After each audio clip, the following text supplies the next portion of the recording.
15 seconds.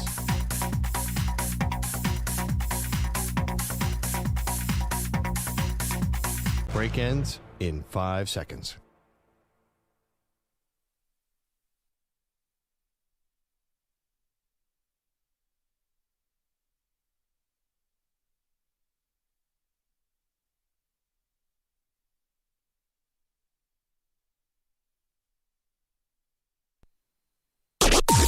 Maggie and Perloff on the Infinity Sports Network. Get into Caleb Williams in just a moment, but is this Browns quarterback situation going to be actually fun, Pearl, or just a massive waste of all of our times? Welcome to the show. Maggie Gray, Andrew Perloff. It is not just fun. It is the most fun thing going on in the NFL by far, and will could be continuing to go this way all season. Because this quarterback battle just could, I know they're naming a starter this week, could go on forever. Like, we could see all these guys all until quarterback battles for the Browns is just infinitum, right? I'm just saying week 10 could feel like a preseason game because one of these rookies is going to jump out there. You're telling me you're not excited to see, we've seen Dylan Gabriel now in the preseason. We've seen Shedeur. You're telling me you're not excited to see how this plays out all season long? Not really. I'm glad for our Oregon fans that Dylan Gabriel got on the field after he'd been battling the hamstring issue, and he looked good too, right? Dylan Gabriel looks like he has a place in this league, maybe more as a backup, whatever. Shedeur Sanders looks like he has a place in this league, maybe more as a backup. Who knows? You got to fall in the right situation. But there's part of me, because the insistence on Flacco and even holding the door open still for Pickett, I don't know if this Browns team's like, you know what? We got the extra second-round pick next year because they traded Travis Hunter to the Jacksonville Jaguars, and that's when you're really going to see the magic. Because to be honest, I'm not expecting much from the Cleveland Browns this year. I think they are going to be picking in the top 3, 5, whatever again, and we'll see how this college football season plays out. There could be a good quarterback at the top of the draft or a couple good quarterbacks, and I don't think the Browns would pass on that because whatever they see late in the season from Dylan Gabriel or Shedeur Sanders. So okay, I understand what you're saying. And I came in last week and said that you're overreacting to Shedeur Sanders' first preseason game.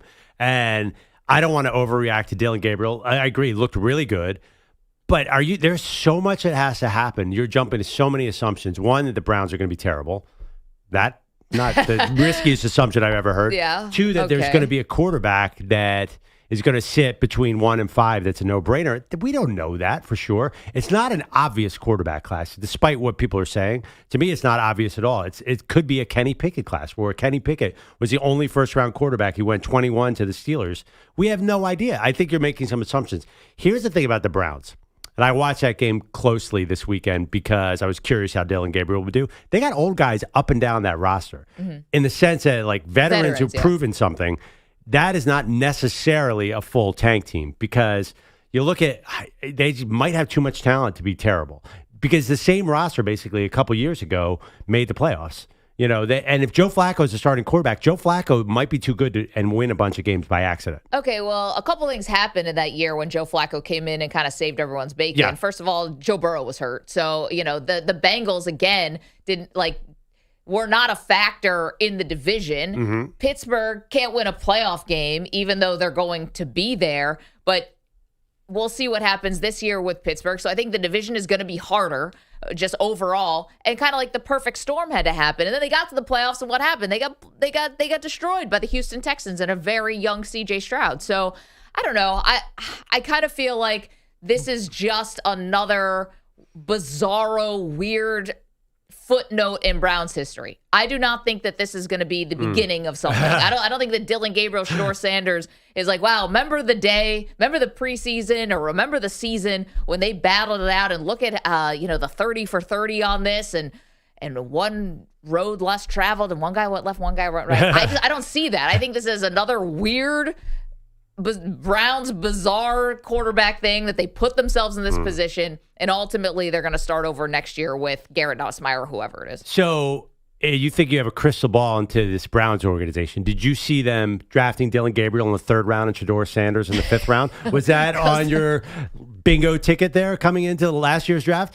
Good luck predicting what they're going to do. And by the way, Kevin Stefanski is a very good offensive coach. Leave it to him to get this thing going. I don't know how exactly. Leave it to that defense with Myles Garrett to win a couple games. I'm just not sure they're tanking. Then you're depending on Jacksonville, who they got their first-round pick. Yep. We don't know for sure that they're tanking. They're playing Trevor Lawrence all preseason. They seem intent on winning a bunch of games because they don't have their draft pick next year, which means even if they're out of it, they're going to be playing all their starters week 16, 17, 18. They might not have a high draft pick either. There are a million ways this can play out. In typical Browns fashion, they'll probably miss out on this year's draft in the quarterback. Be loaded with, they'll have franchise and I do worry, and I saw enough with Sanders and Gabriel to wonder they're going to see enough there that they might be intrigued.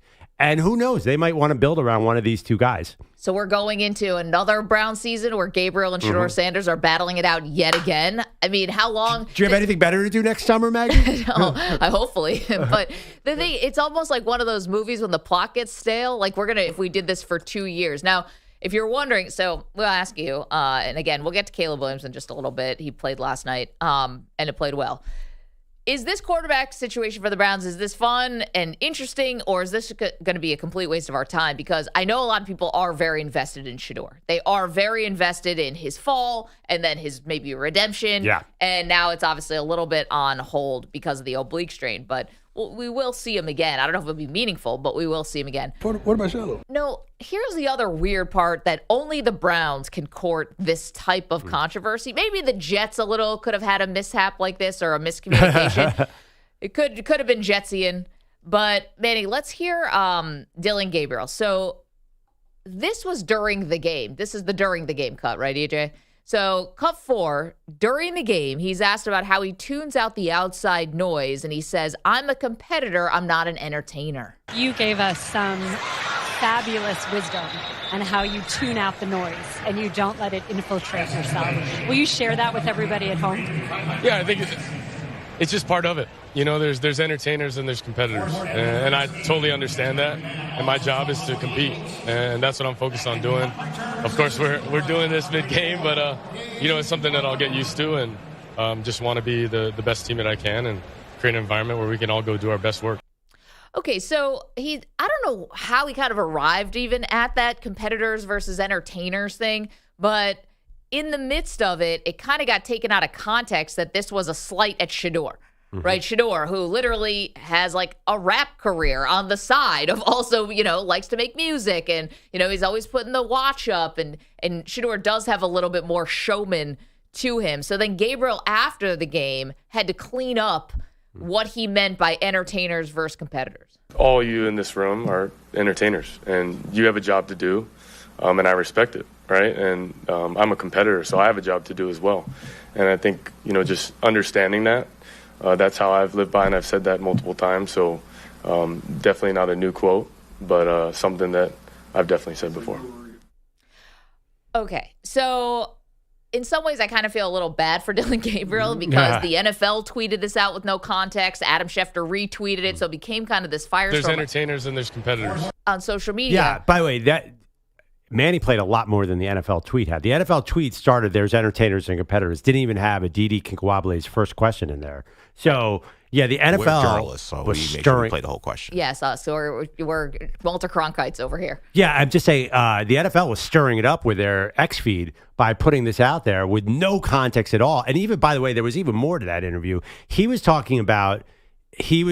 calling entertainers hot take artists. Like, that's what Aditi explained afterwards. He was talking about, which, by the way, I consider us analysts, not entertainers. What the heck, Dylan? But he was calling the media entertainers and saying football players are competitors, which is funny because the media is one of the most competitive places I've ever seen in my entire life. But that's besides the point. He was saying him and the fellow quarterbacks are competitors. The odds of this being a shot at Shedeur Sanders were 0.0. I just want to say Dillon Gabriel taking an in-game shot at Shedeur Sanders would not happen in 1,000 trips around the sun. There is no way Dillon Gabriel, Dillon Gabriel, he's from Hawaii. He's nice. He's from Oregon. Like, he is not, you think he would take a shot at Shedeur Sanders in the middle of the game? Not you, Maggie, but yeah. I'm saying, like, people took this, like, a lot of people were like, oh my God, he's starting a controversy where none is needed. No, well, there's entertainers and there's competitors. For a second, I was like, damn, Dillon. I kind of like the idea of just sort of, being the anti-Shedeur, right? Like maybe you're carving out a lane, but I don't think that was his intent at all. So let me be clear about that. But let's also not forget one of the great quotes we have from a college coach when it comes to... I'm a man. I'm 40. Well, not that one. That was a little longer ago. I'm taking it a little bit more recent. Something that had to do with the Colorado program. Something that had to do with Dion and Shedeur. Maybe it was an Oregon coach, Dan Lanning. They're doing this for clicks. We're doing this for wins. Maybe there is something maybe he didn't mean it, but there might be something in the back of his mind that might be infiltrating this a little bit. Oh, you can't do this because there is nothing. There is zero. Okay. No. Here's what he said. Did that happen or did it not happen? No. See, you're adding fuel to that. There's zero. There's no maybe. There's no nothing. Like Dylan Gabriel, this is what Aditi said. Let's please not take this out of context. I was so impressed with how sagely and sincerely Dylan Gabriel talked previously about tuning out distractions. He told us there are entertainers, hot take artists, people who are focusing on this QB battle, and there are competitors, he and his fellow QBs, and he doesn't want those lines twisted. Yeah, he's saying me and the quarterback room, we're competitors. The quarterback room. You know who's in the quarterback room? Yeah, sure. No, there's no fine. Maybe. No. You're adddding fuel to the fire by even saying that there's even a possibility that he was coming after There's Shedeur. Entertainers and there's competitors. Even subconsciously. I'm just saying that I think that there were people in college, and Dan Lanning was one of them, who took on Colorado head on. And Dan Lanning, this is what he said, that their team is rooted in substance, not flash.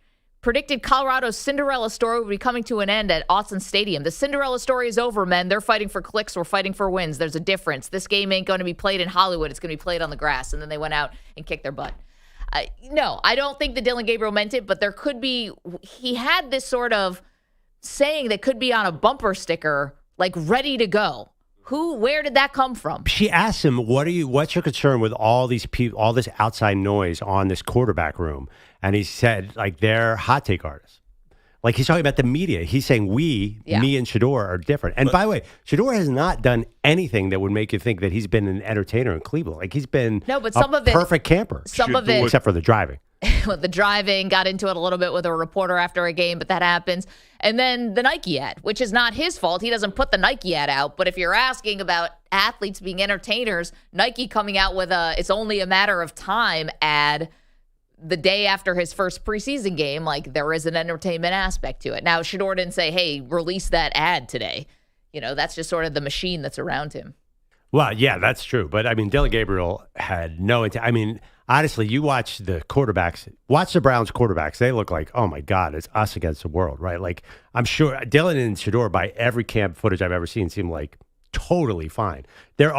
They have much more in common than everybody else. They are in this quarterback battle that the entire world is seemingly, I mean, I'm talking like Brazil, Singapore. They're all in on this. And they're China, probably much more bonded. He is saying that we are focused on competition. There's the odds of Dylan Gabriel. Let's think about this. Little Dylan Gabriel, coming in game and taking a shot at Shedeur, even subconsciously, be crazy. He is trying desperately to get through that interview without causing any kind of trouble about this quarterback controversy. But there's entertainers and there's competitors. He was unclear. I mean, you're adding all this context that he did not add.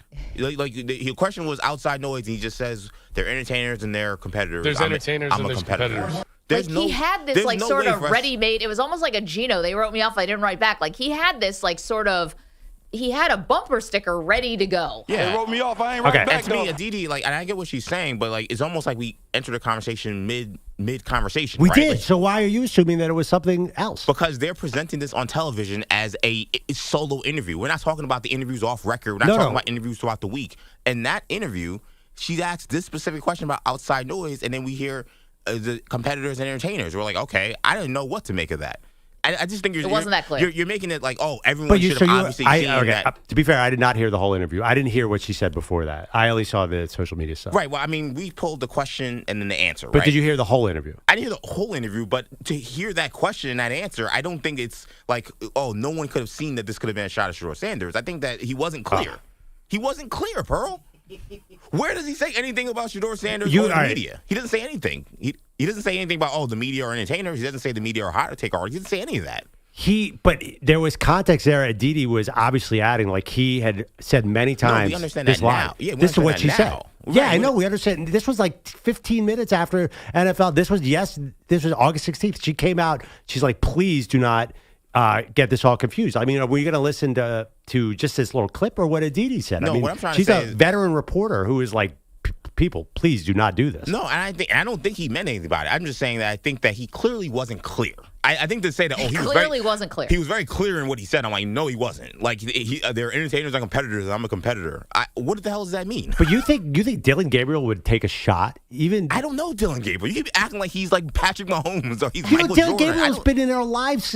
He's been a college football player for 9 years up until this point. You know enough of Dylan Gabriel. Like he clearly isn't exactly like a hot take artist. You think Dylan Gabriel's a household name? Really? He's a third-round pick. He threw 40 touchdowns at Oregon. He was a star at UCF, right? Like he's lefty. I mean, like you always notice him. Yeah, he's not a household name, but he's not like he just strikes me as a very, very sort of out of controversy kind of personality. And that's totally fine. But there is something that you and I talk about a lot. And I'm not saying that Dylan Gabriel was taking a shot here. But I think one thing you always say, oh, he's such a nice guy. He's from so-and-so. He does this, he does that. They're competitors. They're killers. He wants to win this competition probably more than anything he's ever wanted in his life because that's how these guys get to where they want to go. And I love how you're like, well, this is just like some sort of fun Disney movie. It's not. These guys are presenting a very good face. But do you think behind the scenes they wouldn't kick, stab, kill each other for this? This is their shot. Oh my God! And okay, so that by that logic, do you mean do you think he was taking a shot at Shedeur? No, I don't, because they did clear it up. So I want to be fair to Dylan Gabriel here, and I am being fair to him. But I think it's funny. You almost want to say like, "Oh, little Dylan Gabriel," like give him a pat on the head, like he's here for some kind of sportsmanship award or he's some kind of Make-A-Wish kid. Like that's not what this is. He was drafted. He was the first quarterback drafted this year. Yeah. He's going to be competitive. He's got Shedeur breathing down his neck. Shedeur's got the whole machine behind him. And I think he probably, if I were him, I'd feel like it's me against the world. You're saying it's the Browns quarterback room against the world. Yeah. No way. Dylan's got to feel like it's me against Shedeur. I stabbed him. I think honestly, heart. Dylan and Shedeur probably are like, well, we're the only two who understand what's going on right now. I'm sure they have bonded over this. That's because fine. also too, they're both kind of, by all reports, kind of chill guys. I mean, like Shedeur is supposed to be not like anything like his public. We've heard that. Like Shedeur is a bit laid back. He's not like, yes, he is in the lights up in front of the camera, but he seems like basically a guy who gets along with his teammates. And Dylan Gabriel, okay, you're right. I don't know him personally, but have you ever heard like an inkling of Dylan Gabriel not being a team first guy? No, of course not. It's not about that. You can be team first and also be dying to win a quarterback competition. He could be dying to win a quarterback competition. A way to win the quarterback competition is not to give a purposefully intentional quote to NFL Network and the Cleveland Network halftime of a game. That would be ridiculous. And he got no favors because the NFL took this and ran with it. The NFL took it and ran with it. I actually wondered. They were trying to stir up controversy. Yeah, and I do not think that went over well in league offices. I am positive the Cleveland Browns made a call today. I bet you someone gets fired. I know, but isn't the tweet still up? Tweet still up. That's if you take it down now, it would be a bigger story. I know, but that's the worst part of this to me is that I think we all agree we didn't think he meant to take a shot at Shedeur. So now that we know that, why does the NFL have to clip up? Because I think some 24-year-old kid is going to get fired off of this. I mean, I don't want to fire anybody, but like that was really interesting that the NFL, who is the Browns own the NFL website. You know, Jimmy Haslam or Andrew Barry or somebody's probably calling me like, "What are you doing here?" Or they love it. Because Jimmy Haslam seems to like all the publicity. So maybe they don't care that it makes Dylan look misquoted or whatever. And they're like, we don't care because we've got your attention now. And I do think that Jimmy Haslam, the owner of the Browns, has a lot of Jerry Jones aspirations. By the way, I'm pulling up every picture of Dylan Gabriel now, and I just like every picture, he's got this smile from ear to ear. He looks like the nicest guy. I know that's based on nothing. And just like, and you can see in the interview, like he's not a hot take guy. Like he's not Shedeur as far as comfort in front of the camera. He was just like stumbling and bumbling and trying to get through that interview. There's no way that there was any intent. In fact, it was probably the opposite intent. He's like, I need to get through this interview and survive this. You haven't heard much from him this offseason. I don't think he's a guy who's going to go out there and try to stir it up. He probably immediately apologized. This is, again, an assumption, but I don't think Dillon Gabriel's that kind of guy. Noted van guy, Dillon Gabriel. It's funny about a van because when it's like a guy's driving a van so he can get all of his friends to practice, and that was the whole thing. Dillon Gabriel drives a van just in case anyone needs a ride to practice. He's got room in the van. And in that way, a van is very wholesome. Yet also, I find that if there's a moment when I'm going to see my last, like, if God forbid something bad happened to me and I got abducted or something, and the last thing I'm going to see is a van. It's like a van can be very wholesome and also very scary at the same time. Wait, sorry. Is he really a van guy, or are you just talking about van? Okay, no, well, there you go. Back to the van. Look at this picture. I'm sure you can't see this. Like, you're telling me that guy's a mean guy? And also, being from Hawaii, yeah, I mean, like, he's real. Yeah, I don't see it. And he's been in college football since, what was it, 2014? He started his journey. The guy has been around. I can't buy into that. I had to go back to the van, Maggie. Back to the van.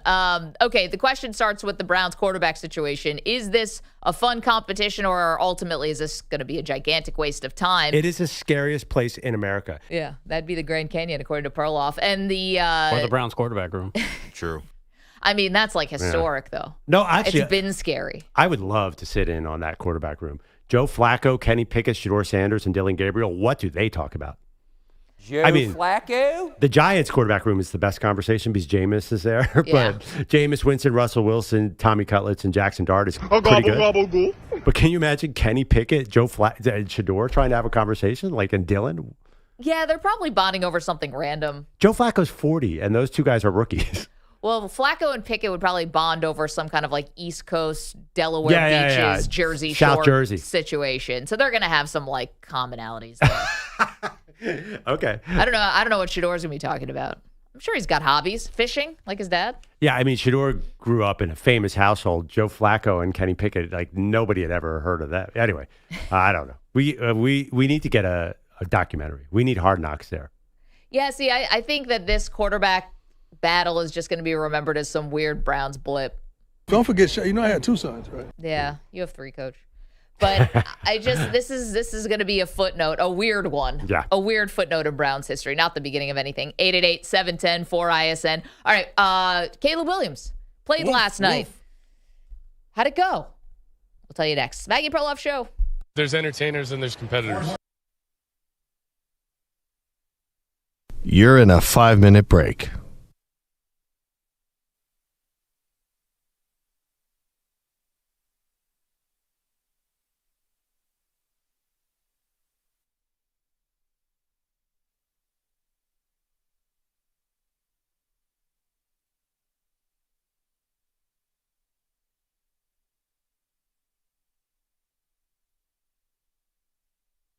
Four minutes, 30 seconds remaining.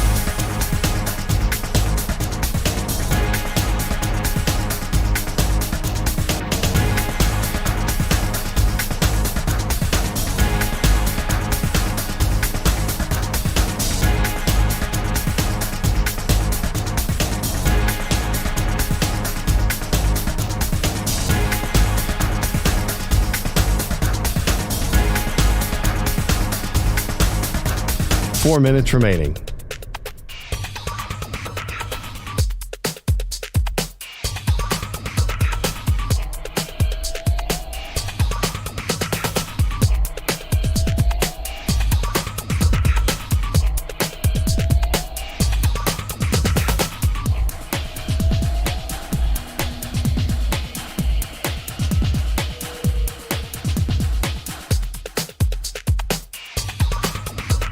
Three minutes, 30 seconds remaining.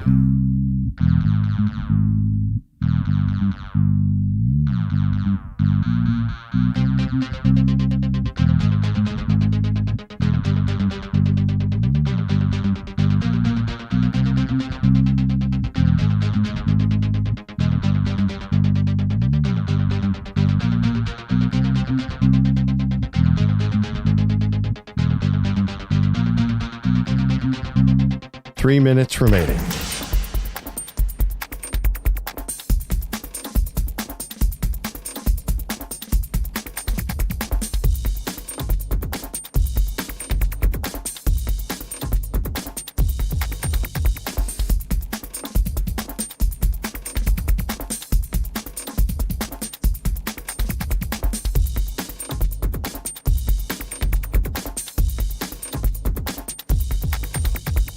2 minutes, 30 seconds remaining.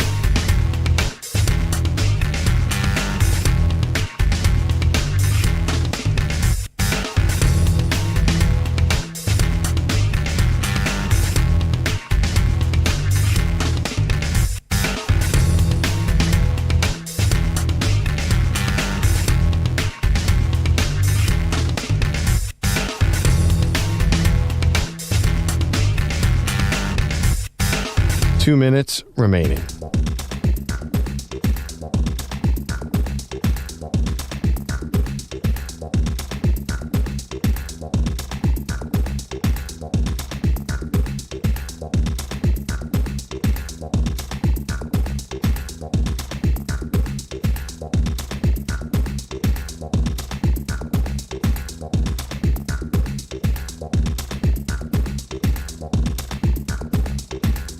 One minute, 30 seconds remaining.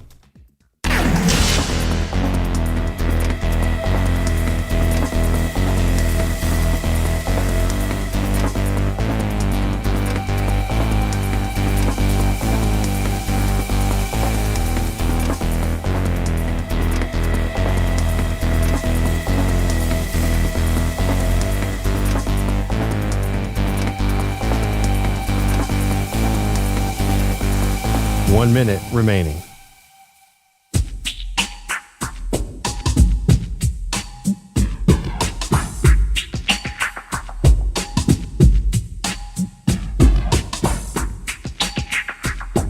Forty-five seconds remaining.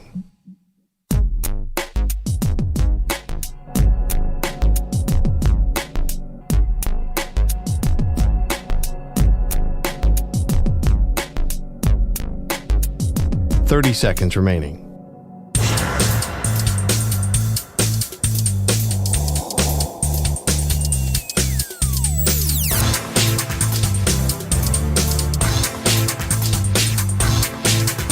Fifteen seconds.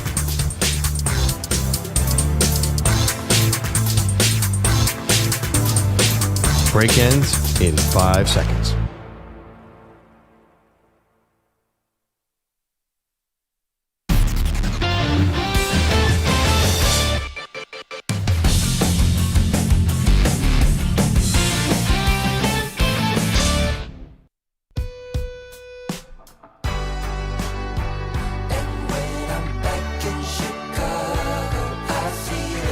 Welcome back. Maggie and Perloff Show. Preseason overreaction time. I'll give you the floor, Maggie. Who are you overreacting to this Monday, like you did last Monday with Shedeur Sanders? Yeah, I mean, I think I'm already proven right on the Shedeur thing, where I said after his first preseason game, all the other teams in the NFL who needed a quarterback looked silly that they didn't take a flyer on him. I think I'm still going to be proven right on that one. You just said that the Browns are going to, that it doesn't mean anything. They're going to draft another guy next year. Yeah, exactly. But I never thought that Shedeur's future was ever going to be with the Browns. Well, yeah, you could be right. It was a weird fit. None of it made sense. Did not seem like the front office and the ownership was aligned there. Mm-hmm. And it would take basically like a miracle for Shedeur to win that job and like become the guy. And so I always thought it was going to be a situation elsewhere where he would go and thrive. But he will be able to play in Cleveland.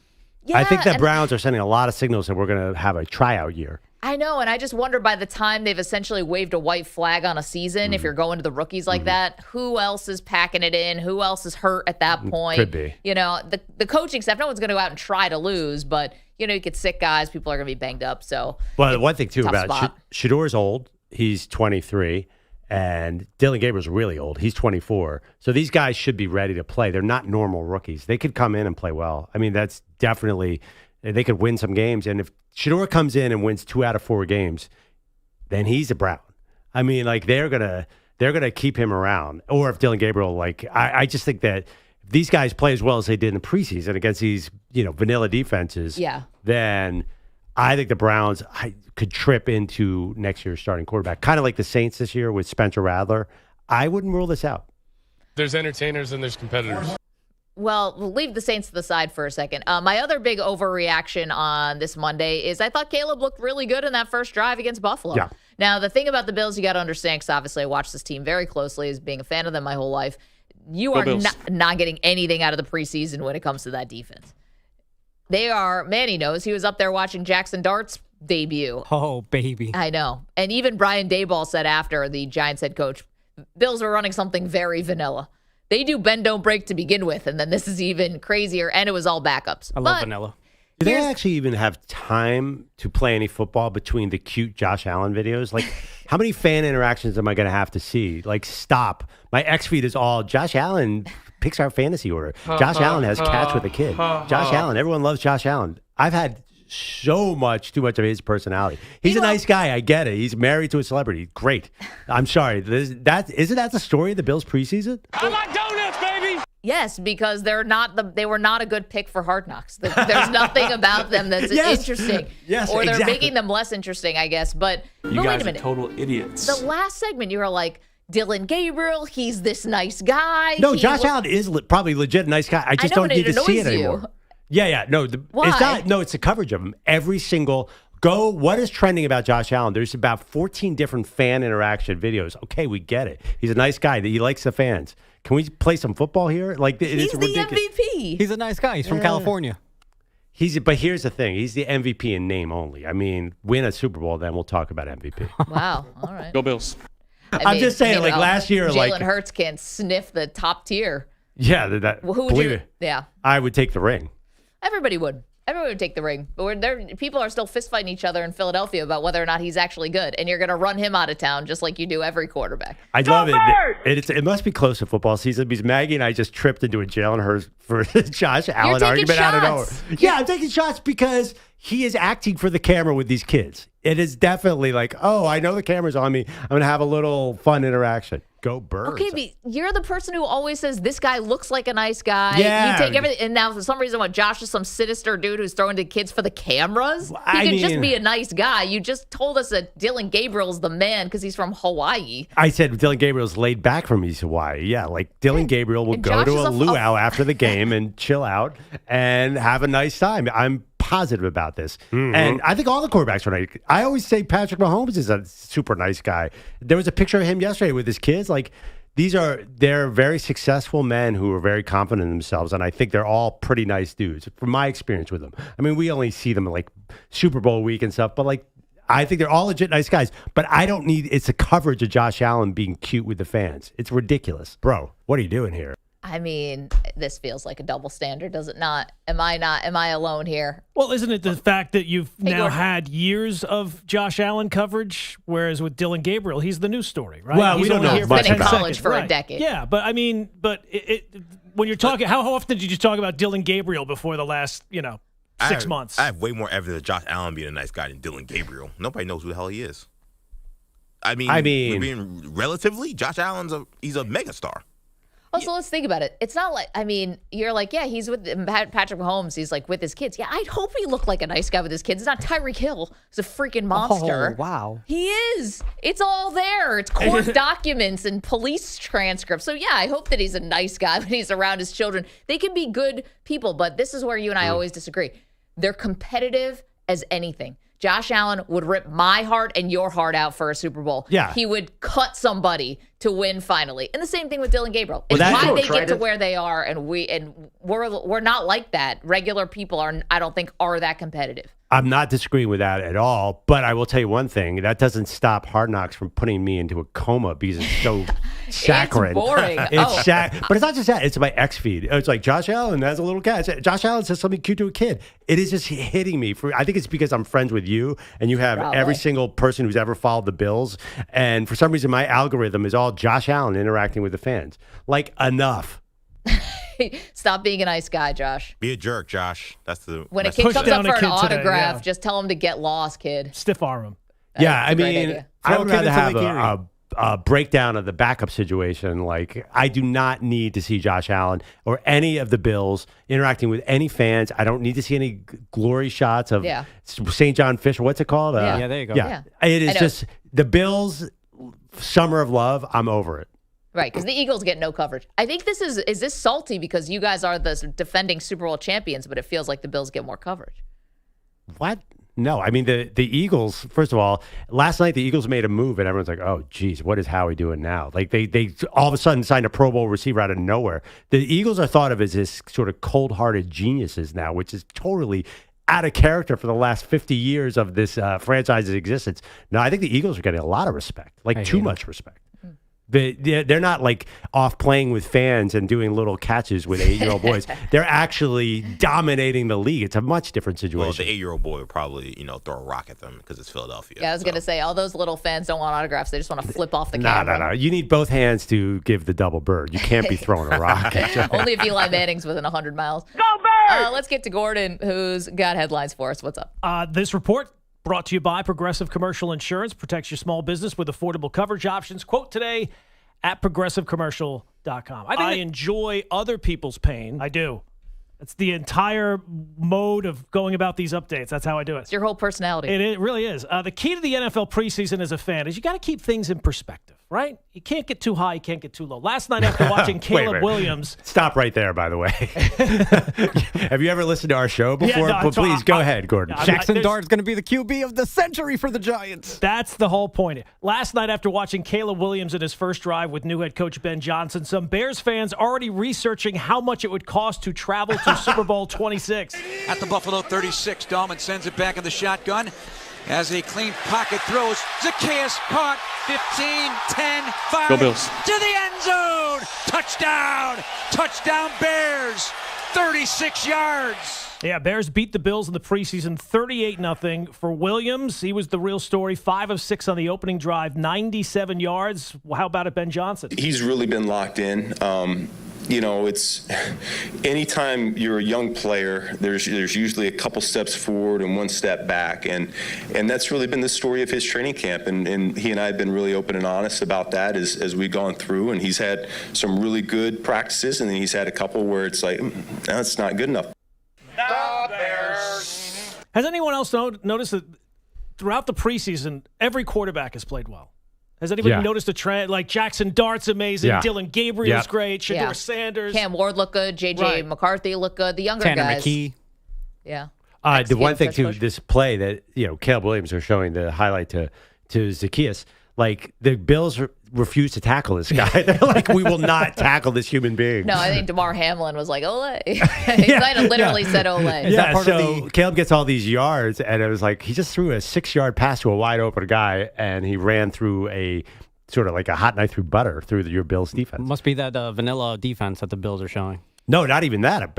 Maggie, you're saying something. Less than. So the Bills really, I actually didn't know this. They really mail in the preseason? Yeah. Do you remember a couple years ago when you came in, you were like, Kenny Pickett is going to be the Rookie of the Year and the MVP all at the same time. And it was like, yeah, he just played the Bills. Like, be careful, man. Like, their defense is not that great in the preseason. They don't do anything. They don't show anything. I didn't remember that was against the Bills. Okay. Yeah.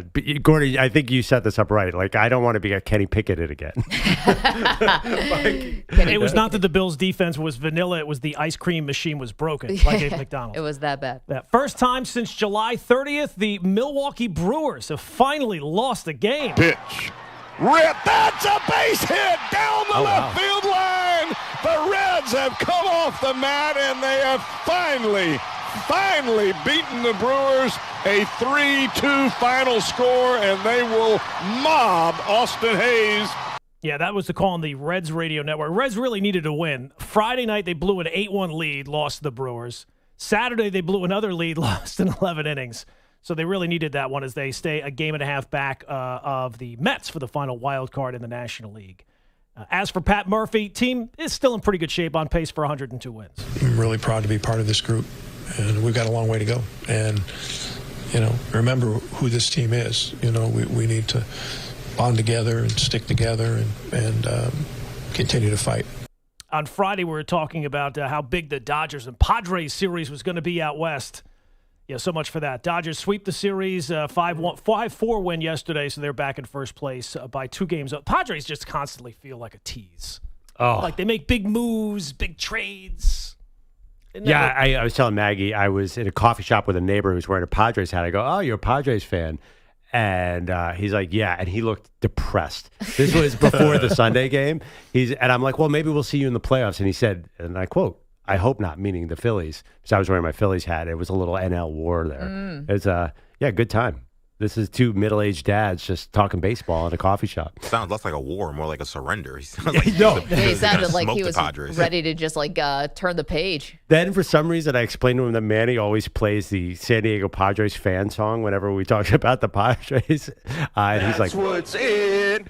Yeah, and he looked at me like I was crazy. Was he familiar with it or no? No, he's like, who's Manny? That was I'm like, Manny, Manny?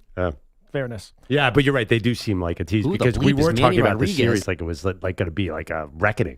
Yeah, there just wasn't the agitation, the fireworks like that. I was expecting, manager brawls and. It felt like every game too. The Dodgers were leading 3-0 in the first inning. Yeah, it didn't have the juice. No. Bryce gonna lose and Manny's gonna cruise.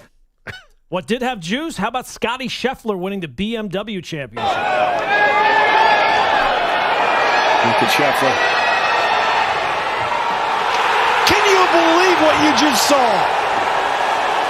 In fairness, we didn't see it. It's a TV call. I could not find a radio call of Scotty Scheffler. Chip in. Yeah, it was a 78-foot chip in on 17. He was already leading by 1 at that point, had trailed by 4 earlier in the round. So he goes on and wins. He's Esteban, my cari. Guy's amazing. He is. I know. He is. He's amazing. And, you and I were wondering, he's kind of like, he's a little robotic. Like he doesn't, it's not like there's one thing about his game where you're like, this is amazing, but he wins. Anytime anyone gets close to him, if he's leading, he just completely stiff arms them. Like he's got obviously this extra gear. It's the PGA. He's won 2 majors this year already. PGA Tour, he's dominating. Now, not everybody's playing on the PGA Tour right now. Which is weird, yeah. Which is a little weird, but listen, you still got to go out there and do it. He is, and I think he is becoming a little more fascinating to the layperson. Yeah. Can he become, if he keeps winning at this level, can he become what Tiger Woods was?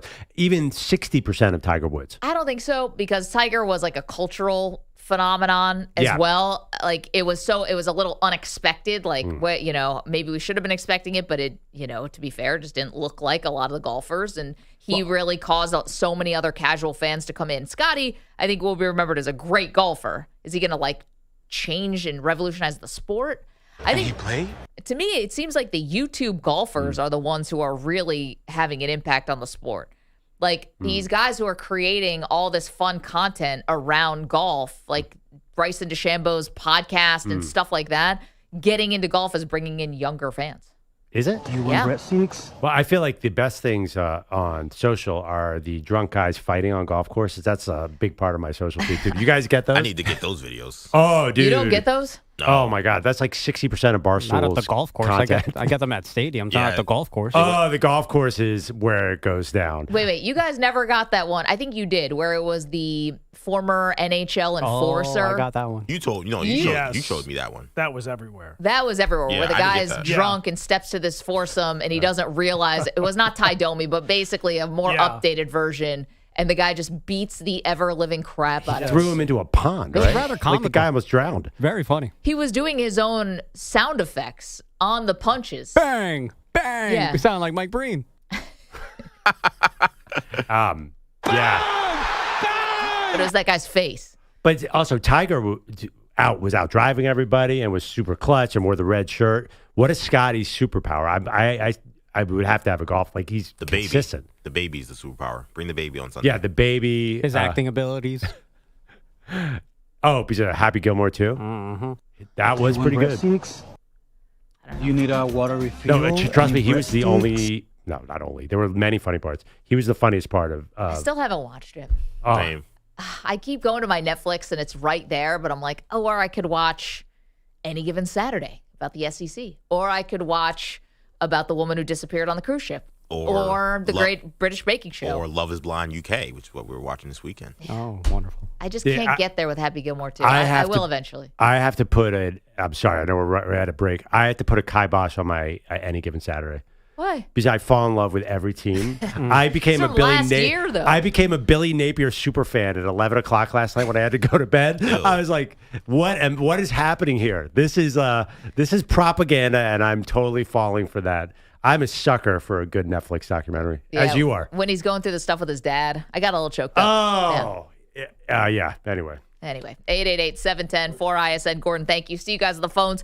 You want to talk about what happened this weekend? Let's do it. We also have some Raider stuff for you as well. Raider fans getting excited about Ashton Jeanty. So we've got all of that and more. It's Maggie and Perloff Show. He's Esteban, my caddy. You're in a 5-minute break.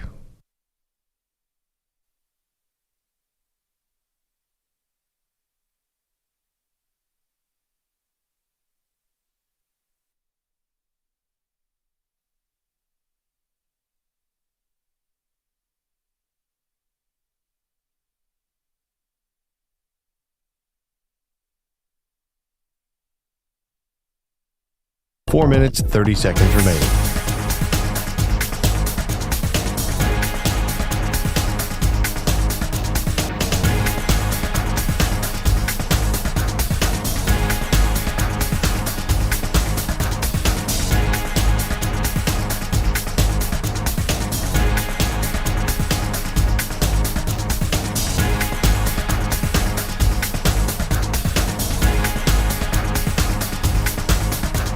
Four minutes remaining.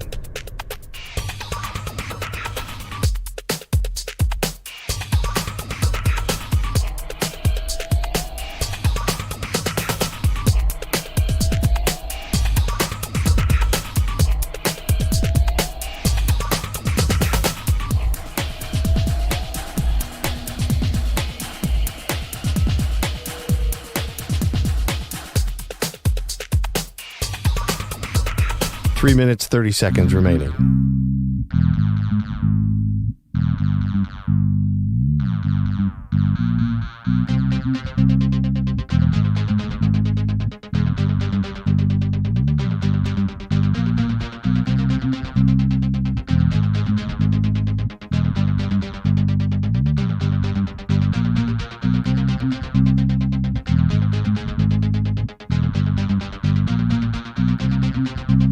Three minutes remaining.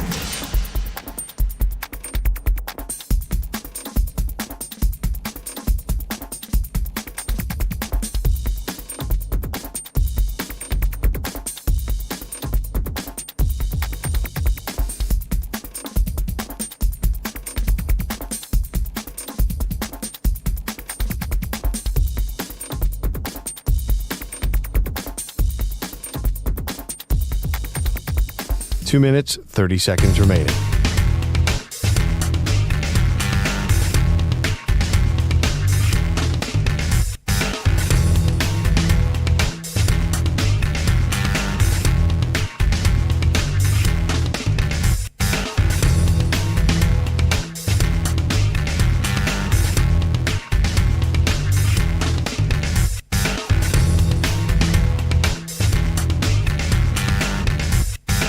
Two minutes remaining.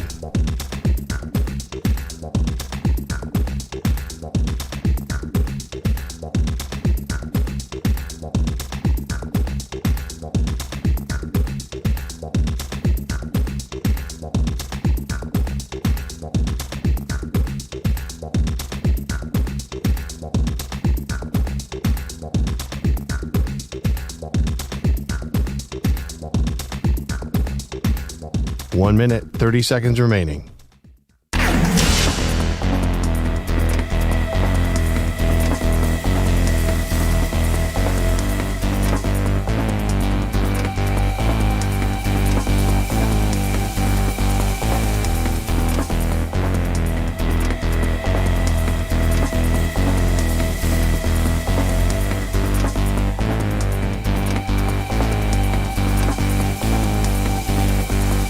One minute remaining.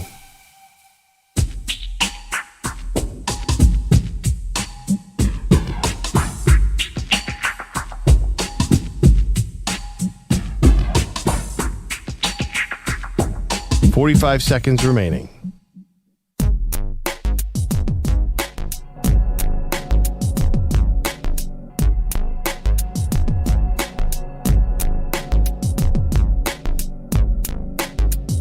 Thirty seconds remaining.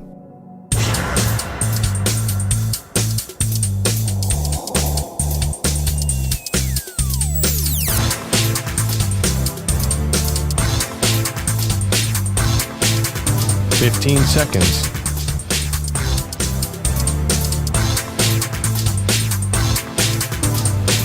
Break ends in 5 seconds.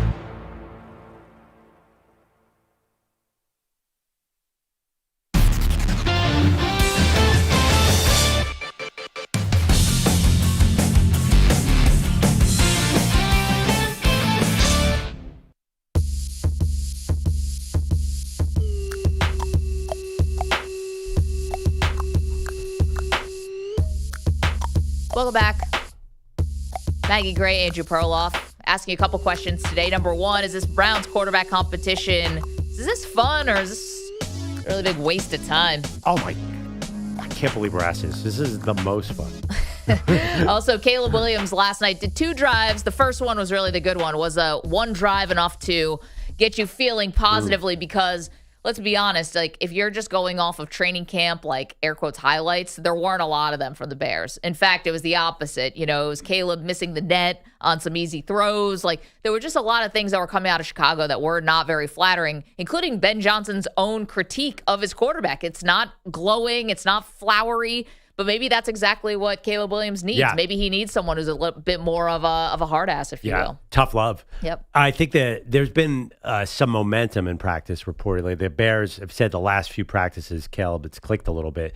I mean, I think the hard thing is they're in this crazy division. Like, even if he's good, is that going to be enough to make them a playoff team because of the competition? That's my biggest fear. Yeah, you ask, like, what's the team that would have to fall off? Yeah. You know, is that going to be, you know, now the Vikings because J.J. McCarthy is an unknown? Is it going to be Green Bay because Jordan Love's already has a surgery, at least on the non-throwing hand? Yeah. Lions lost 2 coordinators, but I don't see any of those 3 teams just going away Right. So even if Caleb Williams is good, is that enough? The other part, too, the Bears, it kind of like follows a little bit of a model, right? Which is quarterback in his second year, still cheap, able to build around him. Yeah. New head coach comes in who was like the darling of the coaching cycles. Wait, yeah, I mean, I actually thought the model was closer to Trevor Lawrence, who had such a disastrous last year. First year with Urban Meyer. You know, last year with Chicago with Eberflus, I don't think he's a terrible coach like Urban Meyer, but that was not the right spot. So then Trevor Lawrence got Doug Peterson, not the hottest coach, but an offensive coach, and took off. Yeah, and, you know, made the playoffs. Yeah. And won a playoff game. 888-710-4ISN. Big Friendly calling in to gloat. Friendly, the noted Rams fan. What's on your mind, sir? Good morning, Maggie Malone, EJ the EP, Daddy Cool, Manny Wapo, and Flash. Gordon. Thank you for taking my call. Yes. That's great. Now, Maggie Malone, as I stir this big, cold jug of Stetson Bennett iced tea, I'm going to send you some. Now, real quick. Yeah. Go ahead, Maggie. No, it's okay. Let's hear the Stetson Bennett victory lap. Yeah. Okay, real quick. 2 years ago when the Rams signed, or maybe it was 3 years ago when they signed him, Stetson Bennett was having an alcoholism problem. Mm-hmm. The Rams let this man step away. They brought him back. The last few years, this man is consistently getting better. He scored a drive on the Chargers' first team defense. And before you let me go, I need to talk to EJ too. Wait, Friendly, can I just say, by the way, I thought of you this weekend when Stetson Bennett was lighting up the world. And can I just say one thing? Like, that guy's arm is no joke. And I don't know how that possibly happened. Like, he has a bit of a cannon for a journeyman backup college quarterback. Well, journeyman college is a 2-time national But champion. he came out of nowhere. Like, everyone's like, well, he should be an accountant next year. And like, he gets out there. Remember, he was going to go into like accounting or banking or something? No, the joke was always the Kia dealerships in Athens. And he might go on to be a successful businessman. But here's the thing. He's a bit of a gamer, right? We already knew this about Stetson Bennett. When the lights are bright, he can come on and, you know, and he can produce at his best. But is Stetson Bennett even going to see the field here, Friendly? Is this Jimmy Garoppolo's show while Matthew Stafford heals? Wait, do you realize what you just said? Is if he's the backup to Jimmy Garoppolo, he will see the field early and often. It's Jimmy Garoppolo. Yeah, that's possible. Also, what did I do? I look at it like this. We can sit here and speculate and assume all day long. The league starts in a couple weeks. Magsy, I'm still waiting for the Bills to score from yesterday. Yeah, it's tough. EJ, What's up? My man. You out of everybody, EJ, I never have an issue with. When you make the comment about the Rams parade a year and a half ago, I let that go. But I would ask you, how was the Jets parade? Oh, that's right. You weren't born yet. Real quick, EJ. Friendly, were you born yet? I don't think you were born yet either. No, I wasn't born yet, but I watched the so. Rams parade, both of them. But real quick, EJ, this is very true. The Rams do have a problem with other teams taking over our stadium. We have that issue. but the Jets haven't taken over their stadium in years. You guys have a good day. See you, Friendly. I mean, you're kind of punching down, aren't you, Friendly, with the Jets? It's easy. Also, Jets Sundays are Jets fans. We don't get taken over by Niner fans or whatever. What's that about? And also, he shares a stadium. They share a stadium with the Chargers. Relax. Yeah, this is not that defensible from EJ, but you're punching down, Friendly. Go Don't Giants. do that.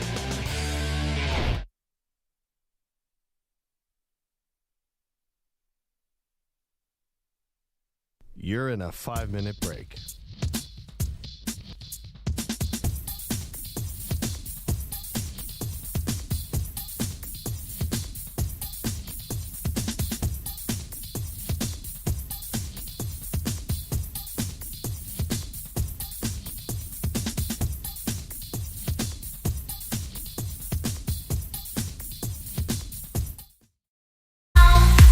He's got a playlist all.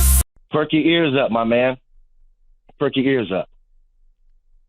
I'm a little older, but my swing is the same. Ask the ladies, the females, and all the dames. Here's some medication, Kaplan. I think you're going insane. I'll treat you like little shop of horrors. Feed me, Seymour. You're easy to consume. Kronos and Zeus get nervous when I enter the room. I pull a full court press. Have the papers reading Andrew Kaplan. May he rest. I take low-brow, low-budget AI using rappers and send them to the deepest, darkest depths. I don't need AI to have my back. I'm a north side cat with 5 deuce tats. At this age, I'm trying to chill and relax and just lay back with senoritas and margaritas, but I can come out of retirement for one more sack. Slow down. You're not the head of the class. That AI scoring got you thinking you're moving to the head of the class. I'm the king of the ring. I see you pull the muscle. You're not running too fast. And you done messed around and got Big Friendly on your... No AI there. All right, Friendly. Now, I'm willing to squash it now, Cap. I know you're sitting back with your little fingers typing and getting all intricate, baby. But, hey, Big Friendly is a monument of Mount Olympus of California, baby. I'm on there. And I don't got work today, Cap, so I got time today. Oh, boy. Perk your ears up, my man. Perk your ears up. I'm a little older, but my swing is the same. Ask the lady.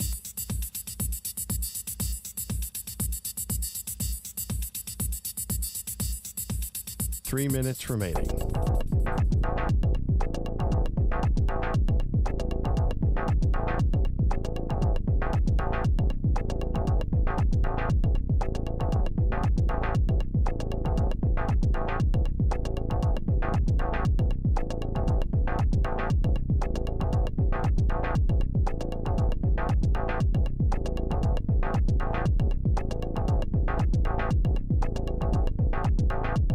Two minutes, 30 seconds remaining.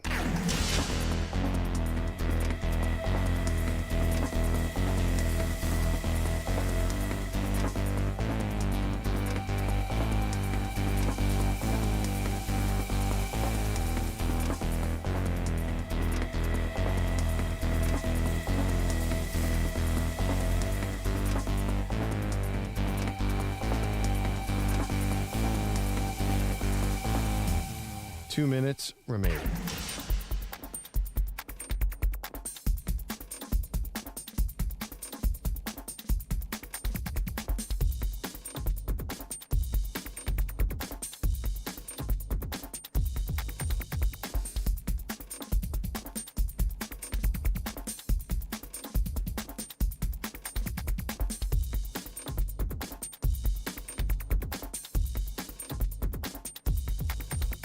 One minute, 30 seconds remaining.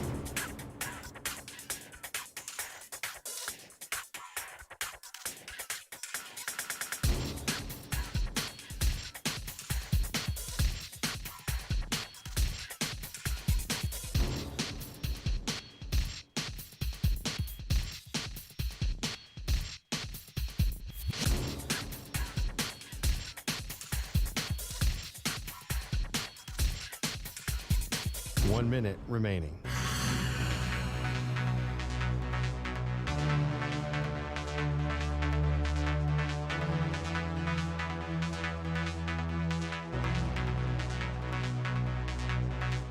Forty-five seconds remaining.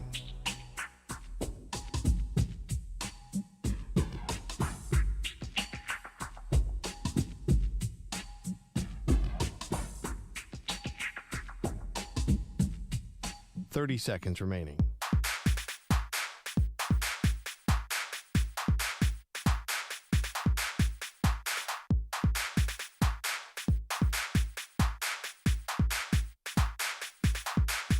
Fifteen seconds.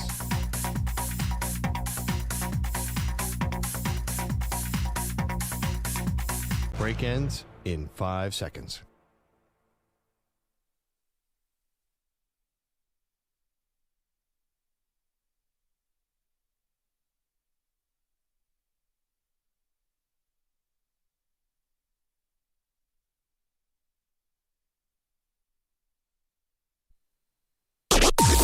Maggie and Perloff on the Infinity Sports Network.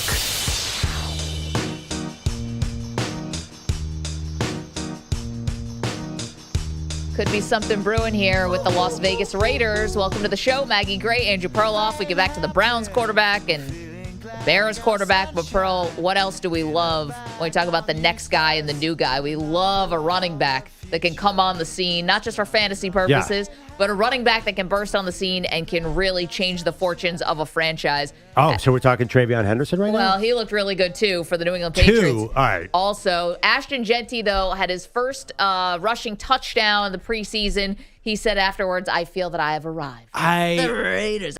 I can't believe people had a problem this morning. I'm going to go back to earlier in the show that Dylan Gabriel, the Browns' backup quarterback, said that I am a competitor, not an entertainer. And people thought it was a shot at Shedeur Sanders. There's entertainers. This and there's Ashton Jeanty competitors. quote is 10 times more ridiculous. To say, I've arrived, I've he arrived. trucked a guy in preseason. What is he talking about? I've arrived. That's your welcome to the NFL moment. It was a week 2 preseason game, and he had 7 carries for 33 yards, and he ran over a 49ers guy in preseason. I don't know why. I was like, this is ridiculous. What do you mean you've arrived? I don't know. I kind of feel like the Raiders have a little juice here on this offense because you know Geno's going to be accurate until he throws it to the other team, but he's going to be accurate. Great. Yeah, Geno looks really good. They are going for these deep shots, big plays. I mean, it's not like this amazing receiving core. We know that, but he does have Brock Bowers, and now with Ashton Jeanty, the thing about Jeanty, it was the kind of thing where the box score is not necessarily going to do it justice. Like what you saw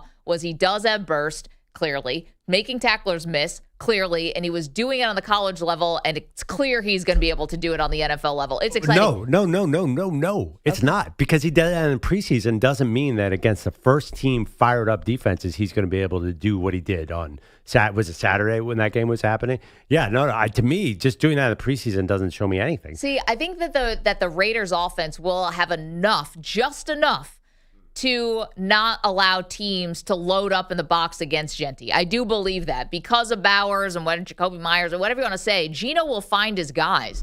And so I do think they have an opportunity here to be a lot more interesting than I thought the Raiders could possibly be. And, you know, it's funny because the offseason we're like, man, this Raiders feels a little schizophrenic, right? You have a team that's seemed on the outside clearly in need of like a full rebuild, tear down, maybe even tank for another quarterback, and yet they bring in a 73-year-old Pete Carroll, signed journeyman Geno Smith, and kind of felt like they were. And Ashton Jeanty is your first round pick. Like you're going for it. Win now moves, right? But paid Max Crosby, and so I was never sure if that was actually going to work. And they're not a Super Bowl contender, but they could be a little friskier in this AFC West than maybe we thought. Define frisky. Define what are we talking about here? Not finish last. Oh, not finish last. Get the parade ready in Vegas, baby. Listen, you're in a division. Wait, first of all, that is actually a tall order. It's kind of a hot take, right? If they don't finish last, considering the Chargers but if are you're a playoff talking team. about, you just said all these things like they're not going to be a playoff team. Could they be closer? They're like, what are we doing here? Is Like, it the this year is a big deal. before the year? They spent all this capital against Geno. They actually paid Geno quite a bit to go 7 wins. But it's a short contract. So you're paying them a little bit, but it's a short contract. They went all in to go 7-10. Is that what you're describing here? And that's exciting?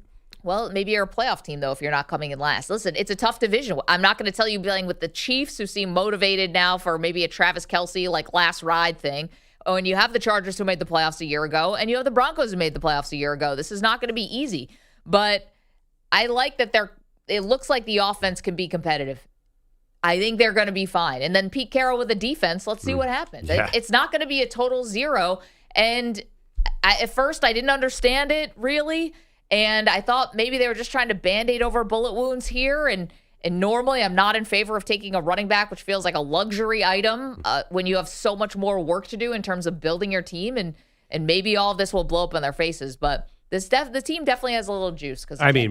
Brock Purdy lit them up. And Purdy looked pretty good. The one thing is they don't have a ton of defensive personnel. Remember, they're recovering from a lot of bad drafts. Yep. And so Pete Carroll and your guy Tom Brady, I think this comes back to you still think Tom Brady, the magic of Tom Brady is going to rub off. And he showed up at the stadium wearing a cool Al Davis-like white satin jacket. Like, he seems to be all in on the Raiders. See, I think you're predisposed because Tom Brady beat your Bills for 20 years to think that Tom Brady is going to rub off on this team. And I'm being a skeptic here. Just because Ashton Jeanty trucked a guy and Tom Brady's wearing an Al Davis jacket does not mean the Raiders are returning to the standard of excellence. It's more about Pete Carroll. It is. I think Pete Carroll is not going to be embarrassing. What has Pete Carroll done in the last 8 years? Well, they were always a playoff team in Seattle. They did win a Super Bowl. They should have won a second one. They should have beat Tom Brady. I mean, they had the game there, except for maybe one of the biggest gaffes in Super Bowl history. But they were about to win that game, and he'd be a no-doubt Hall of Famer. That could have been a dynasty. I know it's a lot of sliding doors, and that's painful for Seahawks fans, but Pete Carroll he is not an embarrassment, and he is definitely a floor raiser at the very, very least. I agree with that. Yeah, so it's not so much about Brady, although I'll always have a healthy respect for Brady and Belichick, by the way, but it's about Pete Carroll coming in and changing it from a loser attitude into something that's at least respectable. And again, is it maybe if this was the NBA, would they have not done it this way? Do you tank your way to a high draft pick? It probably could have been better, but if there's not a surefire guy to tank for, if Arch Manning's not coming out, or we're not sure about this quarterback class, then maybe they did the next best thing, was to try to patch it together and see what you have. Well, Vegas says they're still in the mix for a top quarterback. Their team win total is 6.5. They're in the bottom third for sure. And, it's, again, if you saw that defense, I was looking at some of the personnel, like this team is not fully formed. Like Pete Carroll will really have to work miracles to make them, say, 12 wins. Because just go up and down the roster. Look at their receiving core. Like, they're going to try and control the ball with Ashton Jeanty, keep that defense off the field. They're not going to necessarily have a lot. I mean, if the game, you did not see them bracket Brock Bowers. You're going to have 3 guys on Brock Bowers. So I think there are some real challenges here that I think you're overlooking. No, there are, but one of the best things, something that helps your defense more than anything, is having long, sustained drives on offense. And yeah, I mean, that's going to be the goal. That's going to be the goal. It's going to be like the time possession game. And I know the more plays you do on offense, the more likely you have a fumble or interception or something like that. I get the risks, but it's not a terrible idea. And then if you want to play this out, say the season doesn't go well for the Raiders, who we're talking about, you have a little bit more infrastructure for next year if you actually do have a top 3 pick and take a quarterback. So, you have an offensive line that's not terrible according to Pro Football Focus. You have Ashton Jeanty. It's not the worst idea. It's not the worst idea. You've got my attention, Raiders, is all I'm saying. I mean, they do not. They have a lot to prove to me. I'm just looking at their schedule. Like, they're just not necessarily a lot of easy wins. If they go 7-10, are you really going to be at 4:15 when they come on TV? Or we're going to watch Jeanty, and that's about it. I feel like that's what this team. Because you're so exhausted from the 1:00 window, and it feels like the Raiders have been meaningless for so long. I just don't know if a 7-10 season makes them spicy, as you were saying. 888-710-4ISN, 888-710-4476. I also kind of like that not a lot of people are talking about them. Oh, get out of here. And the Broncos are getting a ton of love. Yeah. Well, Jim Harbaugh was in the news over the weekend, although not the kind of news you want to be making with the Michigan investigation, which we'll get to, and all the details there, which obviously don't matter to him now, but throwing a little bit of, I do wonder with the Chargers. Cold water on that Michigan tenure. Chargers having a weird training camp between Harris and then Slater and however Harbaugh deals with the Michigan thing. I kind of wonder if they're the team to kind of circle. We're looking for a team to take a step back. Well, doesn't feel like a great preseason. But the funny part is Harbaugh year 2 is generally where you see the real magic for him in the NFL. I know, but I don't know about the going to Harris from J.K. Dobbins, who ran really well for them last year. And then he had these injuries from the firecrackers. Something feels weird about the Chargers this year, which is maybe every year. You guys see how Marion Hampton trucked that guy? Well, there's that too. He is he was chiseled out of rock to be a star NFL running back. He looks like a superstar too. I mean, listen, I have a bunch of fantasy drafts coming up, and Jeanty, Trevion Anderson, and Omarion Hampton are big on my list. It feels like, I mean, let me just bring it back to Jeanty for a second. Could you see him being a 1,700-yard rusher? Like, I was laughing at his I've arrived line, but there's a chance he'll be high volume. Everything you're describing, if you're a fantasy player, like that's going to be an Ashton Jeanty offense. No doubt. Well, him and Bowers. And I mean, they're going to give him the ball on 3rd and long, like they were doing in this preseason game. And Pete Carroll's like, yeah, no, I am. And he's also going to be a factor in the pass game, too. You know, I feel like he might be. I think and this is kind of maybe bad for his career, but maybe good for the long term. It feels like he may be Saquon Barkley with the Giants. Or 1,500 yards and not win. Yeah, or CMC with the Panthers. And maybe he becomes the real impact player on his next team once he goes through whatever he goes through with the Raiders. Like, you mean the Eagles? Are we talking about the Eagles here? Man. This guy wants Eagles? everybody on the Eagles. This guy wants God on the Eagles. Wow. God might be an Eagles I got to tell you fan. right It's now, possible. right after they not. stole John Mechie, the next bunch of tweets were like, bring Trey Hendrickson to Philly. Let's go. You know he's coming. Let's bring Nick Saban to Philly. Why not do that? I mean, Howie Roseman, is this guy, is he got like a super brain going on, the Eagles GM? Sorry, go ahead. I didn't mean to bring this back to my Eagles. Sure you didn't. Let's turn the page on that, and you're welcome to weigh in on the Raiders. 888-710-4ISN, 888-710-4476. Just easy poll question, EJ. Do the Raiders have juice? Yes, no? Darren's in Dallas, hopping on the line early to talk a little golf. What's up, Darren? Hey, good morning. Thanks for taking my call. Just trying to get to work, but I talked to you about a month ago, and we were talking about Perloff was talking about Tiger, and Scheffler's never going to be Tiger, and I totally agree. But I said there is one name that those players pay attention to on that board. Is like, oh shoot, here comes Scheffler. Mm-hmm. Well, guess what? McIntyre had a 5-shot lead, and guess who tracked him down? Number 1, Scotty Scheffler. So Perloff, 116 weeks at number 1. Yep. Just trying to figure out what you have to say about that, and also viewership. Somebody's paying attention other than me because they had 2 million viewers yesterday, up 10% from last year. So Scheffler's the real deal right now, and hopefully I can talk to you in those 6 months, and we can talk about more wins, maybe the FedEx Cup championship. But wait a second. First of all, Tiger, was at 281 for number 1, right? So he's got a long way to go to break that record. Maggie brought up earlier. Yeah. Who's he beating? Well, McIntyre yesterday. I know, and I'm just saying the PGA. Yeah, I'm just. But he's winning majors, too, and everyone's in the majors.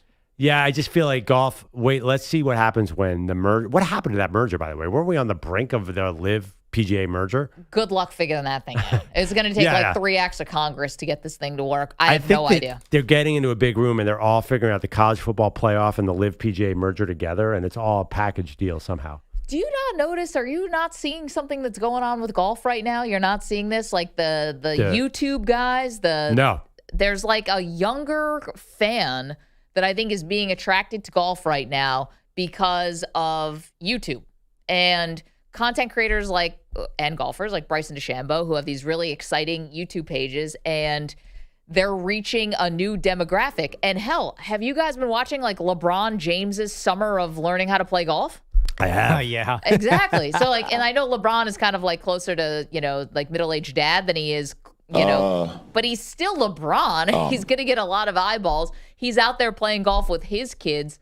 Something's going on with golf right now that I think Scotty is becoming the beneficiary of. He doesn't have a natural rival yet. Like, we still have other ways this thing could get taken to another level. Can I throw out Happy Gilmore too? I mean, that's what I was going to say. I say it's the highest rated Netflix, one of the highest rated debuts of all time. Maybe it's Happy Gilmore too. Maybe it's all of it, But I do feel like something's happening with golf and young people. But you need a water refill. The only caution, I heard that Tiger Woods was going to revolutionize golf and make it, and the second that Tiger went away, the ratings plummeted. So I don't know. Wasn't Tiger supposed to make golf a thing? Well, he did.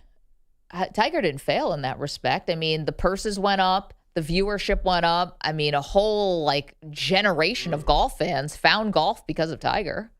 But is golf in a better place? Yeah, you're right. But it's still I thought it was going to take off and be this sport for everybody, and that never happened. I don't think it did, in my opinion. I do not know. I don't walk around and see every kid playing golf. I think a lot of kids are playing. I do. I mean, we're not in that world. Like, your daughters are not playing, and Lucas is 6, so he's not playing. But I do think it's very, very popular with kids. I really, really do. And I think it's very, very popular. Okay. I do. I think you see like these kids tournaments and stuff like that, and it's hundreds of kids who are playing in these things, especially now in the summer. 888-710-4ISN, 888-710-4476. You guys tell us, are you seeing these like young people really getting into golf now? I'm seeing it. I'm hearing about it, like here in our office. Everyone's playing golf. No, EJ, you're not convinced. I'm not convinced, no. I don't know. I mean, I'm not super young, but I feel like I'm young enough to where it would be my orbit a little bit. Yeah. I don't really see it. I feel like there are some people my age that are starting to play golf, but I feel like that's normal. Yeah, well, let me ask I'm talking about the 20s guys. And actually, I'm talking more like 15-year-olds. Yeah, see, that I'm not here.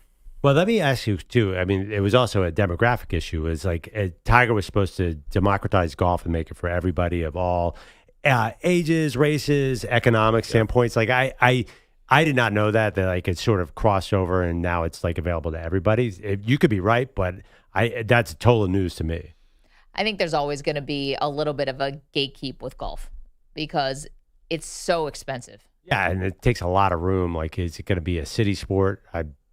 Right, you have to be right. You need to have some kind of means. To me, it's like playing hockey or something like that. You have to have the rink time. Yeah. You got to need the equipment. I mean, a lot of room too. Really, really, it's expensive. Yeah, like you need to live somewhere where they can plop down a bunch of golf courses too. Or you need to be able to drive someplace to go to those places, right? Like it makes it tricky. I mean, listen.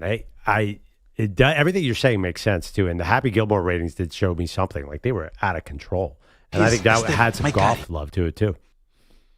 I don't know. Golf, guys. Don't sleep. This is the new thing. Okay. The new thing that goes back to the 1700s. No. 888-710-4ISN. Golf was more 1800s, right? Yeah. 888-710-4476. See, like I feel like you're describing soccer, which feels like it's been going on for years and years about youth soccer being so popular. But with the World Cup coming, it feels like soccer madness is everywhere. Always. And I do think the younger soccer players, like they're starting to become older and consumers. So I feel like in a way, and you could be totally right. I'm just ignorant to it, that soccer is now just growing and growing and growing. With the World Cup here next year, I think like this is becoming such a soccer country. That's what I'm seeing a little bit of too. But then again, that's not for everybody either. So we'll see. 888-710-4ISN. Are you noticing more young people getting into golf? I'm talking really young. Teenagers.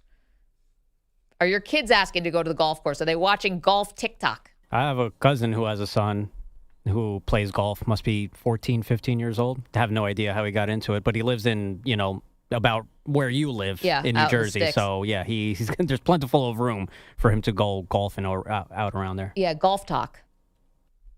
It's a thing, guys. Is that on your algorithm, Maggie? Yeah, unfortunately. I know nothing. There's some dudes in like Wisconsin who do like a mini golf tour. They just go around a bunch of different mini golf courses and they play around with their friends. That's pretty entertaining. That's a Saturday night on Manny's feed. Oh yeah, go algorithm. My feed is all nothing but a Jet 2 holiday videos. You ever seen those videos? Nothing beats a Jet 2 holiday. Those are the best videos on the internet right Maggie now. looks lost. I have no idea what you're Have you been about. on the internet any time over the past, 2 months? No, is this a Jets thing? No, it's definitely not a Jets thing though. A butt fumble could be a Jet 2 holiday. No, it's basically someone describing like a free vacation deal, and usually it's somebody doing something on a vacation and going horribly wrong. Like fighting. So someone water rafting and then like flipping over, or someone it could be in a fight or whatever. It's like things are going well until it wasn't kind of videos, and it's always very funny. So like a little America's Funniest Home Videos vacation type thing. All right, yes. Gotcha. I'm here for that. 888-710-4ISN. My wife had 7 injuries. She got kicked by a horse. Nothing beats a Jet 2 holiday. My wife had 7 injuries. She got kicked by a horse. Coming up, we go to the college ranks and we take your phone calls on the NFL, of course. Do the Raiders have juice? But also, what would a successful season look like for these 4 college programs? We'll answer that next. Maggie and Perloff Show. Damn. Dylan? You're in a 5-minute break.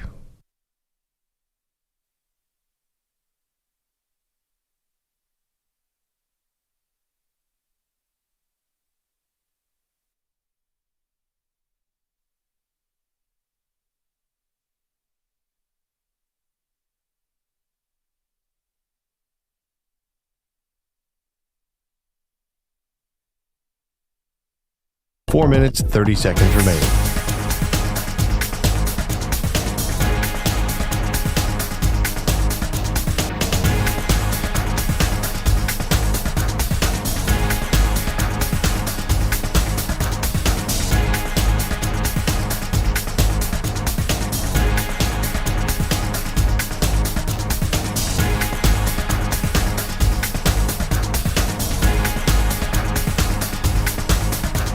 Four minutes remaining.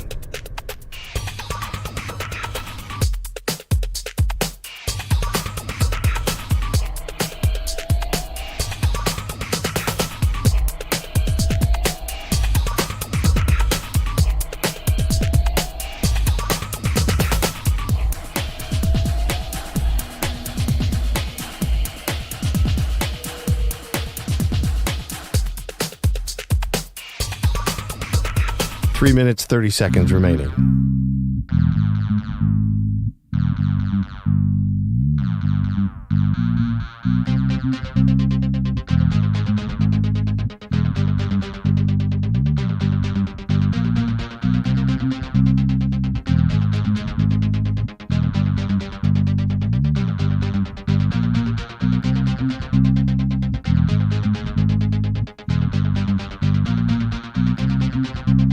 Three minutes remaining.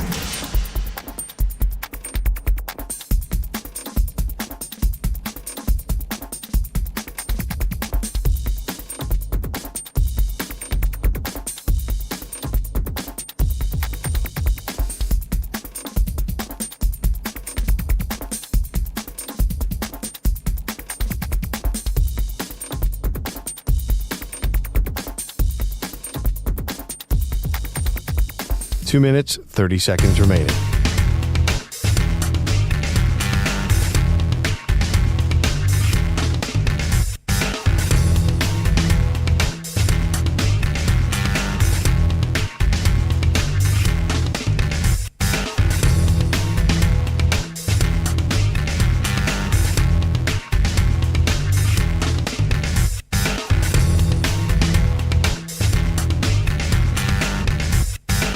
Two minutes remaining.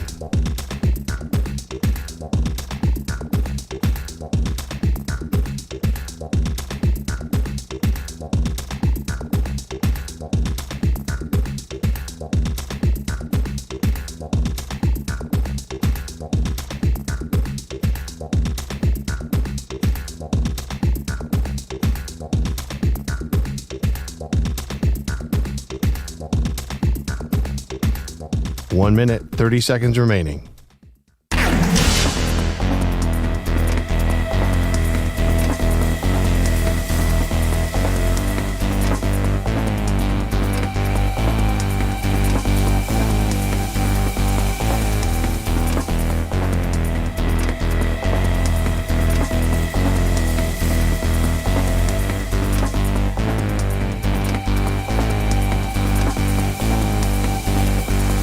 One minute remaining.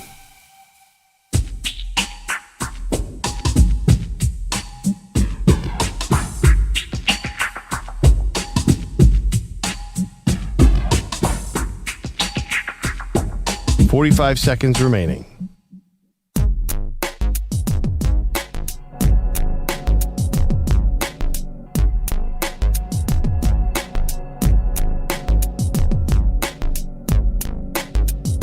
.30 seconds remaining.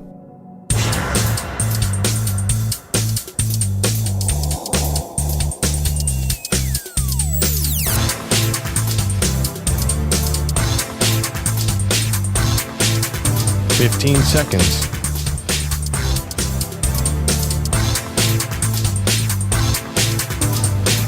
Break ends in 5 seconds.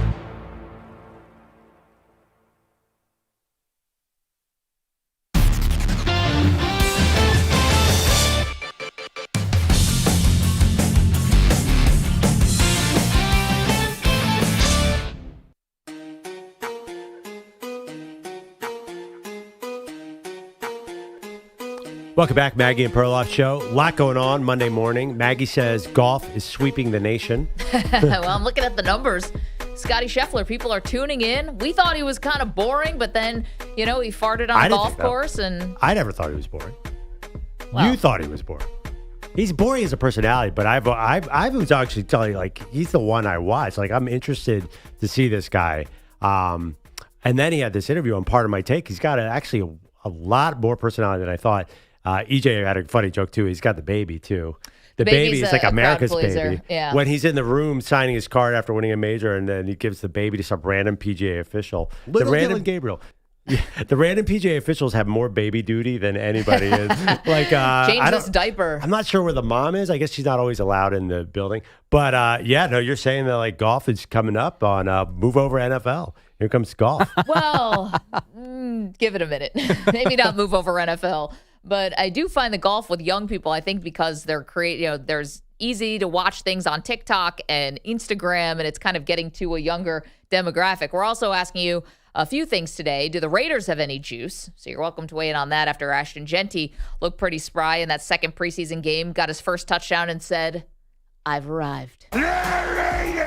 Also, the Browns quarterback situation. Is this fun or is this going to be a giant waste of time? Kevin Stefanski will name a starter before the third preseason game, Pearl, but he said they're likely not going to keep 4 quarterbacks on the roster. Yeah. So someone's got to go. Yeah, but I don't know if he meant that, by the way. They're going to try something here because all 4 guys are promising them. I was wondering, there's total speculation. Could somebody who needs a backup go for Kenny Pickett? Could the Cowboys, who had a tough time with Joe Milton, could they go for Kenny Pickett? Is there somebody out there who's going to need Kenny Pickett? Because he's clearly the odd man out. Because he's hurt. Because we haven't seen him. Yeah. Exactly. Maybe you put him on PUP list or something and try to shuffle it around that way. You should be a GM. Well, maybe he's that's brilliant. Maybe he's QB2 for the Bills. Maybe. I mean, hopefully it doesn't matter. Hopefully QB2 never sees the field. Let's go to Rich, who's in the Bay Area, has a comment on what we saw in the preseason. Good morning, Rich. How are you? How are you? We're great. What's on your mind? You guys have a great show. I mean, you guys deserve Maggie, you deserve the Nobel Peace Prize. But let me tell you something. I'm not being facetious with that. Really, you do a hell of a job. Thank you. This new rule is absolutely ridiculous. Like, which what rule? NFL?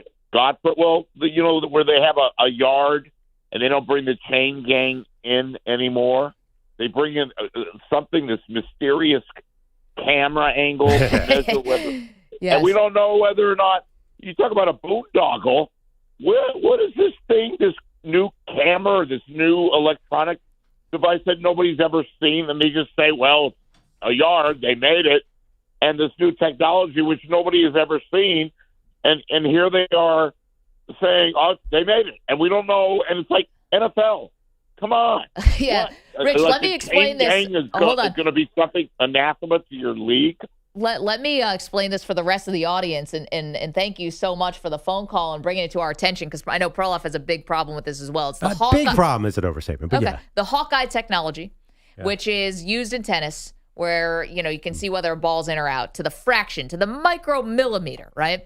They're doing this now for football, but the weird part is, to Rich's point, is they don't actually really show you. The ball is still placed there by a referee. Yeah. And then they're just telling you whether or not, using the Hawkeye technology, whether or not you got a first down or not. But it's still the referee has to put the ball down somewhere. There's not the chip in the football. Yeah, well, it would have to be that does it. Well, it's not just the football. It's when is the player's knee down. So that's still problem. A judgment call. There's too many moving parts for them to actually have real signs. But the annoying thing is, I've noticed, and I think they're using it a little heavier in preseason, when it's even close, like it's a third down run, I'm like, crap, we're going to have to wait around for them to get the ball placed and do the Hawkeye. And the guys, like a drive loses a little bit of momentum. It seems to be taking a long time. And I think they've been a little over-aggressive with it because of preseason. But it does give you the exact inches, which is interesting. So if they're very specific. They're like, this is 4 inches short, 1 foot, 4 inches. So that's kind of cool, like the exact measurement. But it's a little slow right now. I wonder, are we going to be in the point where they feel like they want to measure everything in this preseason? I think it's trying out a new toy. And sometimes I think they're doing it unnecessarily. But to your point and to Rich's point, it's like it's still the NFL referee's word versus nobody. It's like you can still challenge the spot, too. Exactly. You can still challenge the spot. Nothing is really scientific about it except for how short you are technically the first down line. Yeah, I mean, ask Jeanty Steratore, like, what is it? How many butt cheeks do you need down? One butt cheek equals down. So that's the problem. Like, you can't tell exactly when the runner is down or when the whistle blows and the momentum stop. That's even harder. So the same problems are still existing. I don't mind, unlike the caller, like, I don't mind the technology. It's not that mysterious. It's not like, ooh, this thing came in from outer space. It's just a little cartoon. No? Can you put a sensor in a butt cheek? What was that from? Is that a drop? Can you put a sensor in a butt cheek? Can you put a sensor in a butt cheek? I've been on this butt cheek thing before. Can you put a sensor in a butt cheek? I don't know if Gene Steratore, if he wants that to be his legacy. It's like, is it one butt cheek, two butt cheeks down? Well, I mean, listen, it's 2025. By 2035, there will definitely be sensors in butt cheeks. Cut that too. What a dystopian nightmare we have to look forward to. Lucky us. Ramon's in Indianapolis. Good morning, Ramon. Good morning, my good morning, people. I really appreciate it. Yeah, they're going to have sensors everywhere, man. I'll tell you, the human aspect of refereeing is gone. 3 quick points with the Raiders. I agree with Perloff. Probably 7-10. I mean, it's a tough conference. They're going to get their heads cracked in. I'll be impressed if they can at least beat the Chiefs. The Chiefs, if they can split their division games, then that'll be progress. All their divisions, if they can split with all of them first, that'll be progress. Secondly, as a youth soccer coach for the last 6-7 years, soccer has taken off. We've almost got 30% more children this fall playing than we had before. More children are playing. More African American children I've ever seen playing it. Period. So it is very popular. As an avid golfer, since my dad introduced me to the game back in 2014, and I got an adult, didn't play much then, picked it back up again in my middle 20s, being close to 60 now.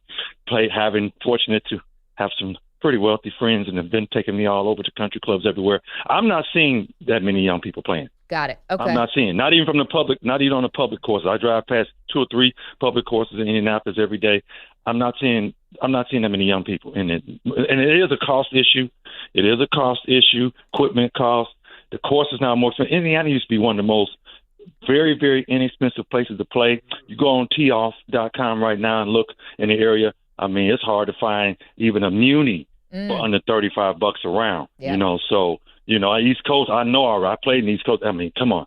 I mean, you barely getting around for $80 in a lot of places up through there. So Florida, you may catch a break on tee off if you get an early set. Other than that, I mean, you hard pressed. So, but I'm not seeing him. Scheffler, I love him.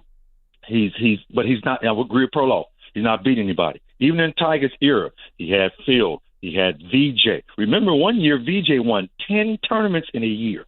VJ was a maniacal golfer. Padre Harrington won 3 majors. You had Ernie Els. You had David Duval. There were a lot of guys. Tiger brought the level way up that it wasn't there. And the pay was brought way up when Tiger came in.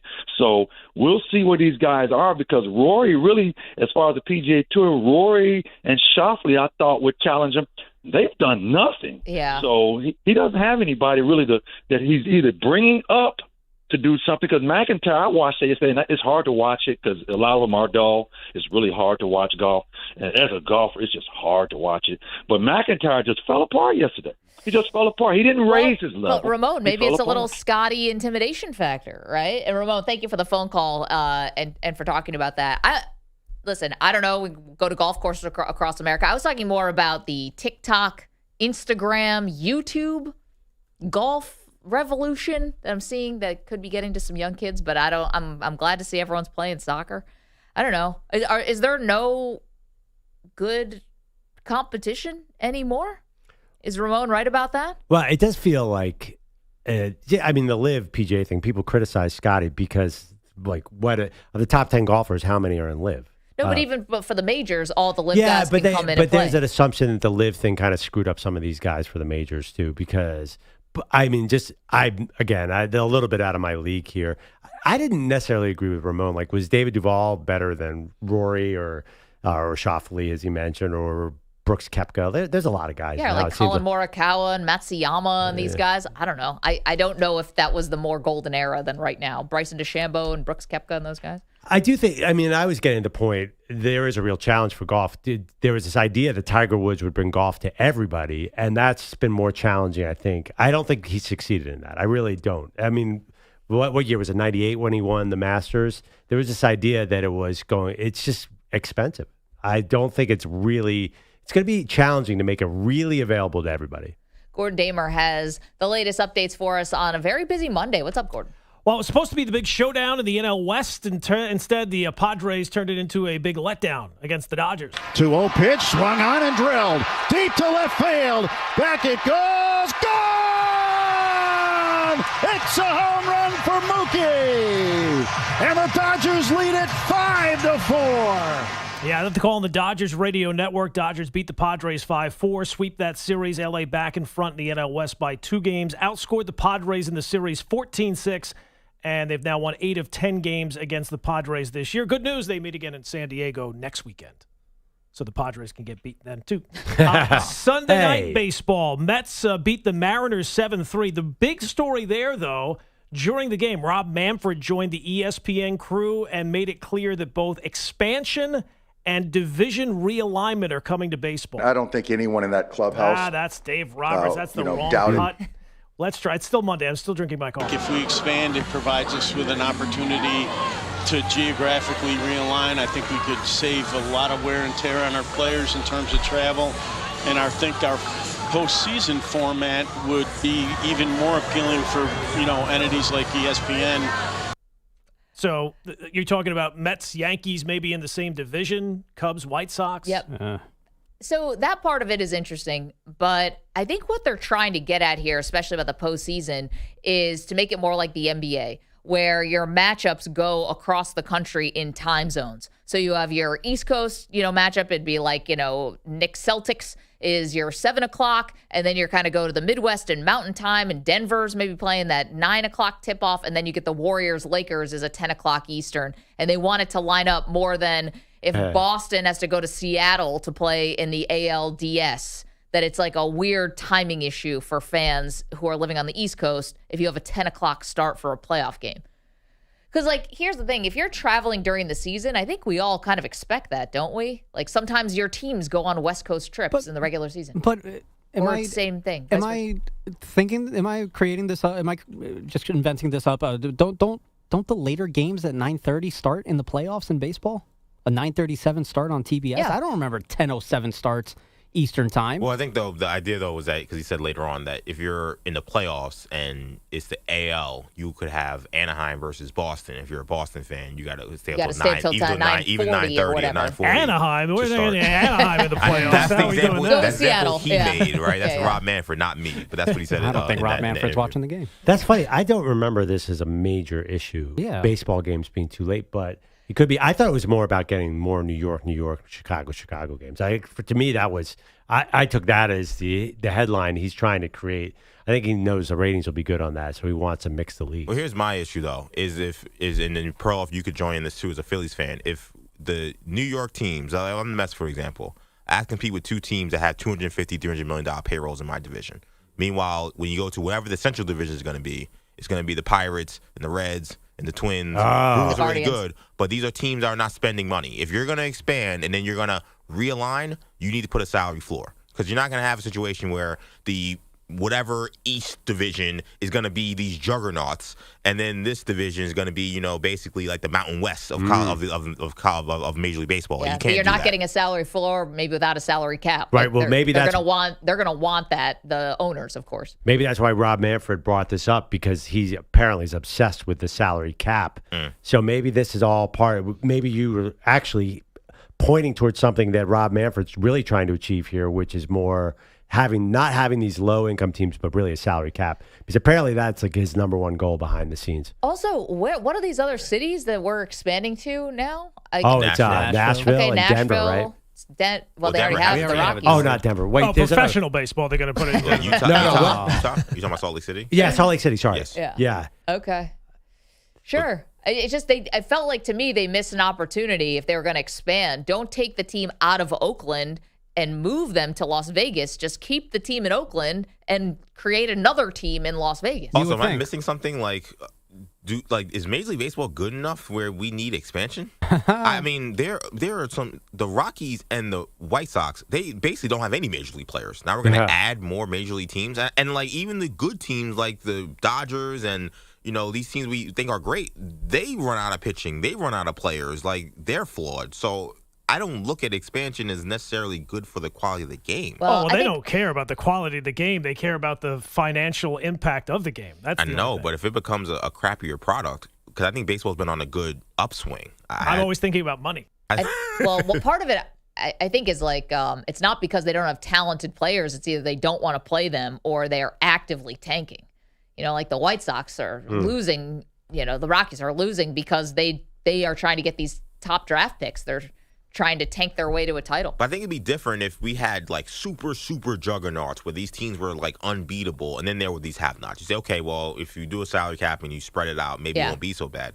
But even the quote-unquote juggernauts, like the Brewers have the best record, and they're on pace for 102. Like, 102 is not a huge number. We're going to have a bunch of teams, maybe only one team this year that wins 100 games. So there's a lot of parity where the power teams, quote-unquote, have all these issues. And then you have these scrub teams, and a lot of them. So what are we going to do about those teams? Again, like, is there enough talent to spread around? You got guys coming up in the minor leagues. They have no control. They're throwing 100 miles an hour. Don't know where the ball's going. Yeah. Guys coming up, they don't hit for average. They're all doing launch angles. Like, I don't know. By the way, if the pitchers are bad, you'll get more home runs, and that's 100% good for the game, right? Like, home runs drives ratings. Depends on what kind of bad you're talking about. I don't think they're grooving balls down. I think that what EJ's saying is everyone's throwing 100. They just don't know where it's going. Yeah, but if they get down in counts, then there's going to be more home runs. I mean, I think they're on their pace for most home runs ever this year. That's every year. Every single year. But I'm saying that it's always, that's always a good thing. I don't think, that's one thing. If the quality of play goes down, that means the quality of pitching goes down. That means more home runs. And let's face it, we all go to the stadium. What do we want to see? You guys I always think you guys are crazy. You guys want to see aces? I want to see home runs. I want to see a no-hitter. And by the way, this is a big market thing. It is so funny that Milwaukee, Detroit, and Toronto are like the juggernauts now. Like, these are not like, I know, ironic. Which is weird. Well, Toronto's payroll's not small, but I mean, just wait 5 minutes. It is baseball. We still have a while to go here. Well, this is not the last we've heard, I don't think, from the Yankees. I don't think this is the last we've heard from the Dodgers. But we know that the Padres, maybe. Yankees and Mets, for example, will always make dumb short-term decisions and always be trying to buy a championship, which is just not how you win in baseball. Yeah. That's the New York way. The Dodgers, however, have won a couple. Why do you don't need New York and New York. You have the NFL is at the king, right? Yep. They have Dallas in the NFC East. And they've had it for years. It makes no sense. Why is Dallas in the East? And it's just perfect. So they get Dallas playing in these big Northeast markets. So I don't think this is going to help MLB. I feel like you should follow NFL, which is totally random, and make it more of like a national product. Yeah, but the NFL, they've realigned a lot of their divisions. They've tinkered with this in our lifetimes quite a bit. Well, have they changed since 2002? Well, yeah, 02 is really the last change. Okay. When they added the Texans, so they moved the. But they're Colts constantly from the East tweaking. They added playoff teams. Yeah. They're always trying to tinker with their postseason. A team in Indiana being in a division called the South always tickles me. Of course, it's Southish. They're culturally South anyways. South of somewhere, south of Canada. South of somewhere. Yeah, they're south of Michigan, so it's my problem with the NFL is the NFC South and the AFC South are always the worst two divisions. Like, what's going on there? Explain that one to me. Well, that's going to be the MLB Central Division if that happens, or the North Central Division. Definitely. They always get a playoff spot though, and a home game, at least for now. Sports. Gordon, thank you so much. Coming up, we'll turn our attention. See you guys on the phones, and also we'll turn our attention to college. Got some news for you. College football starts in a week, guys. Less than a week. Can't wait. Maggie and Perloff Show. You're in a 5-minute break.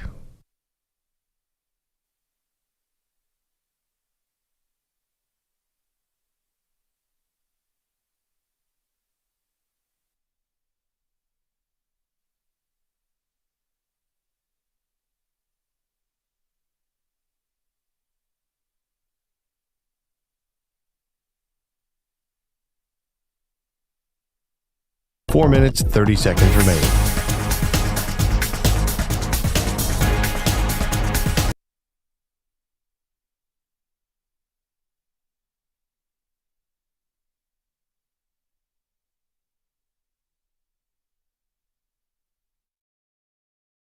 That's what Bogusz needs. Andrew Bogusz, lost in the fog of golf. Bogusz can't see his way. People out his voice in his ears every day.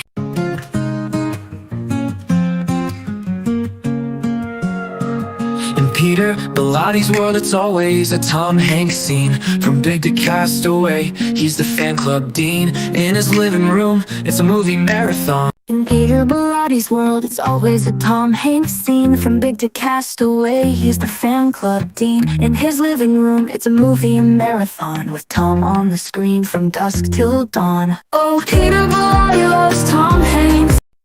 Oh, Pete Bellotti, it's time to say so long. You grumbled and groaned, but we stayed strong. With your love for old shows and your curmudgeon charm, now you're off to Amy, and we're raising the alarm.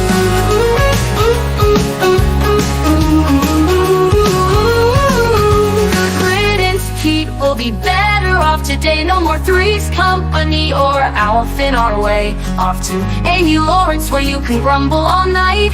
The show will be smoother, everything will feel just right.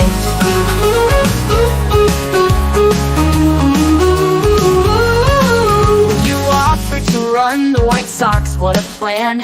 But running our show, you were our grumpy old man. With the NBA on NBC playing in your head, we'll carry on now without all that dread. Good riddance, Pete, we'll be better off today. No more Three's Company or Alf in our way. Off to Amy Lawrence, where you can grumble all night. The show will be smoother, everything will feel just right.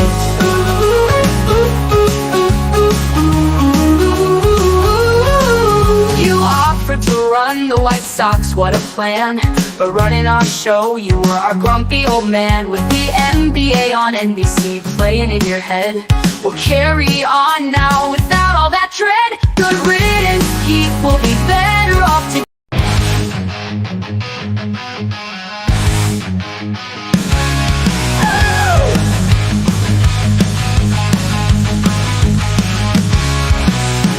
Won the game, Alec Willis led the way. Throwing downs and running fast, made defenders pay. But we all know the real story ain't the win or play. It's Bellotti stay back, they'll dodge another day. Where's the meat? Pete, we're all stopping here. Promised us summer advice, but you always disappear. Stakes on the line, but you're off the grid. Bellotti's MIA, man, he always hit.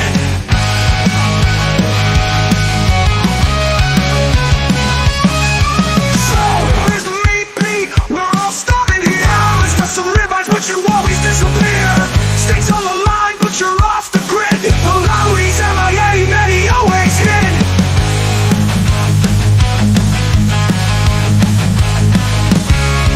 Showing up to work, no, that's not his style. He's out on a vacation, gonna take a while. He bet us stakes, but we'll never get our share. Cause Bellotti's at home in his favorite chair. Where's the meat? 45 seconds. We're all starving here. Promised us summer advice, but you always disappear. Stakes on the line, but you're off the grid. Bellotti's MIA, man, he always hit. Where's the meat, Pete? We're all starving here. Promised us some 30 advice, but seconds you... remaining.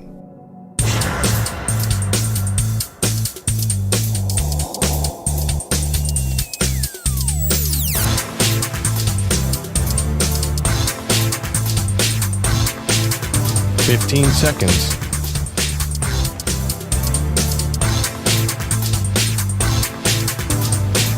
Break ends in 5 seconds.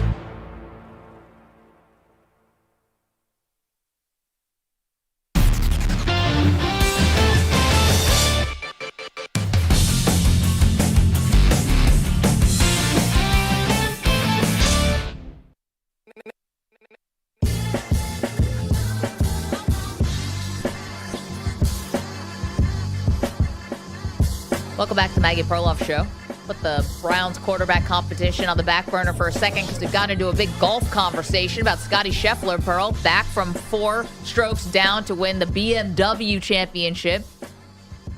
He's got 18 championships now. He's already won 18 tournament wins, excuse me. He's already won 2 majors this year. We're asking if golf is getting more popular with a younger demographic. I'm seeing it on TikTok and Instagram, a lot of YouTube content creators who are making golf accessible to young kids. JT's in Atlanta has a thought on it. Good morning, JT. Hey, good morning, guys. Thanks for taking my call. Yep. So, Maggie, I think you're kind of judging this wrong. You got to judge this like the liquor scale, right? Like a lot of people I know that they like different types of liquor, whether it's bourbon or vodka or whatever. They're like, oh, that's delicious, right? Oh, that tastes good. And it's like, no, it doesn't. It tastes good for liquor, right? Like, and so it doesn't taste like Kool-Aid or an ice cream sundae, yes, anything like that. And it's the same thing with this golf popularity. It's popular for golf. It's not popular for any other sport. I kind of think it's the same thing with the guy that called in earlier talking about soccer's taking off. Yeah, for soccer, but it's not like football or basketball or even baseball. So, I think this is relative to that. One other thing I wanted to hear is that Manfred take is when he's saying that we want to limit the wear and tear on these athletes. I mean, aren't they all flying chartered flights? I mean, are they using the players to fly, or are they in chartered flights? Because what wear and tear is he talking about? And this realignment that you guys were saying sounds horrible. I would hate to see this Anaheim and the Dodgers in the same division. That's I mean, they already got the Los Angeles name, which is ridiculous. Of Anaheim. How do you have two cities in one team? But that's ridiculous. But I just think it should stay the same. I'm glad that they took the Cardinals out of the NFC East. Yeah. But leaving the Cowboys, there's something for tradition, right? Like I think if you keep changing everything, then you're going to lose more people than gain new followers, I would think. Yeah, JT, I mean, I think baseball probably feels, thank you for the call, take the baseball first, then the golf. Baseball probably feels like they're on a bit of a heater. And a lot of the changes that Rob Manfred, I think it's really Theo Epstein kind of behind the scenes, but Rob Manfred is presiding over a lot of changes that have become really popular. First and foremost, shortening the games. The pitch clock has just been a revelation. I think where things have just changed is you used to have two fundamentally different leagues. You know, the National League without a DH used to be very different than the American League. You don't have that anymore. DH is ubiquitous. So to start grouping teams together from the same city, they used to have these big differences. Now they really don't anymore. Well, I think you go back to the beginning of interleague play, too. Growing up, I didn't even see the American League players until the All-Star game. And now interleague play has normalized Mets and Yankees. So I think it's been a long process. It's been leading that way. I agree with JT on everything, but I don't have that big a problem with it. By the way, liquor, he made me think of, the expression, beer before liquor, never sicker. Liquor before beer, you're in the clear. Yeah. I'm very familiar with that one. That's Manny's mantra. Yeah. It's the only philosophy he lives by. The word liquor, it's funny that he used that. And that is true. I think I am very fascinated. I want to hear more about this golf topic. I want people to call in. Is youth golf, are we talking relative, like it's improved? And same with baseball. Baseball is on a heater, but is it even making a dent in the national sports scene? Well, listen, if you're going to compare everything to the NFL or college football playoff, then nothing is going to look like they're in this country. We have two far and away sports, the NFL and college football, that blow everything else out of the water. So it's like the liquor comparison. If you're going to compare bourbon to an ice cream sundae, which one tastes better? The ice cream sundae always. Oh. But, if it's not just the bar to compete with the NFL or college football, then you can make huge gains. I'm just looking at it now. So that final round of yesterday's BMW Championship had 3.3 million viewers, according to Sports Business Journal. It was up 7%. So, I mean, are we having a parade down Main Street for a 7% increase on a golf tournament? What? That's not a story. 7%? Well, I mean, that's not exactly a trend. I mean, I saw the first Cleveland Browns preseason game had 2.4 million viewers. Again, if you're going to compare everything to the NFL, which I will not stop doing, then everything is going to look like small potatoes. But if you want to compare it to, say, whatever WNBA game it was going up against, or a baseball game, or a basketball, I know we have it later on the rundown, but when Gordon Damer brought up that topic of realignment, and you said about keeping the time zones steady in the playoffs, it just. Can we dunk on the NBA for the idiotic move they just made? What's that? They're pushing the late games on the national doubleheader to 11 o'clock so they can do an intermittent pregame show. Wait a minute. I did not see that. For NBC, I believe. Yeah, Peacock. Wait, NBC is going to have games that start at 11 o'clock Eastern time? Yeah, their second on Tuesday nights. I think it's their big night. Tuesday nights, that's right. And they're going to have tip-offs. a studio show between the first game and the second game it's going to be an 11 o'clock tip, which is good for us as a 6 a.m. Eastern show. Now we're not even going to be tempted because I know how many times EJ's got caught into the first half of the Warriors game. True. And then it's like, so it's almost a relief. Well, and also a basketball game, what does the first half matter? You only need to watch the last 5-7 minutes of the game to know what went on. Listen, watch the first half, then watch the second half later. There you go. Oh, boy.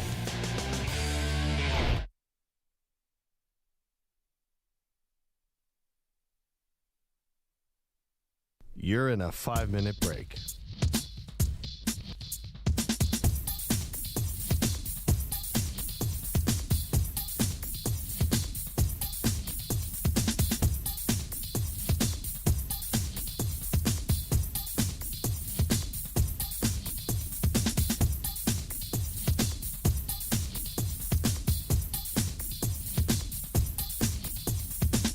Four minutes, 30 seconds remaining.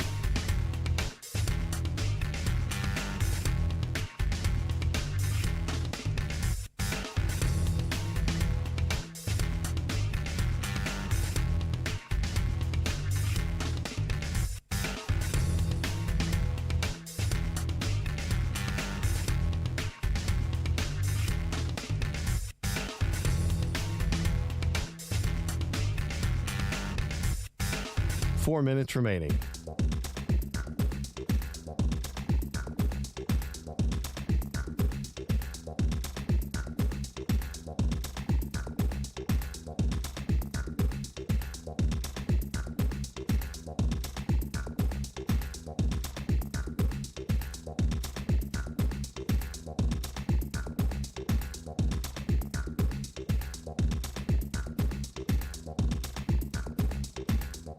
Three minutes, 30 seconds remaining.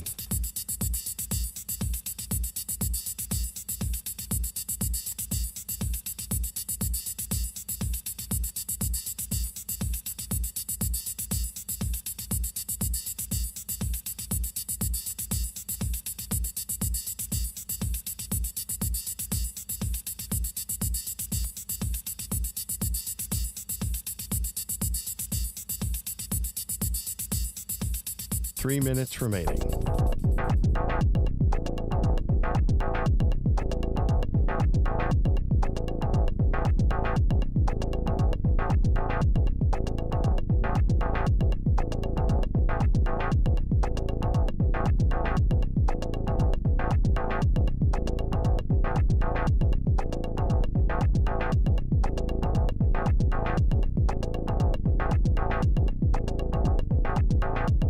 Two minutes, 30 seconds remaining.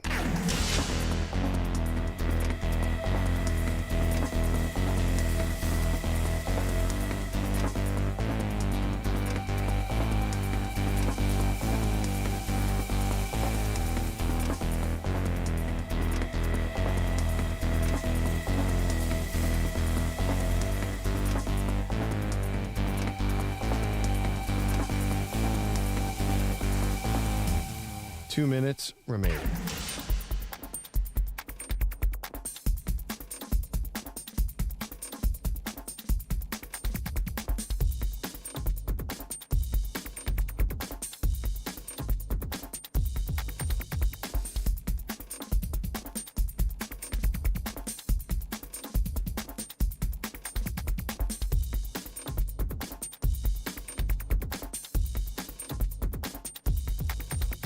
One minute, 30 seconds remaining.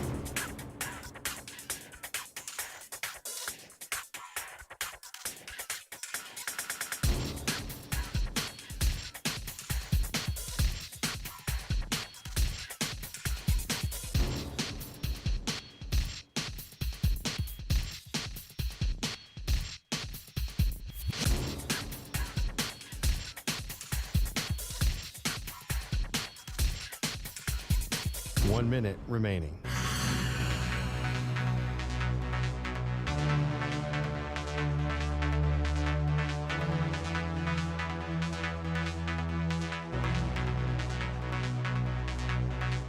.45 seconds remaining.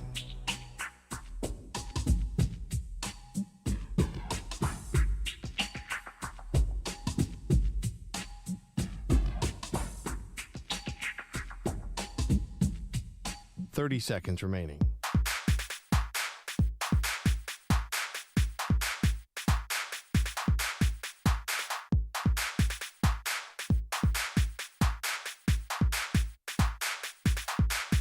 $15 seconds.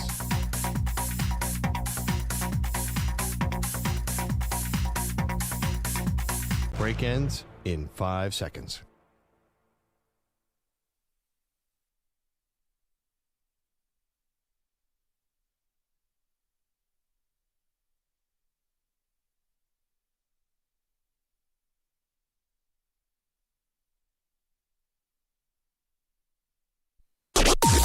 Maggie and Perloff on the Infinity Sports Network.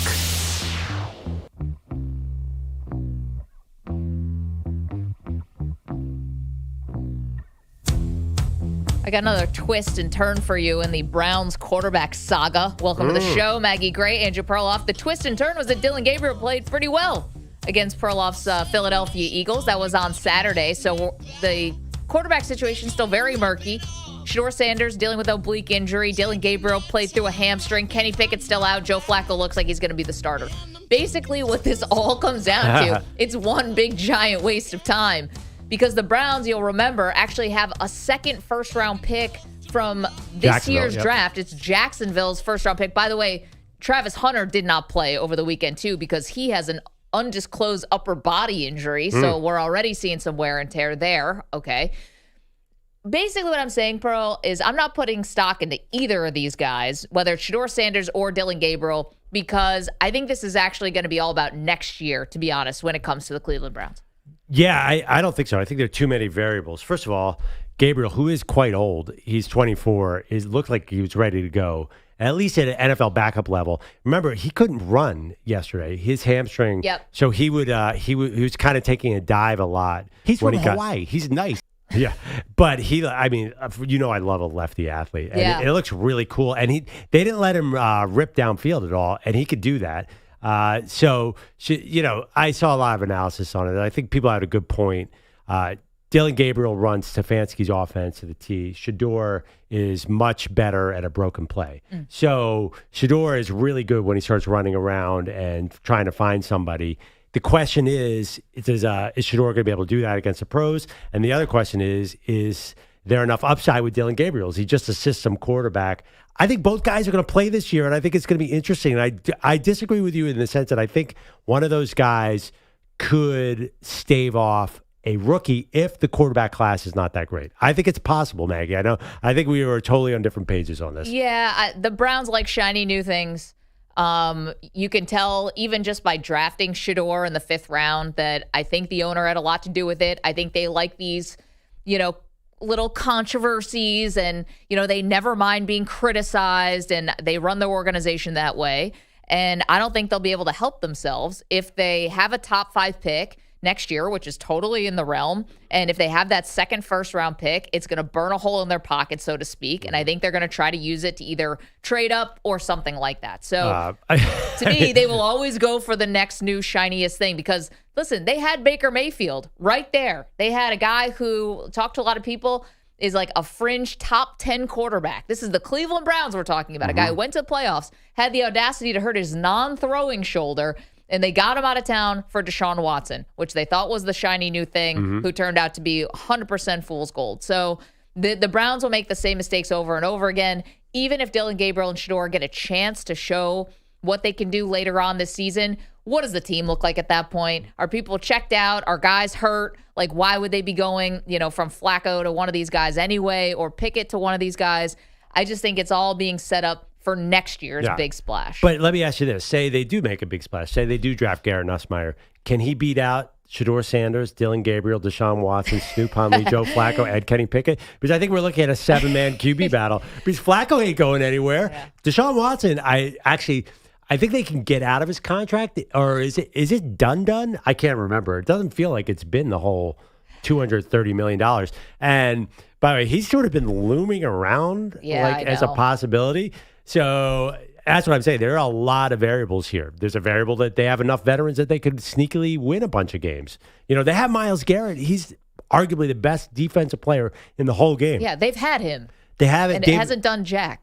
Well, yeah, they won 11 games 2 years ago. I mean, again, they didn't make any noise in the playoffs, but we're talking about the number one pick. And maybe Jacksonville, who's been playing Trevor Lawrence like crazy in the preseason, and he's looked really good. Maybe Jacksonville's pick is not a top 10 pick. So let's say hypothetically they end up with a number 8 pick, and then Jacksonville is at 14, and there's only one or two quarterbacks, and you can't trade up. I think there's just a lot of variables. I think we're going to see Shedeur Sanders. I think we're going to see Dillon Gabriel. And I think one of them has a chance to maybe make an impact to be part of the mix next year. You always talk to me about how big of a long shot this would be anyway. How rare it is that 5th-round quarterbacks or even 3rd-round quarterbacks actually become starters. Yep. Like, it's fun to talk about Tom Brady and Brock Purdy and, even Russell Wilson or Dak Prescott. But what do you always tell me? Where do the majority of the starting quarterbacks in the NFL come from? Top 10. Top 10. So, I mean, why we think the Browns, who can't, identify a good quarterback if it jumped up and bit them, why do we think all of a sudden they're going to be the team that's going to benefit from this amazing scouting department where they finally found this diamond in the rough? What's likely to happen? What's likely to happen is that they're just going to go back into the pool next year for a higher pick. Well, I mean, okay, here's another kind of thing that's right below the surface. You think that all this stuff about Arch Manning going back to Texas next year is not set in stone. I do not think so. So, but if you take Arch Manning out of next year's draft, then you're looking at Cade Klubnik might be the top guy. Are we so sure? Is there going to be anything on film this year that's going to show Cade Klubnik is so much better than Shedeur Sanders, Dillon Gabriel, Joe Flacco, Deshaun Watson, and Stu Huntley, and Kenny Pickett? Are there enough chairs in that quarterback room for everyone to have a seat? Yeah, they need to sit on the floor. They need to rent a conference room, sitting on each other's laps. But see, the thing is about the college football quarterback classes, this is always the thing where you can never tell from the beginning of the year to the end of the year. You're right. You gotta watch them play it out. Well, I mean, listen, is my guy Money Mateer, is he going to get kicked out of college for gambling? Because he's a guy I love that could be good. But again, I think he's got to stop sending Venmos for big time sports gambling. How about it? Could you? We'll stay off that for a second. But what if Arch says, I'm going back to college? Then I will tell you right now, Jimmy Haslam is going to say, guys, we're not drafting a quarterback this year. We are tanking next year. And so I'm just saying, it is not a guarantee that the Browns are going to use those picks for a quarterback next year. There's also a possibility these guys get a shot this year and look good. Dillon Gabriel looked really good. Yeah, he looked good. For a rookie. Shedeur looked really good. I think there's a lot of upside here. And I think Kevin Stefanski's a very good NFL play caller. That's the thing. He's going to make Flacco averaged 310 yards a game when he came in a couple years ago. They have a chance to be better than we think. Yeah, 310 yards a game, and 70 of those yards actually went to the other team, turning interceptions. He was 3-1 in the regular. I mean, he won 3 out of his last 4 games, got them to the playoffs. And he was okay in that Texans game, just a couple of interceptions. A couple pick sixes. He still threw for 400 yards. He definitely can move the ball. What's funny is it wasn't a full announcer jinx, because I think for an announcer jinx it has to be pretty big, hey, this guy's made 16 field goals in a row, or hasn't missed from 50 plus in 3 years or something like that. But Scott Graham was doing the call for the Eagles-Browns game. He goes, Dillon Gabriel is playing great. Boom, pick six. Yeah, it was it was not 1 second later. I love a lefty athlete. That was 100%. They're not even going to blame him for 1 second on that pick six. One guy. It was one of the dumbest interceptions I've ever seen. Well, 2 receivers ran to the same spot, and the first guy thought the ball almost hit him in the head, and he ducked out of the way, and then the Eagles cornerback was there. So this is preseason. That pick six nobody's putting that on Gabriel. It was really dumb. It was literally 2 guys right there, and the one who came up through the middle was the Eagles corner. Anyway, let's get to our quarterback carousel, shall we?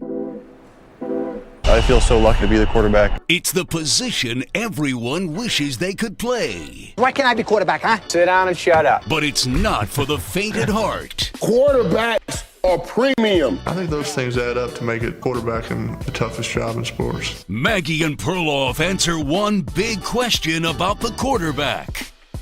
All right, EJ, we're still in the NFC South, are we not? We are. Final team in the NFC South, and we're going to Carolina, talking about the Panthers. And I have this question for you guys. Will Bryce Young finish the season as a top 15 quarterback? Okay, can I start this? Because yes, please. I was flirting, and you guys know this. I was flirting with picking the Carolina Panthers to win the NFC South. Love Dave Canales. I love him based on his interviews. He seems like a really interesting guy. Bryce Young looked pretty good at the end of last year. Ted McMillan has been amazing in the footage we see at training camp. And then I caught some of their game against the Texans. And, oh, God, did they look brutal again. Like, a reality hit me in the head. I'm like, oh, wait, this is the Carolina Panthers. Then my guy Andy Dalton got hurt, and they're bringing in a UFL guy to sort of fill out the roster. I'm worried. I know it's preseason. I don't want to overreact, but it was just a reminder, there's a long way to go for this franchise. So I'm going to lean no, not top 15, which actually there are 15 pretty good quarterbacks in the NFL. If he was 15 to 20, I don't think it'd be a huge disappointment, but I'm now leaning no, and that's stupid because I keep telling everyone not to overreact to the preseason, but they look pretty bad. Okay, so a couple things that can go right for the Panthers that would make this a yes. Yes, he can become a top 15 quarterback. I saw this scouting report on Bryce Young. He's learned how to play his size. And I think that's a really smart thing that somebody said, because he even joked around about it. They said, what's different about the offseason? He goes, well, I grew a couple inches, so I'm just kidding. But he has to understand what he's got to play like. Now, the last couple of weeks of the season last year, you're in garbage time, basically, of the season. Yep. Were teams really being that true about game planning Great for you? question. So I think it's a little bit of fool's gold. However, if he can learn to play his size, which I think he has, if Ted McMillan can actually be a really good receiver, and then you also have Xavier Legette as your other receiver, run game's going to be robust. In this division, I'm still a Bucks lover, but it's going to look a lot better. Top 15 might be a little rich for me, though. I'm looking at the quarterback tiers from the Athletic Pro, and they have him as the 24th ranked quarterback in the NFL. Here's a couple guys who are ahead of him that he would have to jump. Low. Caleb Williams, Drake May, Sam Darnold, and Bo Nix are both tied for 20. Geno Smith, Trevor Lawrence, and then Tua, Aaron Rodgers, Kyler Murray. How many of those guys could he jump? It's the younger guys that he's going to have a problem jumping. Yeah. I don't think he's jumping Drake May and Caleb Williams, and probably not Bo Nix. Maybe Sam Darnold. Darnold's got a lot more experience, so I would lean Darnold, actually. This is going to be hard. It's going to be hard for him to jump this amount of people to get into top 15, but I do think it's going to look a lot better. And I'll take you one further. I think he's going to stave off another rookie. So let's say the Panthers are not great this year and they do have a top 10 pick. Yeah. I don't think they're taking a quarterback. Well, That's the nicest compliment I can give him. I don't think so. I kind of disagree with that because they're getting deep into his contract. Like, are they going to pay him? Because he's in his third year right now, right? This will be the third year. So after his third year, then they're really into a financial decision on him. So I'd be surprised if he's bad and they're, say, 5-12, and there was a quarterback there, you don't think that they would jump on that? Well, are they going to be bad enough to be picking high enough that the person is actually an upgrade over him? And you don't have to pay a guy after the third year. You pay them after the third year when they're real good. But if they have him for the fourth year, then it's a bit of a mess. I do think they have to start making decisions early. I think this is another tryout year for Bryce, which is probably a good thing. You said he played his size. I saw the first preseason game. He had a really sweet scramble. He found a guy. That's what makes Bryce Young awesome, is his ability to move around and make plays. The question is, the step up from Alabama to the pros, is somebody always going to find him and cause problems when he's out running around trying to make plays? So it's still a TBD. I was so high on them a month ago. There was a lot of buzz. There was a moment. Ted McMillan was just mossing people left and right in practice. So we'll see. 15 is just too rich. Everybody knows the quarterback. 888-710-4ISN, 888-710-4476. Coming up, let's talk about college, shall we? What would a successful season look like for the likes of these four Power 4 teams? Also, we got some clarity on the Michigan Wolverines, the whole sign stealing scandal. Probably not a great thing when it's revealed that you are calling yourself the KGB when you're orchestrating a sign stealing scam. Kind of hard to say it was all jokes, or it didn't mean much when you were calling yourselves the KGB. Those are definitely people you want to be associated with, right? All right, Maggie and Perloff, let's go. You're in a 5-minute break.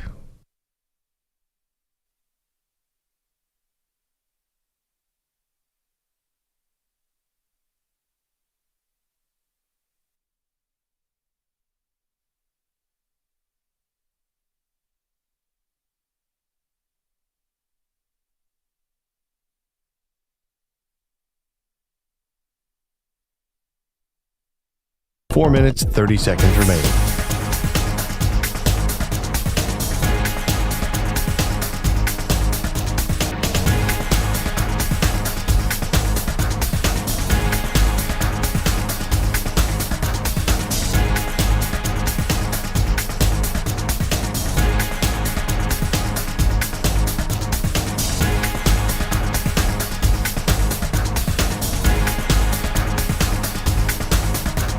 Four minutes remaining.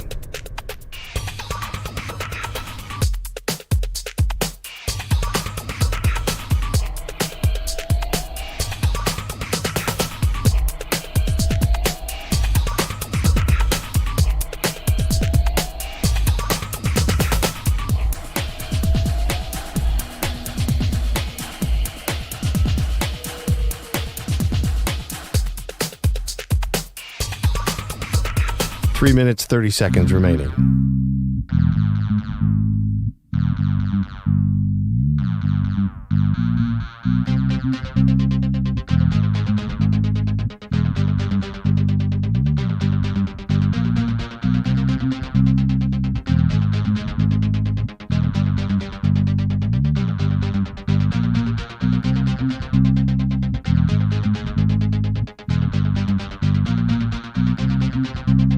Three minutes remaining.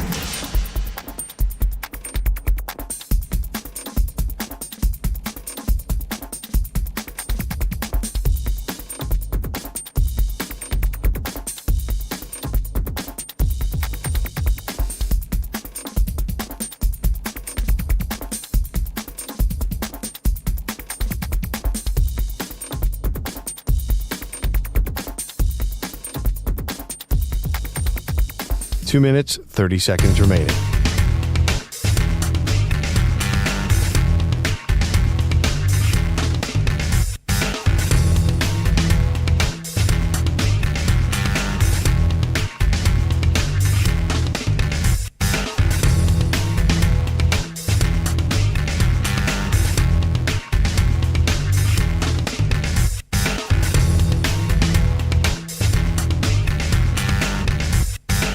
Two minutes remaining.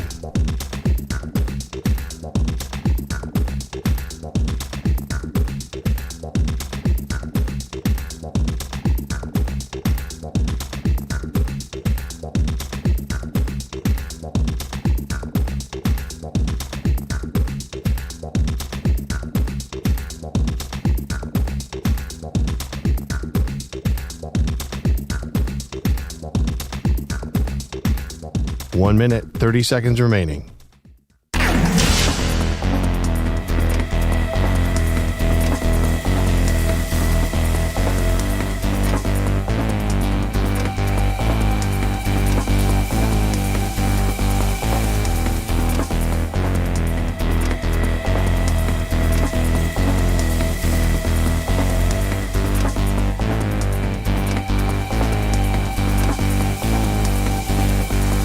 One minute remaining.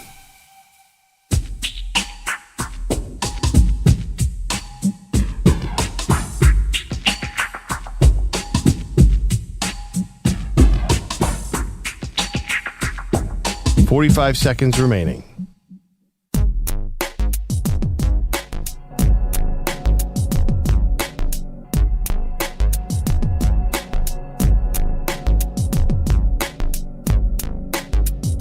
.30 seconds remaining.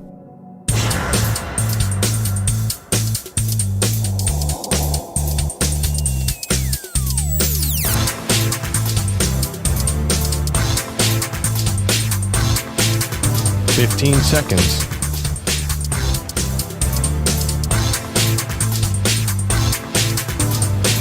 Break ends in 5 seconds.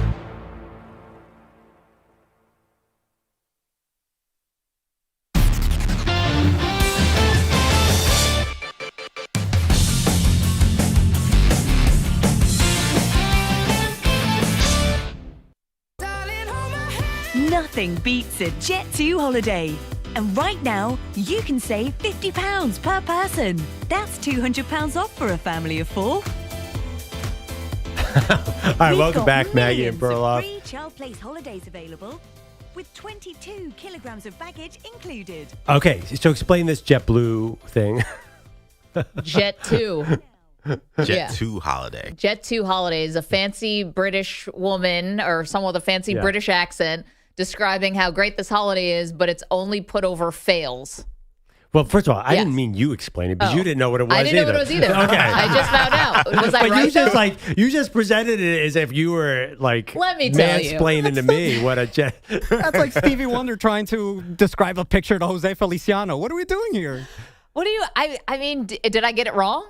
It's not. You don't have to be freaking Einstein to figure it out. You guys explained it one time. I think I get the gist. Yeah, no, I mean it's you got it right. Basically, yeah, it's basically a British holiday package. They're a tour operator, and they do various different packages. But the videos that people are putting over it on TikTok and Instagram and Twitter are videos of these hilarious water slide fails and water rafting fails. And now it's gone beyond even just holiday stuff. Now it's just, I saw a dog knock over a baby, and then the baby bit the dog, and they put that over the Jet 2 holiday. Bit the dog. It works in every way. I had a talk with my wife this weekend. About what? Oh, a talk. About London on a Jet 2 holiday? Was it it was related. Hey, can we talk? It was yes, because we have to talk. I am sick. Her family does adventure vacationing. Oh, yeah. Yeah. I said, last week I talked about going to the Grand Canyon and being terrified of the heights and the fact there were no guardrails. It's a big canyon to fall into.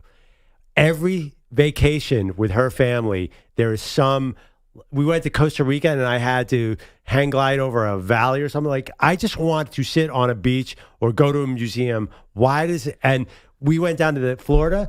What do you know? I'm on a kayak 8 feet from an alligator. Yeah. Can I just do something where my life isn't threatened on a Peterson family vacation once? Wait, Andy so Perloff, back from vacation? That's me. You told her, so you guys have been back from vacation now for a couple of days. Yes. You're settling back into your routines, regular life, and this is when you decided to say, hey, never again. No more this adventure tourism, not doing any death-defying stuff anymore. Leave me out of it. So my wife had 7 injuries. She got kicked by a horse. She started talking about what she wanted to do next. Oh. Already. That's And what you got to lay the so groundwork, she says, we're going to be out on the West Coast because her family's out there. Maybe we could go on to Hawaii. I'm like, Hawaii? There you go. I like this is the beach. She's like, there's this part of it where you can go on this hike that is over a volcano that may or may not be active, and it's a little dangerous. Get me wrong, people. She want to tightrope it, tight walking? No, she wants to be up on a cliff. I don't like heights. She wants to be up on a cliff, that's 17 miles up. She described her idea of this Hawaii trip, and it was not. There was no Mai Tais, Maggie. Okay. Well, I'm not to play armchair psychologist here. Oh, but this is getting good. But Pearl. Yeah. Do we not see what's going on here? No, God, now I'm a little afraid. It's a cry for help. From who? Your wife wants something more exciting. Uh-oh. She wants you to do something, spice it up. She's going on all these adventure tours and vacations. I don't have to be Freud. You got to surprise her with something. Night away, something. Sarah is craving some kind of adventure. Now the ball's in your court. Curve to the left. What? All of a sudden? I'm sorry. This is it. I'm blown away here. You want to be sitting on the beach reading a New Yorker. She wants to be doing something exciting. I'm telling you, man, this is what's really going on. He's from Hawaii. He's nice.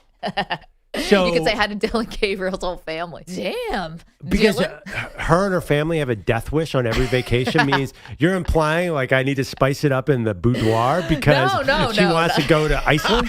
By 20, nothing like that. I'm saying it sounds like that. She clearly wants some kind of surprise. It doesn't have to be like that. It could be dinner, theater tickets. It doesn't have to be nuts. So the discussion went like this. I understand what you're saying, and it's a good. I like armchair psychologist. Yeah, I know nothing. By the way, which you applied to a Dylan Gabriel quote earlier. I have that also. So the funny thing is, she said, my family's always been like this. We've always gone on vacations, and 75% of the time there's a massive fail. We'll hike Mount Washington and get caught without water. She's like, this has been going on since I was. She wants to perpetuate it. She wants to keep it going. She said, I don't want to do this either. It's she says, my family refuses to do any normal vacations. They always want to go to state national parks. They always want to try something new and dangerous, and it always runs into trouble. Okay, so she was agreeing with you. Yeah, she's like, I'd like to do that too, but but her parents, who are in their 80s, by the way, still want to do nothing but hike. Okay. That's crazy. That's awesome, though. So here's the thing then. Maybe there's this kind of thing. Now here's the armchair psychologist is back again.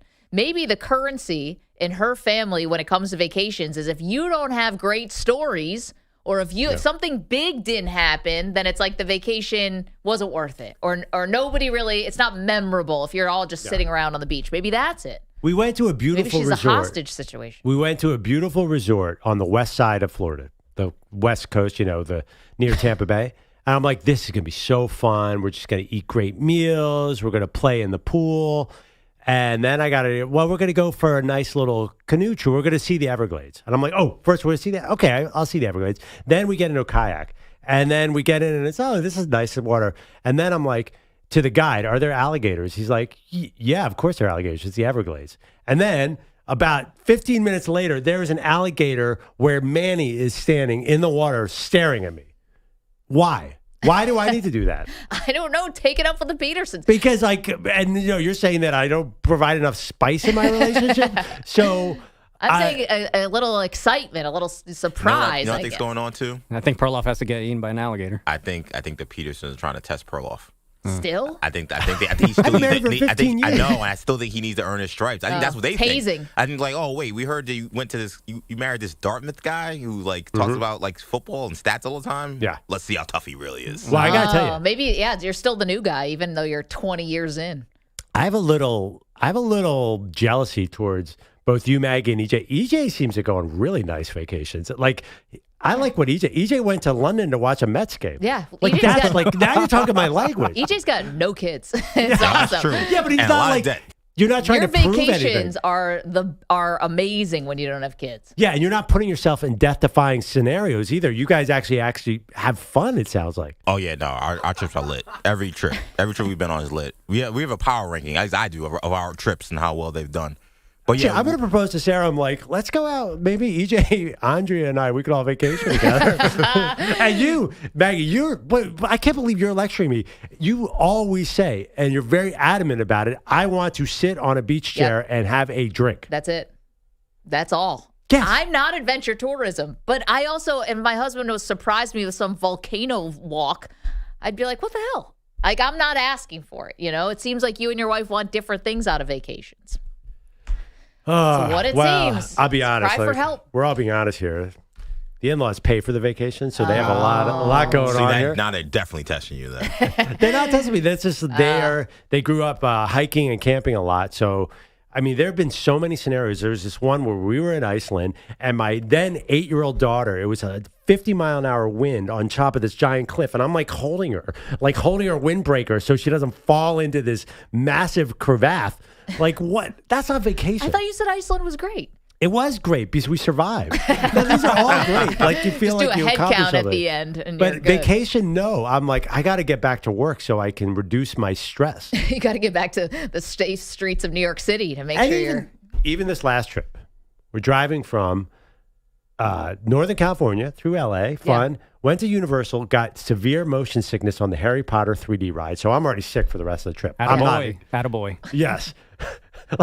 These virtual reality rides are insane. And then let's drive from LA to Arizona. It's 114 degrees. And my daughter informs me there's a great chance the tires are going to blow out. Then I look on the side of the road. There are all these blown out tires. The car is in danger of overheating. My Nissan Altima rental. This is not relaxing. Okay, well, you just said it, though. You said the quiet part out loud.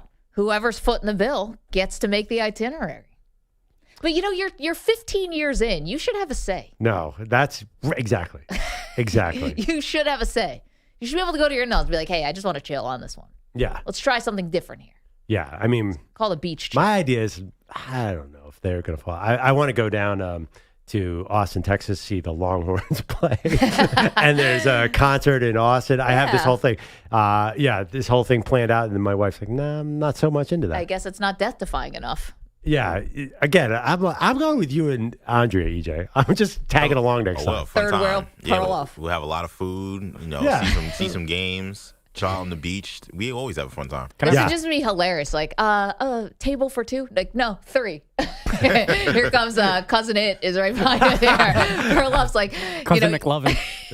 You could be the photographer for them. Yeah. Because where did you get engaged? In London or London, in Greenwich, London. The Prime Meridian, the most romantic place on earth. Yes. So I found out that loser copied my idea. Yeah, and then it wouldn't have been as romantic if there was a third person, me, smiling in the photos. Perloff as the vacation third wheel. See how Andrea wants that one. See, try that for size. They do have a honeymoon coming up. Maybe you could crash that. Oh, I'm sure she'd love that. All right, that's a bridge too far. Yeah, okay. Let's get to Gordon. Not for me. Can I come? Yeah, now you got Manny Guapo, Big Friendly calls him. Yeah, you know me. Manny Guapo on vacation. He could be your photographer. I'll be the drunk uncle. Manny's vacation consists of going to Buffalo, New York to watch a Giants preseason game. He's even lamer You just than said me. that you want to go to Austin, Texas to watch a football game. Yeah, there's a lot going on in Austin. Yeah, well, there's one or two things going on in Buffalo. Manny's responsible for like 100% of the Buffalo tourism. You're welcome, Western New York. That and the few people who are going to see the Niagara Falls. It's like, how many people travel by train to Buffalo in 2025? One. Manny Rodriguez, nice to meet you guys. You can check out the stadium, see how far they've gotten on that. Pretty far. That's another reason why I went. I wanted to see the stadium. Oh, is it because you wanted to see some phony Josh Allen interacts with young fans video too? I got plentiful of that. I didn't even have to watch Hard Knocks or do it much more. Just have to walk outside. Inspiring young people. Oh, sure. Oh, I got my algorithm is taking over. Josh Allen has a cute interaction with a fan. Yeah. Josh Allen's on a sideline interview and they're asking about his marriage. I mean, he's inspiring the youth, you say, but not everybody can grow to be 6'5", 230 pounds and marry a Hollywood superstar in Western New York, Maggie. Well, you could pick one of those things. Maybe you are tall or maybe you... Probably not. No. The national average is what most people are like 5'8". So I know we got to get back on track here, but Haley Steinfeld is away. Yeah. Is she going to live in Buffalo? She's already there. She's just not flaunting it like Taylor. You think she's living there now? No, she's working, so I'm sure she's in L.A., but... Do they have a house? She's there. Is she a resident of Buffalo, New York? I don't think she's a resident, but she's definitely there for the games. But they just don't show her because she's not like front and center like Taylor swag surfing or whatever Taylor's doing. She doesn't need that kind of attention because she's an Oscar nominee. This is where I move out of the frame of our YouTube clip. I'm not saying anything...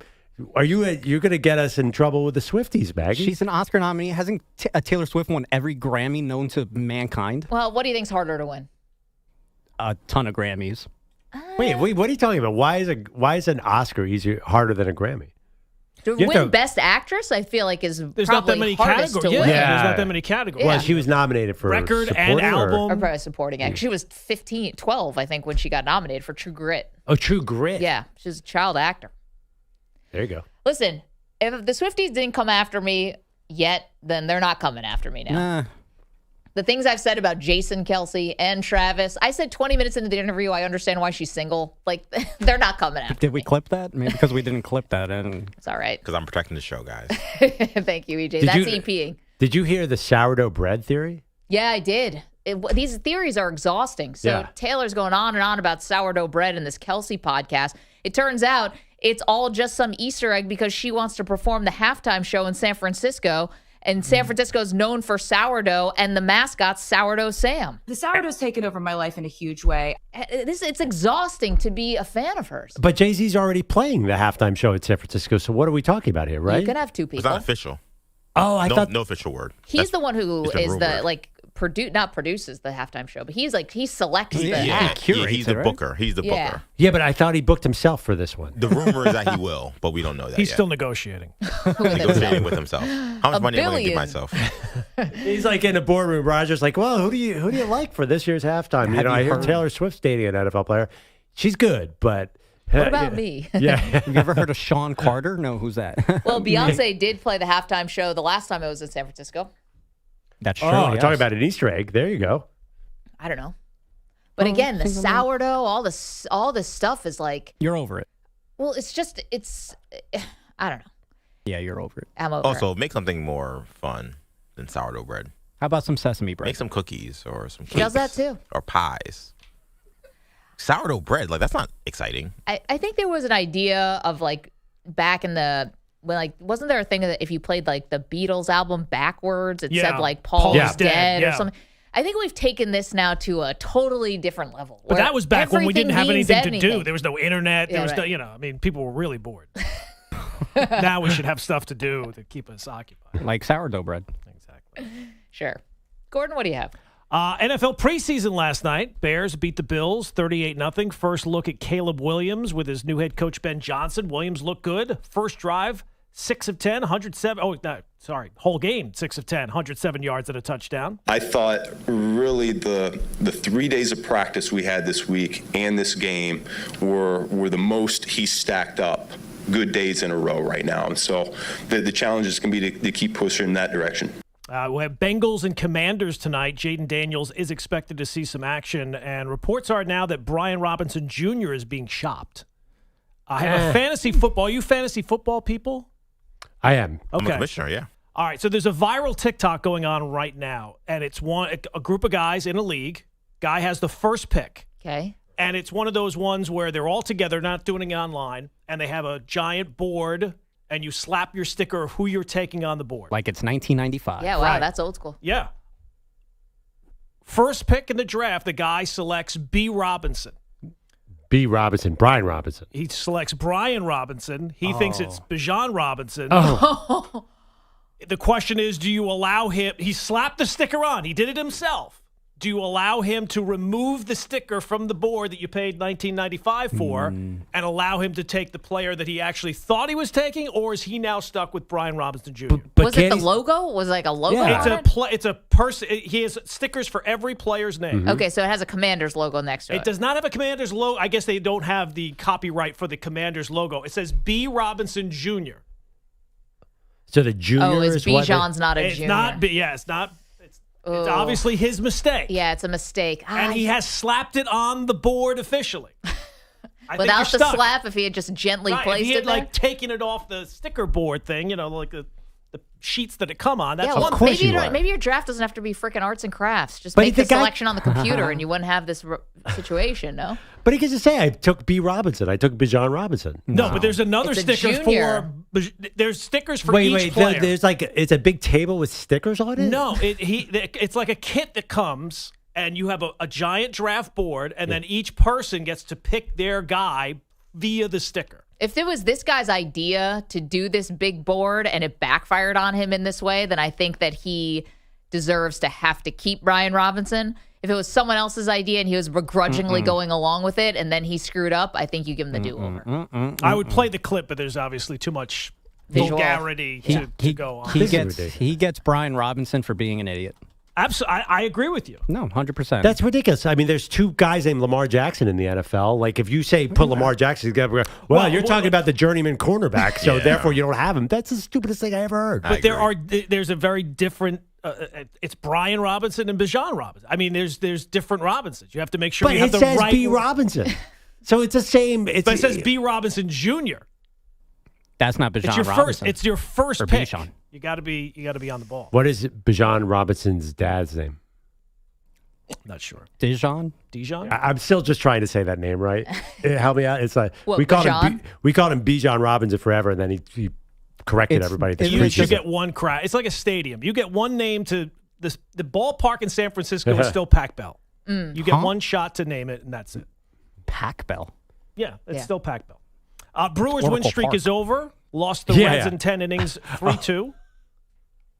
Sorry, it took me a second. I was a little confused. You're saying you refuse to do corporate sponsorship updates. You just call it whatever. it's- whatever you get one crack at it. Right, so That's your Staples Center forever. Absolutely. That's your line in the sand. Gordon. Absolutely. Yes. I'm down with that. Yeah. I totally 100% agree. All stadium deals are for a lifetime. As a stadium name aficionado myself, I hate that. You know, not Manny has a updating. superpower. You can ask him any pro sports arena, and he has the updated corporate No, I'm sponsorship. not- No. Manny has kind of a superpower where he mostly He said gets pro. them right. He said pro. He said pro. It's like 50-50 sometimes, but No, come Highmark on. Stadium, Buffalo. You like that, right, Maggie? That's an 100% easy right one. there. They're hosting playoff games. That's not obscure. MetLife Stadium, the Giants, they're not hosting playoff games. Boom. Where, 2 for 2. Where does a New Orleans basketball team play? That would be the Smoothie King Center. Guys got it. Down pat, Gordon. Yeah, I don't even know what the first one was there, so I might. You're not an aficionado. Yeah, no, I'm not. Oh no, I'm not in any way. Mets don't play at Shea Stadium anymore. I still call it Giant Stadium, too. Oh. I don't care. I don't care about MetLife. Still Giant Stadium. Okay. The Brewers win streak over at 14. The only good news for the Brewers, Wednesday, Maggie, I know you're into this, 2 to 6 p.m., Okay. George Webb is the place to be. They're finally giving away the burgers only for those 4 hours, though. You come late, you're out of luck. And hopefully there was a guy last week who called 911 because he was not able to get his burger.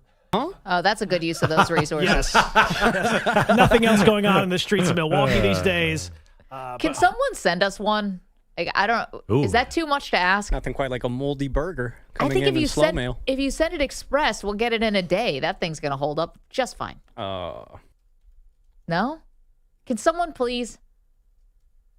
Yeah, let me just get in my car and I'll go to Sheboygan. I'll be right back, Maggie. I'm just wondering if anyone there listens to the show. I don't know. Can you send us one of these things so we can see what they taste like? Yeah, well, George they sound Webb delicious. burger? I'll eat it if I know that it got They there. have 29 locations. It can't be that bad. Yeah. Right. So it's Wednesday. Say it gets here on Friday. That's not going to kill me. No. Well, you can get it shipped by, what's that thing that ships frozen food? Goldbelly? Gold, yeah. By the way, it's on there. Wisconsin does unhealthy food really well, so I think Yeah, this is they going to be do. delicious. Oh, I bet. Oh, yeah. The entire Midwest, really. Meats and cheeses, baby. Yep. That cheese curds are they're everywhere. I know. I've stayed in Wisconsin, and there's a plate of them just sitting in my hotel room waiting for me to eat them when I got there. Just so good. I grew up going to my grandparents in Central New York. Cheese curds were everywhere there too. I was a big cheese curd fan. It's just basically like leftover cheese, right? Is it leftover? I think they're making them on purpose. No, I think the cheese curds is literally like the thing, like they make a block of cheddar or something and like it falls off. Do you think they're Sounds making delicious. Yeah, it's really good. I've been to a sure it cheese is. factory in the Midwest. The Tillamook cheese, or it wasn't the Midwest. It was in Pacific Northwest. Tillamook cheese, anyone? No? It's good. Go to the factory. Even better. Get it right from the source. You get it right there. The place was packed. Scotty Scheffler wins the BMW Championship, 5th win of 2025. Meanwhile, 18-year-old Mason Howell, which sounds like a golfer, Mason Howell, he wins the U.S. Amateur title, youngest winner since 2009. He was born in 2008. So now we have athletes who were born in 2008. I believe the sweatshirt is from like 2010. So Pretty close. Pretty close. Pretty close. Someone born in 2008 just won something. Yeah, he's 18 years old. He's he is now the 3rd youngest winner in the history of that tournament. He beats out Tiger Woods, so he's just slightly younger than Tiger Woods was when he won. Wow. Tiger, you bum. And that just made us all feel old. So thank you for that, Gordon. I'm going to drown our sorrows in some cheese curds. Coming up, whose stock is up, whose stock is down after a big weekend? It's the M&P 500. You're in a 5-minute break.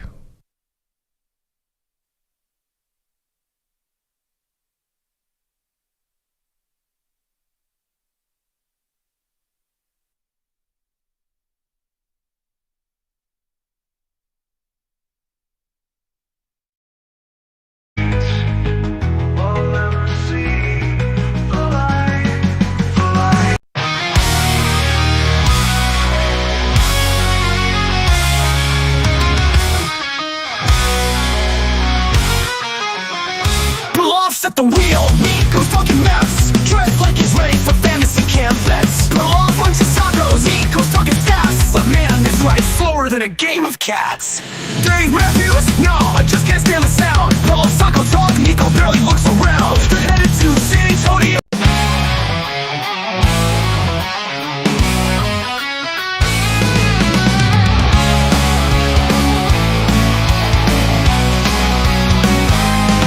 Maggie and Perloff, they're feeling the sting. Pete Bellatti's gone, it's a whole new thing. They miss his voice, they grumpy flair.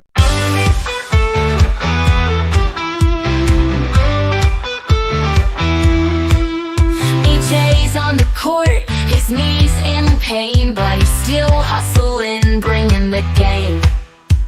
Peter Schwartz, slow and bumbling by, with a hip replacement from an old Studebaker ride. Oh, EJ with his injured knee, still crushing Schwartz so easily. Pickleball champ, he's on a spree while Bellatti's home as usual, absentee. is swinging, but he's out of tune. Studebaker hip creaks like an old cartoon. EJ's finesse got him looking stuck.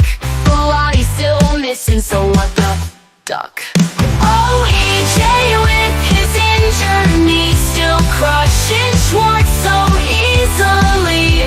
Pickleball champ, he's on a spree while Belotti's home as usual absentee.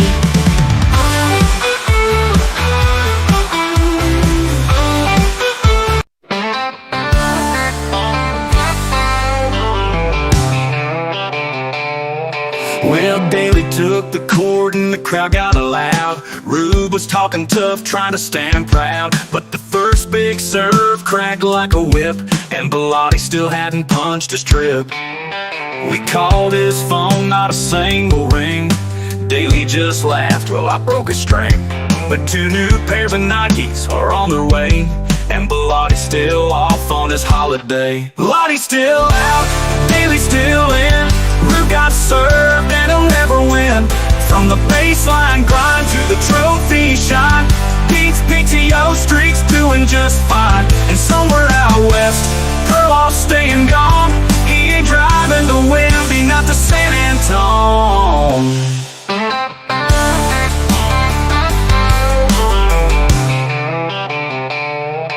Perloff took one look at the Grand Canyon White, said nope, that's where my bravery died.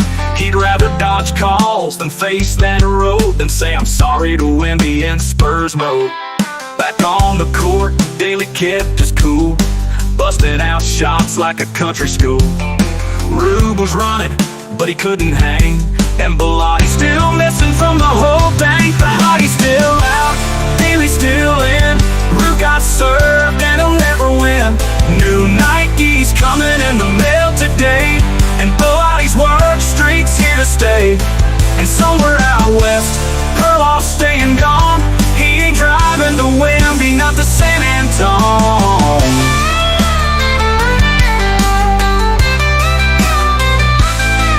Maybe Pete's fishing, maybe he's snoring, maybe he's watching paint dry, bored and boring. But history was made under those bright lights, while Pete was taking one of his famous nights. And somewhere out west, Perloff's staying gone. He ain't driving to Wemby, not to San Antone. Maybe Pete's fishing, maybe he's snoring, maybe he's watching paint dry, bored and boring. But history was made under those bright lights, while Pete was taking one of his famous nights. And somewhere out west, Perloff's staying gone. He ain't driving Texas, won't call Wemby at all. Daly's got the victory, Belotti's got the day off.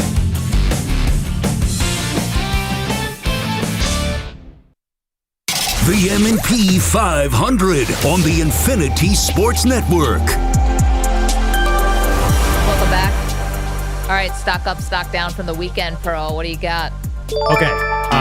Mentioned earlier in the show, but I want to bring him up again. Stetson Bennett the fourth. 28 for 40, 324 yards, 3 TDs, and 1 interception in a Rams. I think they won. Yeah, they beat the Chargers 23-22. So Stetson Bennett, guess how old he is? This is my favorite part. Ooh, is He's in his third year. 26? He's 27. Okay. He's ready to go. The funny thing about him is, you know, I always thought him in, I think he was a walk-on, just like a really just heady guy. He looks like a guy with an NFL arm, and this happens sometimes where you go to the NFL and you develop your arm. One of my favorite guys, Andy Dalton, his arm just took off in the NFL. I think Stetson Bennett has a chance here because we know Matthew Stafford is not really practicing. Jimmy G, if he gets the starting job, is fragile. I'm really interested in Stetson Bennett. I'm not even just joking now. I'm like, wow, what if this guy had some production in the NFL? Wouldn't that be a great story? It would be an awesome story, but here's the funny part. Wouldn't we all look a little silly? I mean, how many national championships do you have to win? And he won 2 at Georgia. How many do you have to win to be taken seriously? And everyone said, oh, it's the defense, it's the run game. Well, he actually had to make some really big throws, not in the win against TCU, but the first championship. We wouldn't look silly at all because after his first championship, everyone thought he was going off to become like a Wall Street guy, and Carson Beck was going to start. I think it was Beck was lined up. And then Stetson Bennett either had to appeal to the NCAA or kind of fooled everyone and came back to Georgia. I don't think no one, and he's listed at 5'11". I mean, he is not, again, I think probably a 2-star recruit at best. Nobody thought Stetson Bennett was going to be something. And then he got into all sorts of trouble. We saw him on video being drunk. So I think it's a really interesting story. The other thing, too, it just hints to, like, wow, does Sean McVay, would he be able to work his magic, even if a Stafford is hurt? Would the Rams still have a season here with Jimmy G and Stetson Bennett the fourth? Man, they do have a very good roster. For me, stock up cheating, stock down consequences. That's what you got from the Michigan sign-stealing scandal. Basically, everything, despite the fact that this was a widespread, and Pearl, according to the NCAA, they've never seen a sign-stealing scheme to this level. Nothing has happened, basically. All that happened is Michigan got hit in the wallet, and this has now become a lot more like the NFL. Like, if you get in trouble in the NFL, a team, you don't vacate wins, you don't vacate postseason victories. All you do is you get draft picks taken away or what have you. So these are more like those types of penalties. And, you know, basically it sends the message that you should be cheating. Because what's the consequence really here for Jim Harbaugh, who's now going to have a show cause penalty for 10 years? For what? He's never coming back to college anyway. And by the way, he's currently serving a show cause penalty for a different scandal. So, to me, I guess Sharon Moore can't coach one more game, which is next year's opener when they go to Germany to play Western Michigan. Why is this so haphazard? Again, Michigan's going to have to give up basically like $30 million in fines. They can't make any money off of postseason appearances for the next 2 years, although they can still go to the postseason. And we got some funny details from this scandal, the sign-stealing scandal, like Connor Stallions called him and his network of cronies. Yeah. The KGB. Knock, knock. Who's there? KGB. KGB? We will ask the question. What the hell was that? What? And the fact that he threw his phone into the bottom of a pond. Maybe a little less funny is the fact that he told a player on the team to cover for him, and he directed interns to destroy evidence. Not as funny. Oh, still. Wrapping up young people who feel like you have some kind of authority when you're just a lying fool. Whatever. And like Dude a wannabe spy. Or a fake mustache. I'm still in on this story. Okay, let's not treat the sign stealing thing like he murdered little children out there. I mean, come on. This is Ohio State had the same. First of all, sign stealing. Again, it's like everybody does it, right? He Will you at least admit that? $35,000 in one season on tickets and travel for people in his circuit here to go film. If it's not worth anything, then don't do it. No, everybody does it. Not this. Not everybody's been caught doing this, but I mean, listen, I saw the documentary. Stupider. There was a bunch of weird Ohio State people doing weird things about sign stealing. What happened in that documentary? That dude, Connor Stallions, just straight up lied to the camera, lied his face off. This is not Michigan, man. This is not integrity. This is not, all of that stuff is BS. Michigan men, you're just like everyone else. You're cheaters, you're liars. There's no arrogance that should be earned or deserved for Michigan. You're just like everyone else. You're just like Ohio State. You don't want to be Ohio State? What did Jim Tressel do? Same thing. No, You're Jim just Tressel the same. did nothing. Jim Tressel did nothing, by the way. Jim That was Tressel the did dumbest nothing. penalty of all time. You lied to the NCAA. You obstructed, an investigation. It's the same thing Jim Harbaugh did. Michigan man means nothing. No way. It's the KGB. But this is not banging. This is not banging a garbage can and hitting a home run. Like this was a, I think, much closer to what a lot of teams do. Like he was just a psycho wearing like fake uniforms. I don't know. Like, what were they going to take? Nobody wanted to see Michigan not be eligible for the postseason. That would have been a disaster. Like, if that had happened and Michigan had a really good season, it would have ruined the college football season. Like, what if Michigan is 10-1 and then couldn't go to the playoffs? That would be terrible. In their investigation, it said the postseason ban required in this case, but no postseason ban came. So, like, it says no one wants to see Michigan not in the postseason. Then don't turn a blind eye to this, like, stupid sign stealing thing. Wait, what do you mean? If they did, they are turning a blind eye, and that's fine because I want to see Bryce Underwood be good, and let's go Wolverines. By the way, guess who was coaching Bryce Underwood's high school team? Snoop Dogg. Connor Stallions. He's like some kind of volunteer assistant. Mm-hmm. How much more evidence do we need? Get this guy away from young people, okay? By the way, it reminds first year, Ohio State, 12-0, no postseason because they were banned. Why can't it happen now?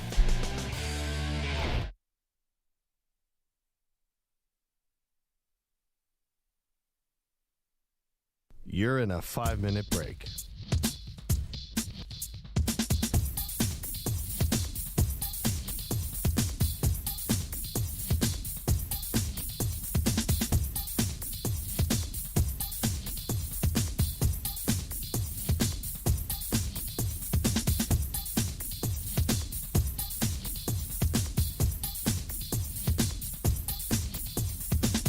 Four minutes, 30 seconds remaining.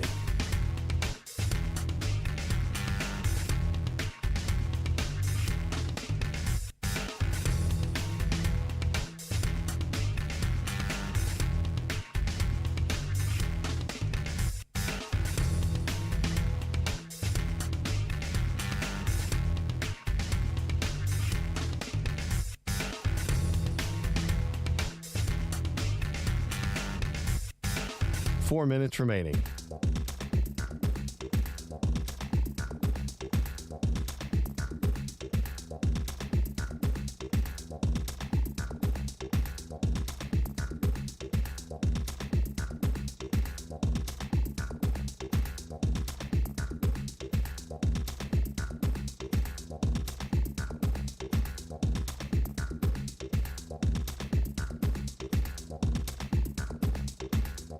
Three minutes, 30 seconds remaining.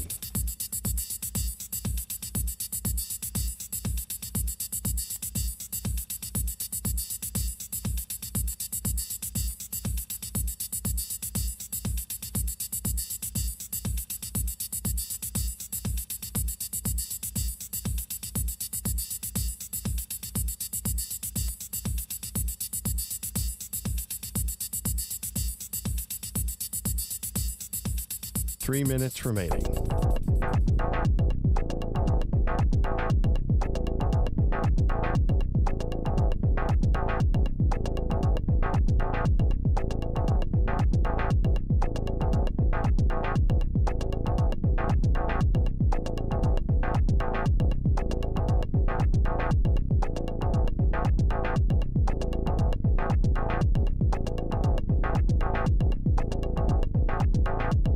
Two minutes, 30 seconds remaining.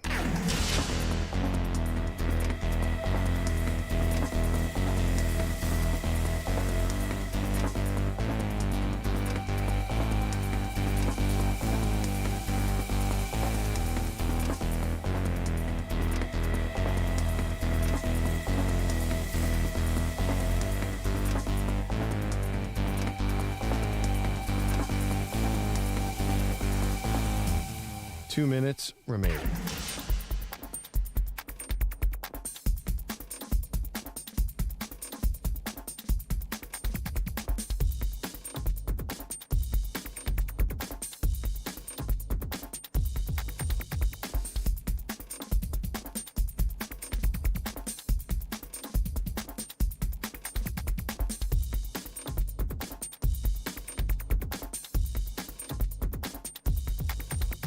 One minute, 30 seconds remaining.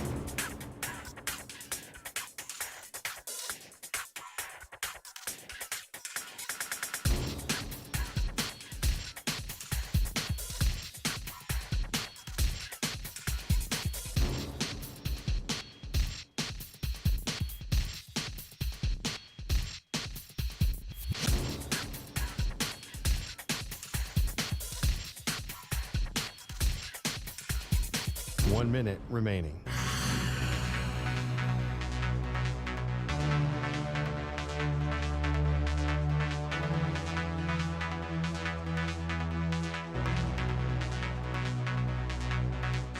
Forty-five seconds remaining.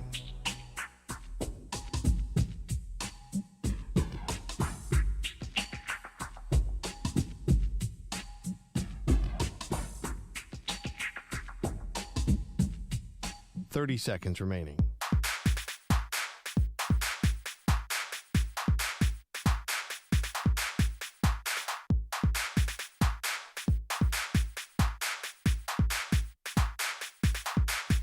$15 seconds.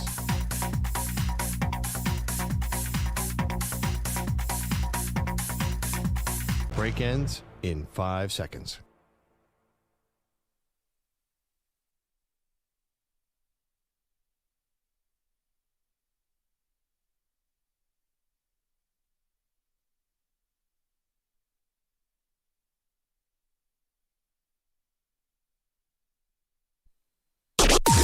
Maggie and Perloff on the Infinity Sports Network. Got the Michigan ruling came down on Friday, Pearl, but that was not the only news in college football from over the weekend. Welcome to the show, Maggie Gray, Andrew Perloff. By the way, we're in game week here, people.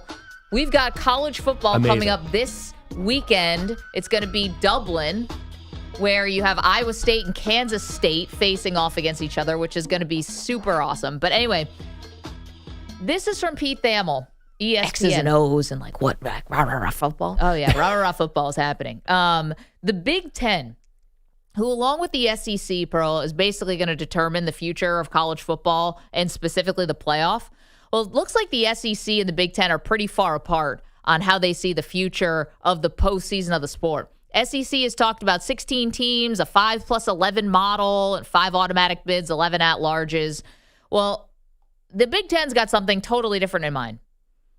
According to Pete Thamel, they're looking for a 28-team model, maybe 24, but looking like 28 teams where the Big Ten and the SEC would each get 7 automatic bids. The ACC and the Big 12 would get 5 automatic bids. There'd be 2 automatic bids for the non-Power 4 conferences and 2 at-large teams, and presumably one of those would always go to Notre Dame, or likely always go to Notre Dame.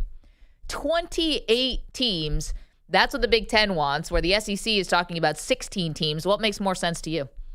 Oh, this might be the worst idea I've heard in sports in a decade. It is such overkill. It will totally not just water down the regular season, it will turn what is a magical regular season in college football into basically the college basketball regular season, which is close to meaningless. Yep. It would be, it's just way too many teams. And my number one fear is watering down the regular season. My number 2 fear is some of these matchups would be terrible. We would have, I don't know how they would divvy up the seeding, but if you had the number 1 team play the number 28 team in a playoff setting and it would be on campus now, it'd be a blowout. So what are we even doing here? I'm looking, by the way, although if they did 28, guess who would have been in last year? Colorado finished at 25, Navy 26, LSU 27, Louisville 28. Like Colorado would have had to play, Oregon in the first round. It probably would have been a blowout. Yep. So it's a very flawed idea. And the funny thing is, you read the story. When you read stories like this in college football, usually that ends up happening. They float these trial balloons out, but here's the thing: the Big Ten and the SEC are going to get into you-know-what match, because they both see the sport very differently. Obviously, in the postseason, 100% agree with you about the regular season. It's going to mean nothing if you go to 28 teams in a playoff. By the way, everyone's brain is going to be bashed into mush. I don't know if anyone cares about that, but you're adding so many more games potentially. But the other part, too, is I think if we really want to get back to the integrity of the regular season in college football, which I think we all do, why not just take it back to 4? I guess I'm the weirdo. I didn't mind when it was 4. I know the toothpaste out of the tube, whatever, but why not take it back to 4 before now we're talking about 12 and then 16, and it's controversial, and how many at-larges, and how are we seeding the whole thing? How about what we got when it was 4? Well, how fun was that? I'll tell you why. One reason is because money? No, because you know that there are more teams than that who are capable of running that 12, of getting through that 12-team field. Like, we've proven that there are at least 7 or 8 legitimate title contenders. So 4 is not enough. No, I get it. Ohio State last year would have never made the Final Four, and then they run the table. But then I ask you, should that team have gotten like a second chance? Sometimes if you lose to Michigan and a bad Michigan team, then maybe you shouldn't get a chance at redemption. You know, like, again, if we're both talking about the integrity of the regular season, that's what would actually save it. Not going 12, 16, 24, 28. But the amount of at-large bids you would have here would just basically guarantee that half your conference almost is into the postseason. So why schedule anyone hard? Why play? It doesn't matter. Also, I hate to say it, but this is going to be anti-ACC Big 12. If they go 7-7, 7 for Big 10, 7 for SEC, and then 5-5, that's not exactly the power balance that I think the sport is. Like, I'm looking at the standings from the ACC last year. Duke would have been the 5th team. They were also tied with Louisville and Georgia Tech. But I think the 7th or 8th SEC team is probably a lot of years better than Duke or Georgia Tech was last year, although Georgia Tech came on at the end of the year. I'm just not sure. You're going to have years where you're going to get really, with all those AQs, you're going to have some really unfair results. 888-710-4ISN, 888-710-4476. Now, yes, it will ruin the regular season if you go to 2018 playoff, which is what the Big Ten is proposing. But can I also just posit the other side? The BCS.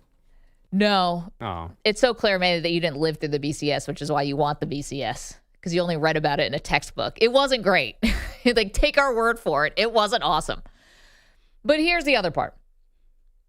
Are you going to watch? Yes. Yeah, of course. Am I going to watch? And it's our job to watch, but I'm asking, like, for the fan out there, are you going to watch? Definitely. They get rid of conference championship games and replace it with playoff games. We're all watching. We're all rooting. We're all betting. We're all doing all the things we do in the postseason when we look at each other across the bar stool and say, man, it doesn't get any better than the playoffs. So, and part of it, I don't want to be, naive to the fact that postseason is awesome. I know there are blowouts. That happens all the time. But we did get some really unbelievable games and a lot of lasting memories. Okay. Counterpoint. Do you watch the March Madness? Of course I do.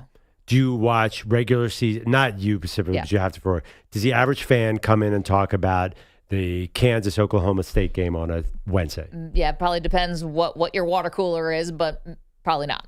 Yeah, I just think the college basketball regular season has become a total afterthought on the national scene. But college football already had a head start on college basketball anyway. Like, I don't know. I'm thinking back to the heyday. When Bobby Hurley and Duke were going against UNLV, we knew all the players. Yeah, guys stayed 4 years. It was a big sport year round. And now it's just become just March. Yeah, maybe there's something, too, about, 68 teams in March Madness. There's going to be a lot more you're just not familiar with. Like, we always play the game, where is this team from? Like, what state are they in? We're not going to do that even with 28 college football teams. Because how big is Division I in football is much smaller than Division I in basketball. No doubt. So I think it is. At least it used to be. Now, but again, there's going to be some really awkward situations here if they do 28. What is the latest, by the way? Because you're right, SEC and Big Ten have not been on the same page. Nope. I still think SEC has more juice. I know Big Ten has had a lot of success. They've won the last 2 national titles. But I feel like the SEC is going to have more of a final say. Maybe because I'm watching the SEC documentary on Netflix like you are. Yeah, I am watching that. And I'm really feeling it. And my favorite team, the Philadelphia Eagles, is intent on drafting an all-SEC team. But I just feel like at the end of the day, SEC has a little bit of an edge on the Big Ten. Or am I missing something there? I think it's pretty neck and neck. If we went to a couple other metrics, which is like TV contracts, which I think that Fox is paying tons and tons for the Big Ten. Like I think they're pretty comparable. Could be. So I think they have a say. Let's put it that way. And it's going to be up to the Big Ten and the SEC to determine the future of how we get a national champion in college football, and they couldn't be further apart. If the SEC is saying, a 16-team model, and here comes the Big Ten, 28, that's not the same. Do you want a 28-team postseason in college football? Quickly, we go to George, who's in LA. George, thanks for hanging on the line. We'll let you gloat about your Rams and how good Stetson Bennett looked over the weekend. Yeah, good morning, guys. Bennett did look good. McVay saw something in him a few years ago that I guess nobody else saw, but he has the experience of the ability to play 2 national championship games, and he's a little guy, but like Perloff said, his arm is developed. And just a quick shout-out to the Dodgers. They put the Padres back in their place. Yep. And by the way, in golf, in L.A. is popular, man, so I don't know. It depends on what region of the country you're in. Yeah, we were talking about, George, thanks. And again, thanks for hanging tight with us. all morning. We were talking about golf with like young kids, like because of social media. There's like golf TikTok and golf Instagram and some of these golf content creators that are doing really fun things that are not so traditional, buttoned up and stuffy, which I think is what people think of with golf. Like, everyone, but it started off because we're talking about is Scottie Scheffler the new Tiger Woods, and did Tiger Woods really deliver on the promise of Tiger Woods? Because listen, you guys are on the other side of the glass, or too young to remember. When Tiger hit, everyone's like, wow, he's going to bring golf to the masses. Mm-hmm. And it's just challenging to do that because of the cost of golf. And I still think that is an issue. Yeah, I think when Tiger was when he was in his prime, though, he was bringing in the eyeballs. Like the purses did get better, bigger. He did help golf, like as far as the rising tide. Did he help diversify the sport? I don't know about that, but he helped actual the sport athletes, grow. Definitely the fans, but he did not. I think there's a lot of documentation. He did not revolutionize the sport as far as who has full access to excel at it. Like I don't think that ever happened. The dream of Tiger Woods to me was not realized. 888-710-4ISN, 888-710-4476. Okay, we may not have time here, EJ. I don't know. Do you want to do this real fast with our college football teams? Let's do it. I'm getting the thumbs up, so let's do it. Okay. What would a successful season look like for these 4 college football teams? We've been taking one from each Power 4 conference per day. EJ gives us the team. We'll tell you what a successful season will look like. Go ahead, EJ. All right, so let's go to Gainesville. How about the Florida Gators? What would a successful season look like for Florida? And I want to say just becoming an elite team again, being in the national title conversation, and they have a potential Heisman Trophy candidate in DJ Lagway, even though he was in a walking boot recently. I got to put all that on hold because of the schedule. It's so complicated and so challenging that I'm going to say a successful season for the Gators is 9-3, Pearl, vying for the college football playoff. Yeah, so this is a really critical time because one is, are they going to do enough to keep Billy Napier's job? Because here's the thing, if they fire Billy Napier, there's a lot of reporting that DJ Lagway's gone. Like he will leave for another school because he's not draft eligible. And that would just completely shake up college football because he is a superstar. I was watching the Netflix thing. We mentioned this earlier, the Florida. There is something that strikes me about DJ Lagway. I don't know if it strikes. The man is gigantic. He was basically a kid, and he was already fully, he's just a huge quarterback. He reminds me of, the comp for me is Dante Culpepper, who is always one of the biggest quarterbacks I've ever seen. He is really special. But I agree with you on the college thing. I'm really watching, do they win enough? I like your 9 wins is a good number. Do they do enough to keep Billy Napier's job? That is everything for me. I think 9-3 would do it, but any less than that, then I think he's in trouble. Let's get to Iowa. How about in the Big Ten, the Hawkeyes? What's a successful season for Iowa this year?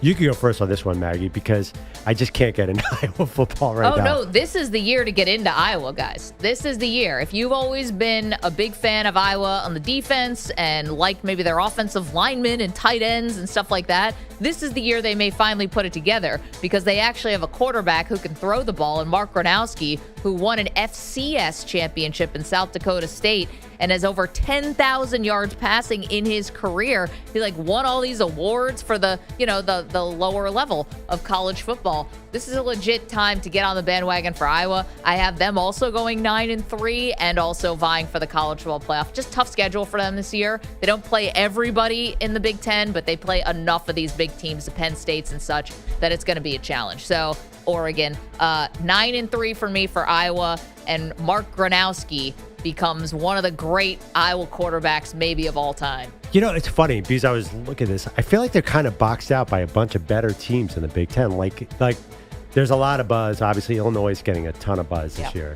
I just don't feel like there's anybody. People are kind of tired of the Iowa shtick. But this is going to look very different. I don't know. I mean, they're not ranked right now. They play Penn State, Oregon, and Indiana are the 3 toughest Big Ten games they have on paper. Yeah, I don't feel that excitement. I feel like that's a little rich. I think the win total is not quite that high. I think they're right around their win total, around 7 wins.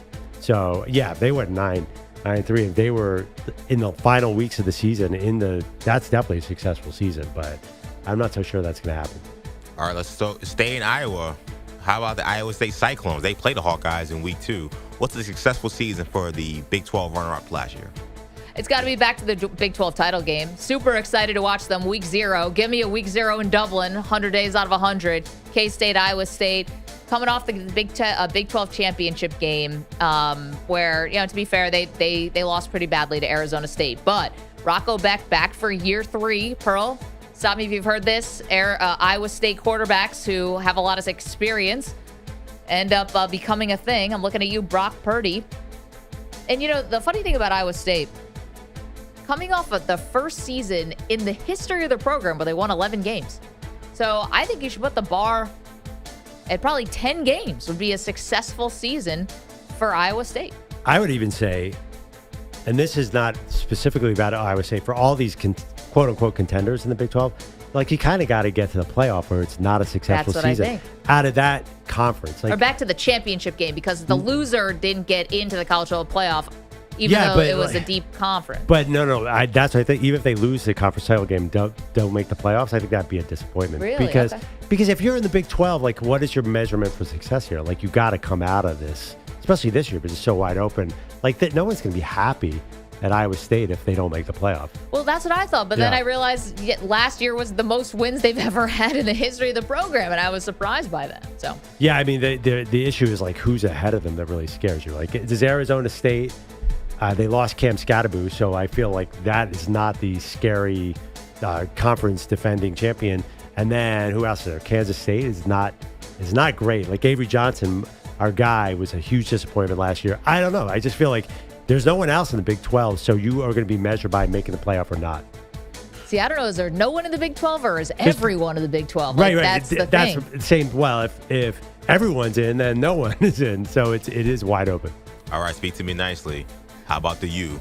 What's a successful season for the Miami Hurricanes? Watching ESPN the other day, thought of my good friend, Elijah. Are we saying the middle name or no? Do you remember it? Jamal? Oh, here you go. Elijah Jamal. Oh, my gosh. Just like that? We needed a big fanfare. Oh, no. You said it, did you? No, we never said it on the air. I said it on the air. EJ said it to Lucas on one of our calls because my little kid crashed our call and said, EJ, what's your middle name? And he said it. I thought Bogus and you talked about this, that we said Bogus knew, yeah, but he hasn't said it on Never air. said it on the air. Should I have dumped that? Yeah, can you dump it? Is it too late? It's too late now. Definitely too late. One of the all-time secrets. And the chat would have heard. Oh, man. Good job, Pearl. Anyway, oh my God. Guys, I'm so sorry. But anyway, you were thinking about Elijah Jerry.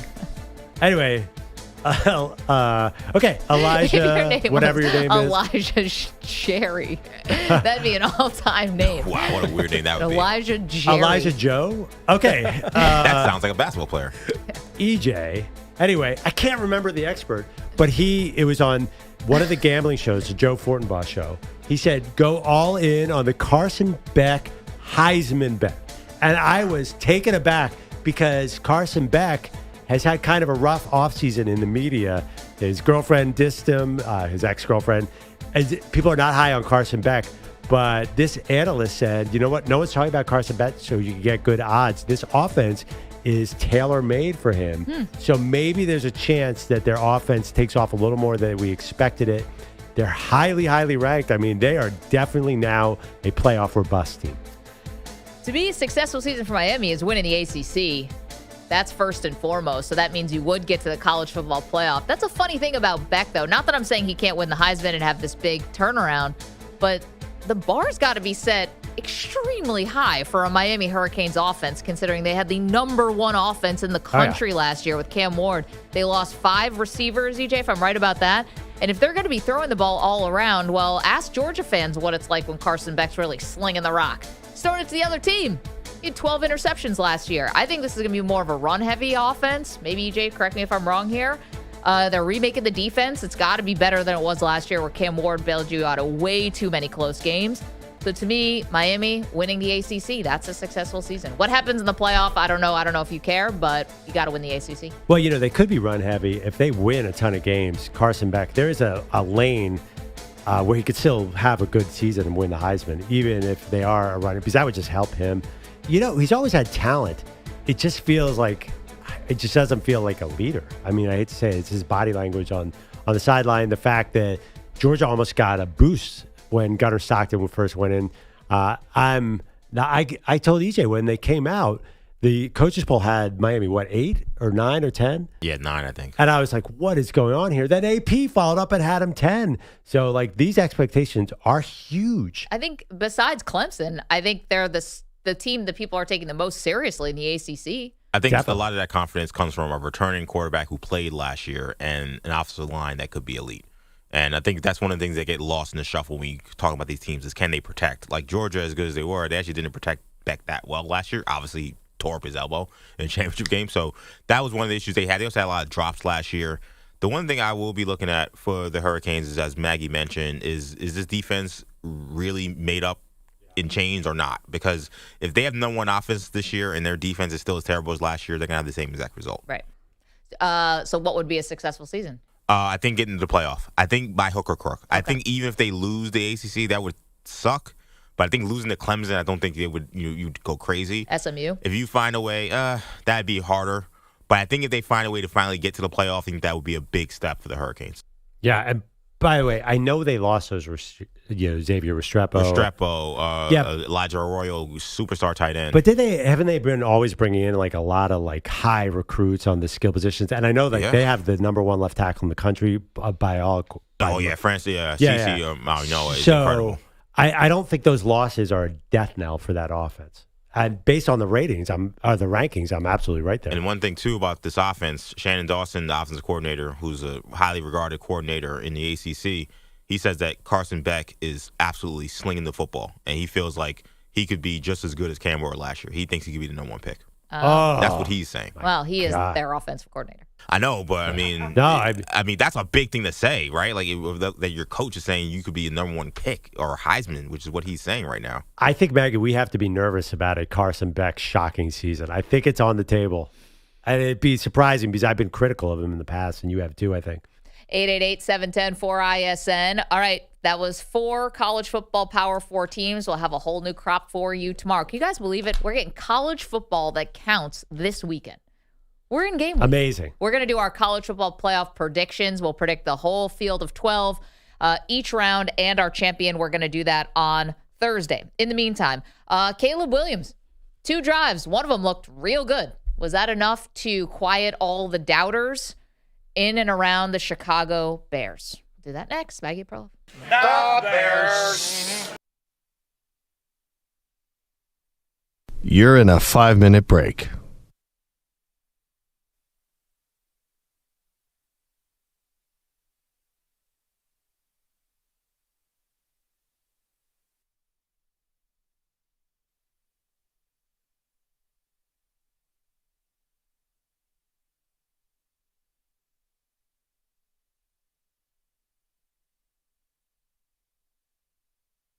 Four minutes, 30 seconds remaining.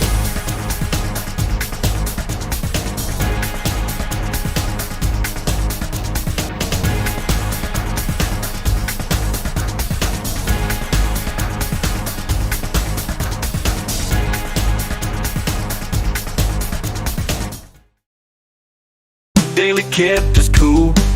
Pine Needles wakes up at dawn. Coffee brewing, screen turned on. He's got a favorite show to see, the Maggie and Perloff Symphony.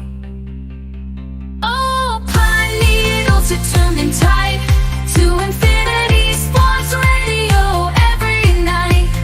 Maggie and Perloff, your daily delight. In their words you find your life.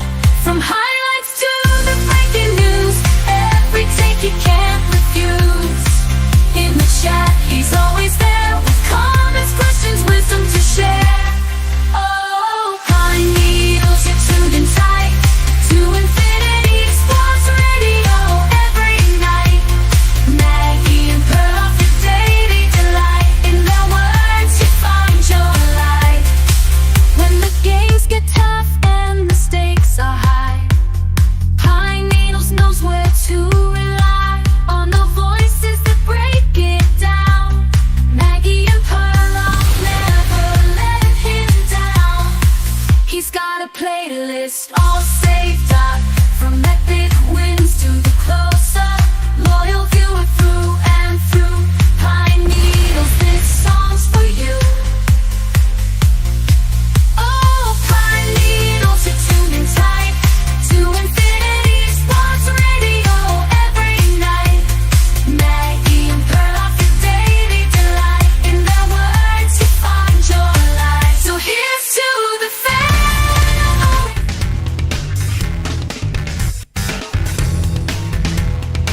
2 minutes remaining.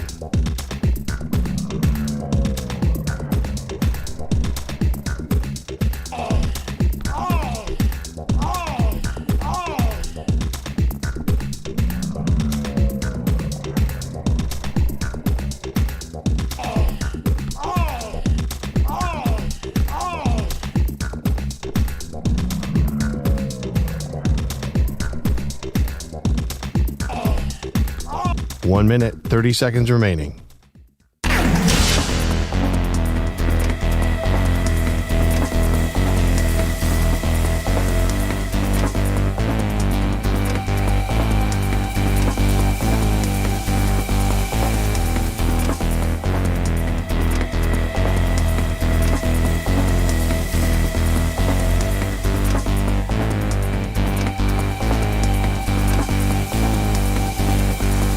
One minute remaining.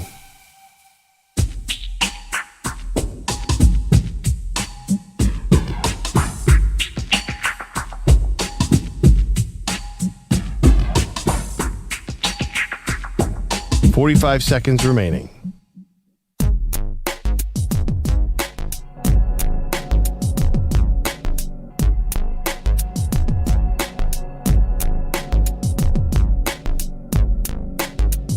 $30 seconds remaining.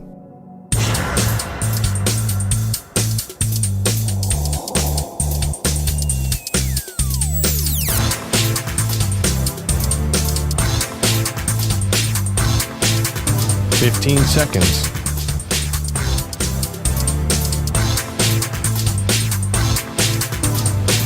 Break ends in 5 seconds.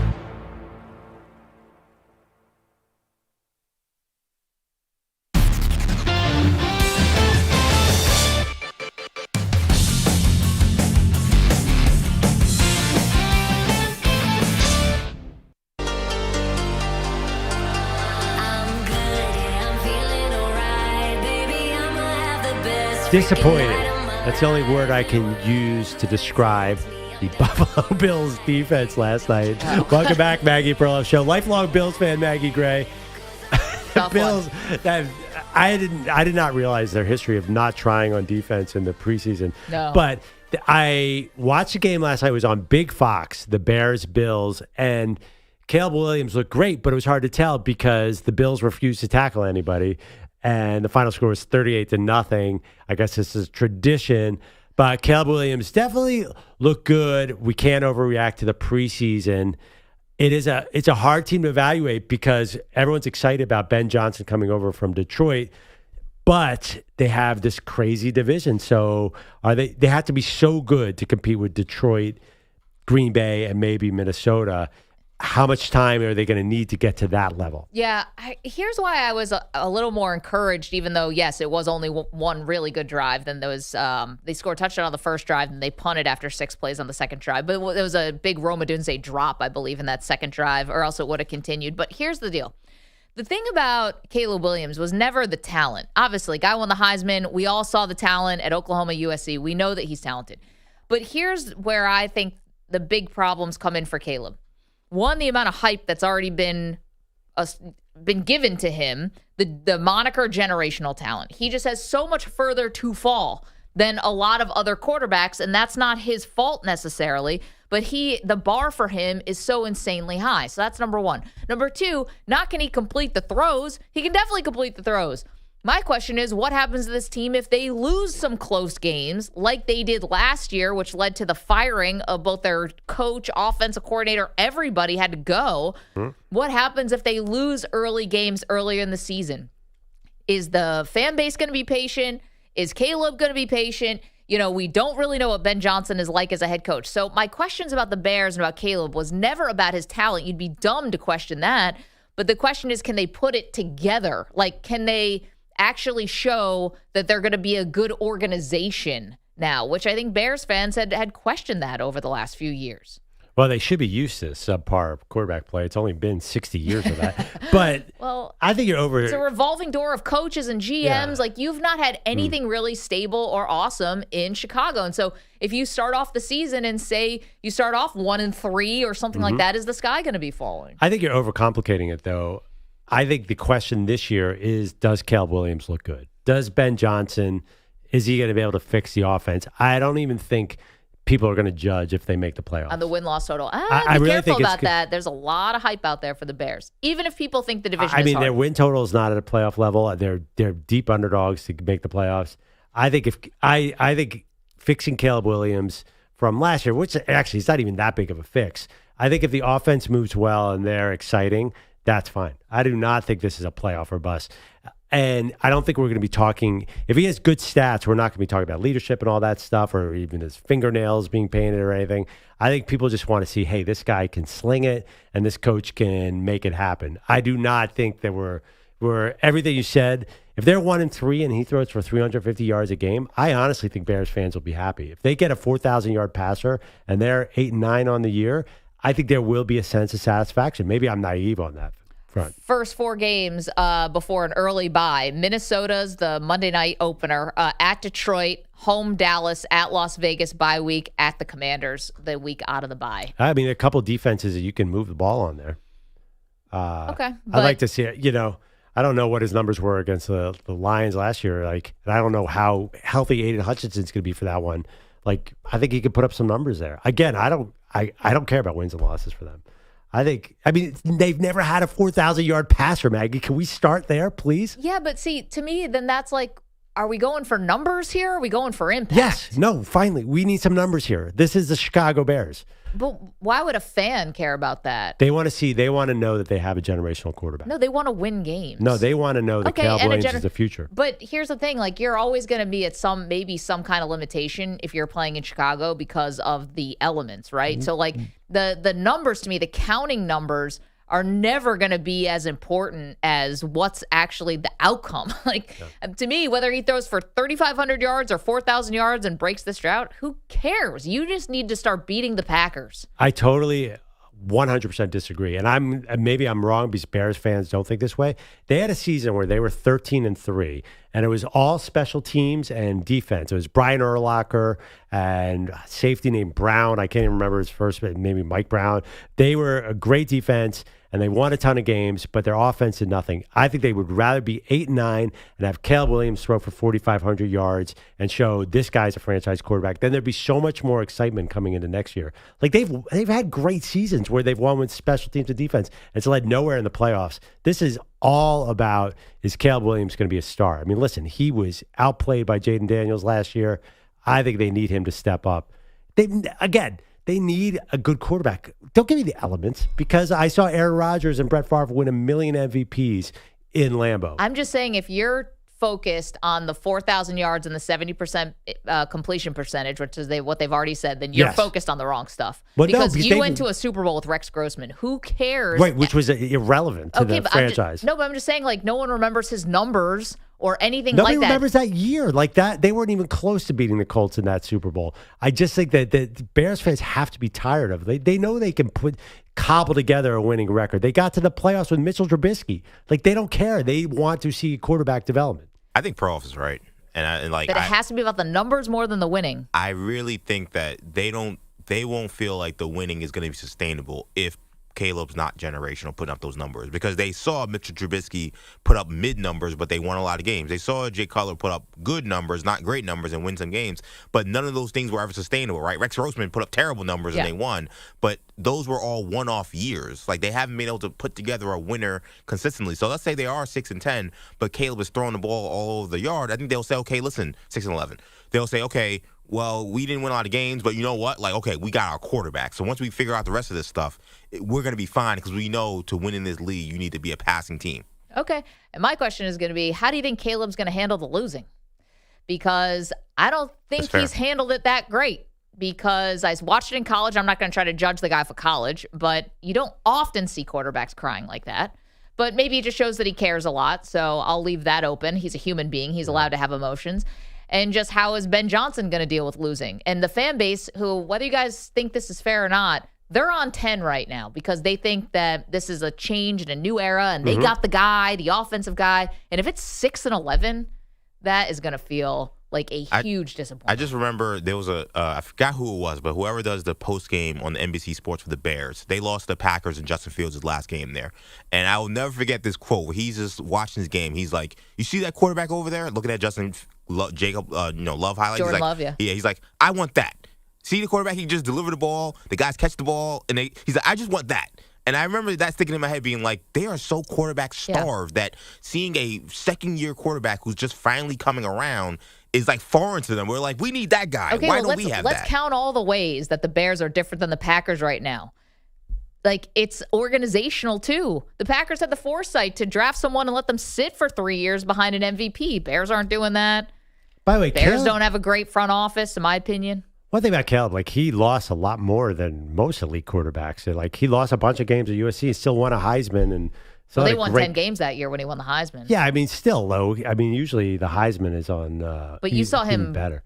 Crying at his mom's arm. Yeah, I know. But, like, I think he is so starved to have a good season here. Like, there's a lot of pressure on him to be elite. Like, I've seen he can't throw for 3,500 yards and go 11-6. That would be really bad. AJ had a great point. Everyone would know it'd be a one-off. In fact, they might even be like, if he has a bad season and they win some games, they might be like, well, I don't even know if this is the guy. That's foreign to me. I don't understand that. But anyway, let's get to Gordon Nabor. You can let us know, 888-710-4ISN. Is it more important for Caleb Williams to put up numbers or for the Bears to win games this year? We see this just very differently. All right, Gordon, what do you got? We got the preseason. Of course, all the preseason hype so far this year. Jackson Dart or Shedeur Sanders last night. It was Caleb Williams' turn. First third down for Chicago. 3rd and 5. Williams in. Rhythm again. There's Zacchaeus. And Olamide Zacchaeus takes it to the end zone for the Bears touchdown. 36-yard touchdown to finish off a 93-yard drive to start this game. Yeah, that was a call on Fox. Bears beat the Bills 38-0. But Williams, the story, 5 of 6 on that opening drive, 97 yards. So the Ben Johnson connection looking good, at least in the preseason. He's really been locked in. It's anytime you're a young player, there's usually a couple steps forward and one step back, and that's really been the story of his training camp. And he and I have been really open and honest about that as we've gone through. And he's had some really good practices, and then he's had a couple where it's like, that's not good enough. Bears over/under for the year is 7.5. I kind of like this approach from Ben Johnson now that we kind of see what he's doing here. I kind of like the not coddling him at all. In the media. Like, it turns out that maybe the Bears were doing it all wrong last year, which was coddling him kind of in the media, but behind the scenes, apparently they were giving him no support whatsoever. And he was out there to, like, figure it out on his own and kind of flounder, according to him and his dad. Maybe this is better. Maybe behind the scenes he's getting all the love, but, publicly, Ben Johnson is being pretty critical. Yeah, no, he seems like a really intense guy. I saw this story that they have an intense relationship. And the word, but not in a bad way. And I was actually wondering, what does that mean? When a coach and a quarterback have an intense relationship, how can that be in a good way? Like they Brady yelling at Bill O'Brien and Josh McDaniels on the sideline? I think so, but I just pictured them in the room, sitting across from the table, just staring at each other silently. I don't know why I have that view. Super intense. Yeah, I just feel like there's something a little bit explosive about Ben Johnson. Apparently, he used to erupt like crazy at Lions practice. Which is funny, but when you have Dan Campbell as the head coach and you're the explosive one, I don't know what Ben Johnson is up to, but it's going to be really interesting. I think we're stumbled onto something like, let's all watch Caleb Williams. But you heard what Gordon said, 7.5 win total. They don't need to make the playoffs here. They're fine. They need to see Caleb. And by the way, they've given him Colston Loveland look good now, tight end out of Michigan. Roma Dunze, I had a drop, but he's looked really good in camp. They paid DJ Moore, They're giving this guy every chance.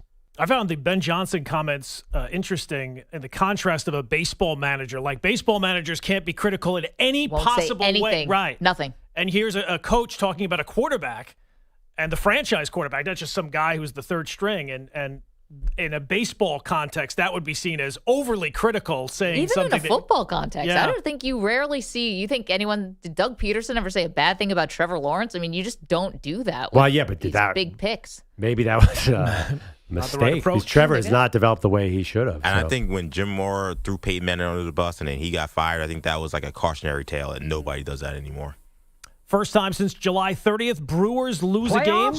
They lose to the Reds 3-2 in 10 innings, so the winning streak done at 14 straight. Reds remain a game and a half back of the final wild card, so still in the mix there. After Playoffs? A tough weekend for them. Yankees finished off a sweep with the Cardinals. Thank God. Yankees now up 3.5 for the final wild card over Cleveland, and just a half a game back of both the Red Sox and the Mariners for the top spot. Only problem, Aaron Boone still needs to learn to say it and not spray it. Guys' tracks are all different sometimes, and hitting's such a hard thing that sometimes, it comes to guys later. Did I spit on you?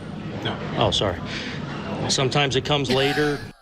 You want to be sure. If you spit on somebody accidentally, you want the New York. That was very courteous. Say this about Boone. He might not be able to manage his way out of a white paper bag, but that dude is courteous. Yeah. Except for umpires every now and again when he gets tossed. Well, I mean, how about the umpires make a correct call? Yeah, that's fine. No, God but forbid. he is a very polite dude. That's the New York Yankees, damn it. There was a time where the manager probably wouldn't have had an issue if he spit on you. Would just keep going. No, Billy Martin. The spit comes. It's part of the act. Yeah, the spit. Right. The spit is part of it. You can always remember the day you got spit on by Billy Martin. Oh, Amen. Scotty Scheffler, another win for him, takes care of the BMW championship, rallies from down 4, has the 78-foot chip from just off the fringe on 17, extends his lead there, and goes on for the win. So rolling once again. Unbelievable. Gordon, thank you. Great job all morning long. Coming up, Perloff has 3 preseason crushes. Yeah. Only 3. In love. No, I mean, this is real love, though. This is not just a summer romance. Summer fling. I mean, this is guys that I am now drafting my fantasy league. I'm going to follow all season long. All right. He's a player. Who made the top 3 Perloff's preseason crushes? We'll do that next. Huge FedEx fan. You're in a 5-minute break.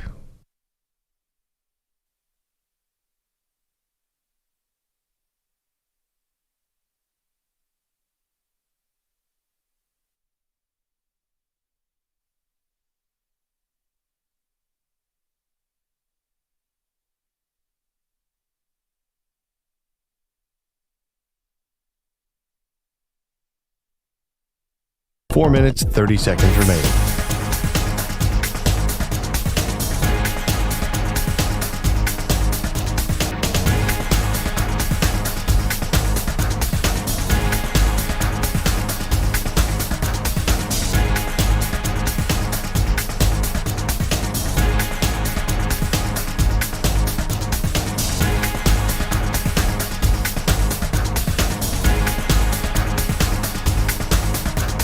Four minutes remaining.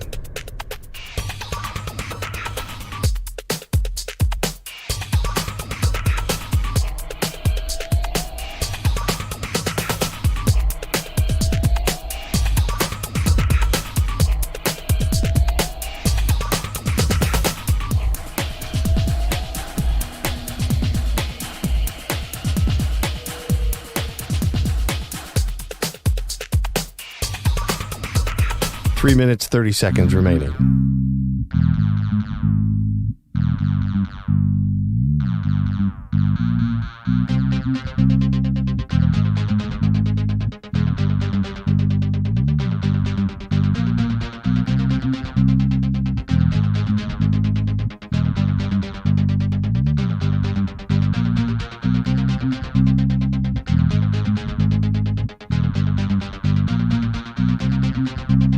Three minutes remaining.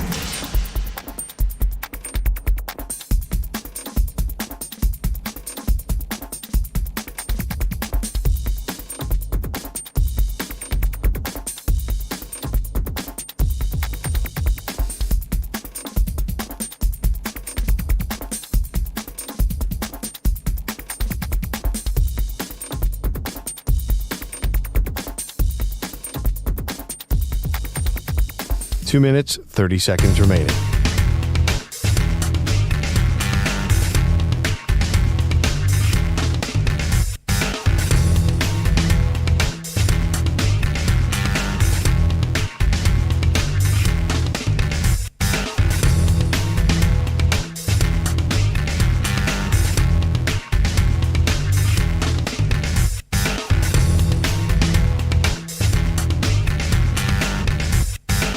Two minutes remaining.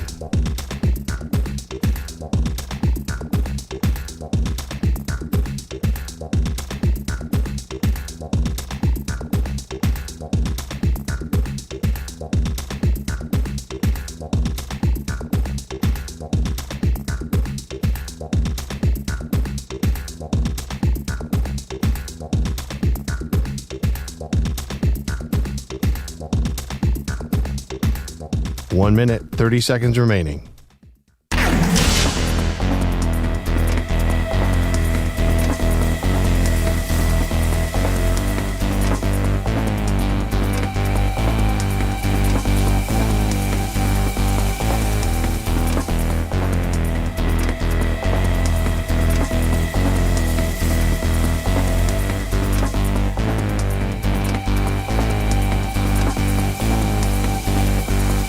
One minute remaining.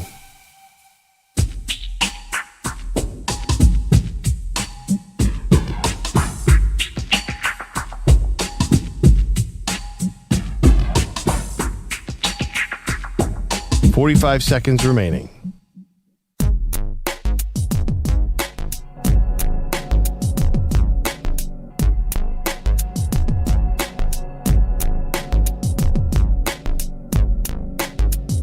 $30 seconds remaining.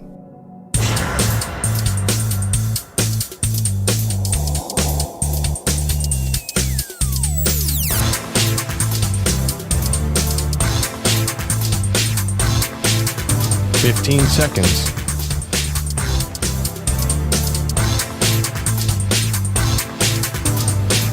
Break ends in 5 seconds.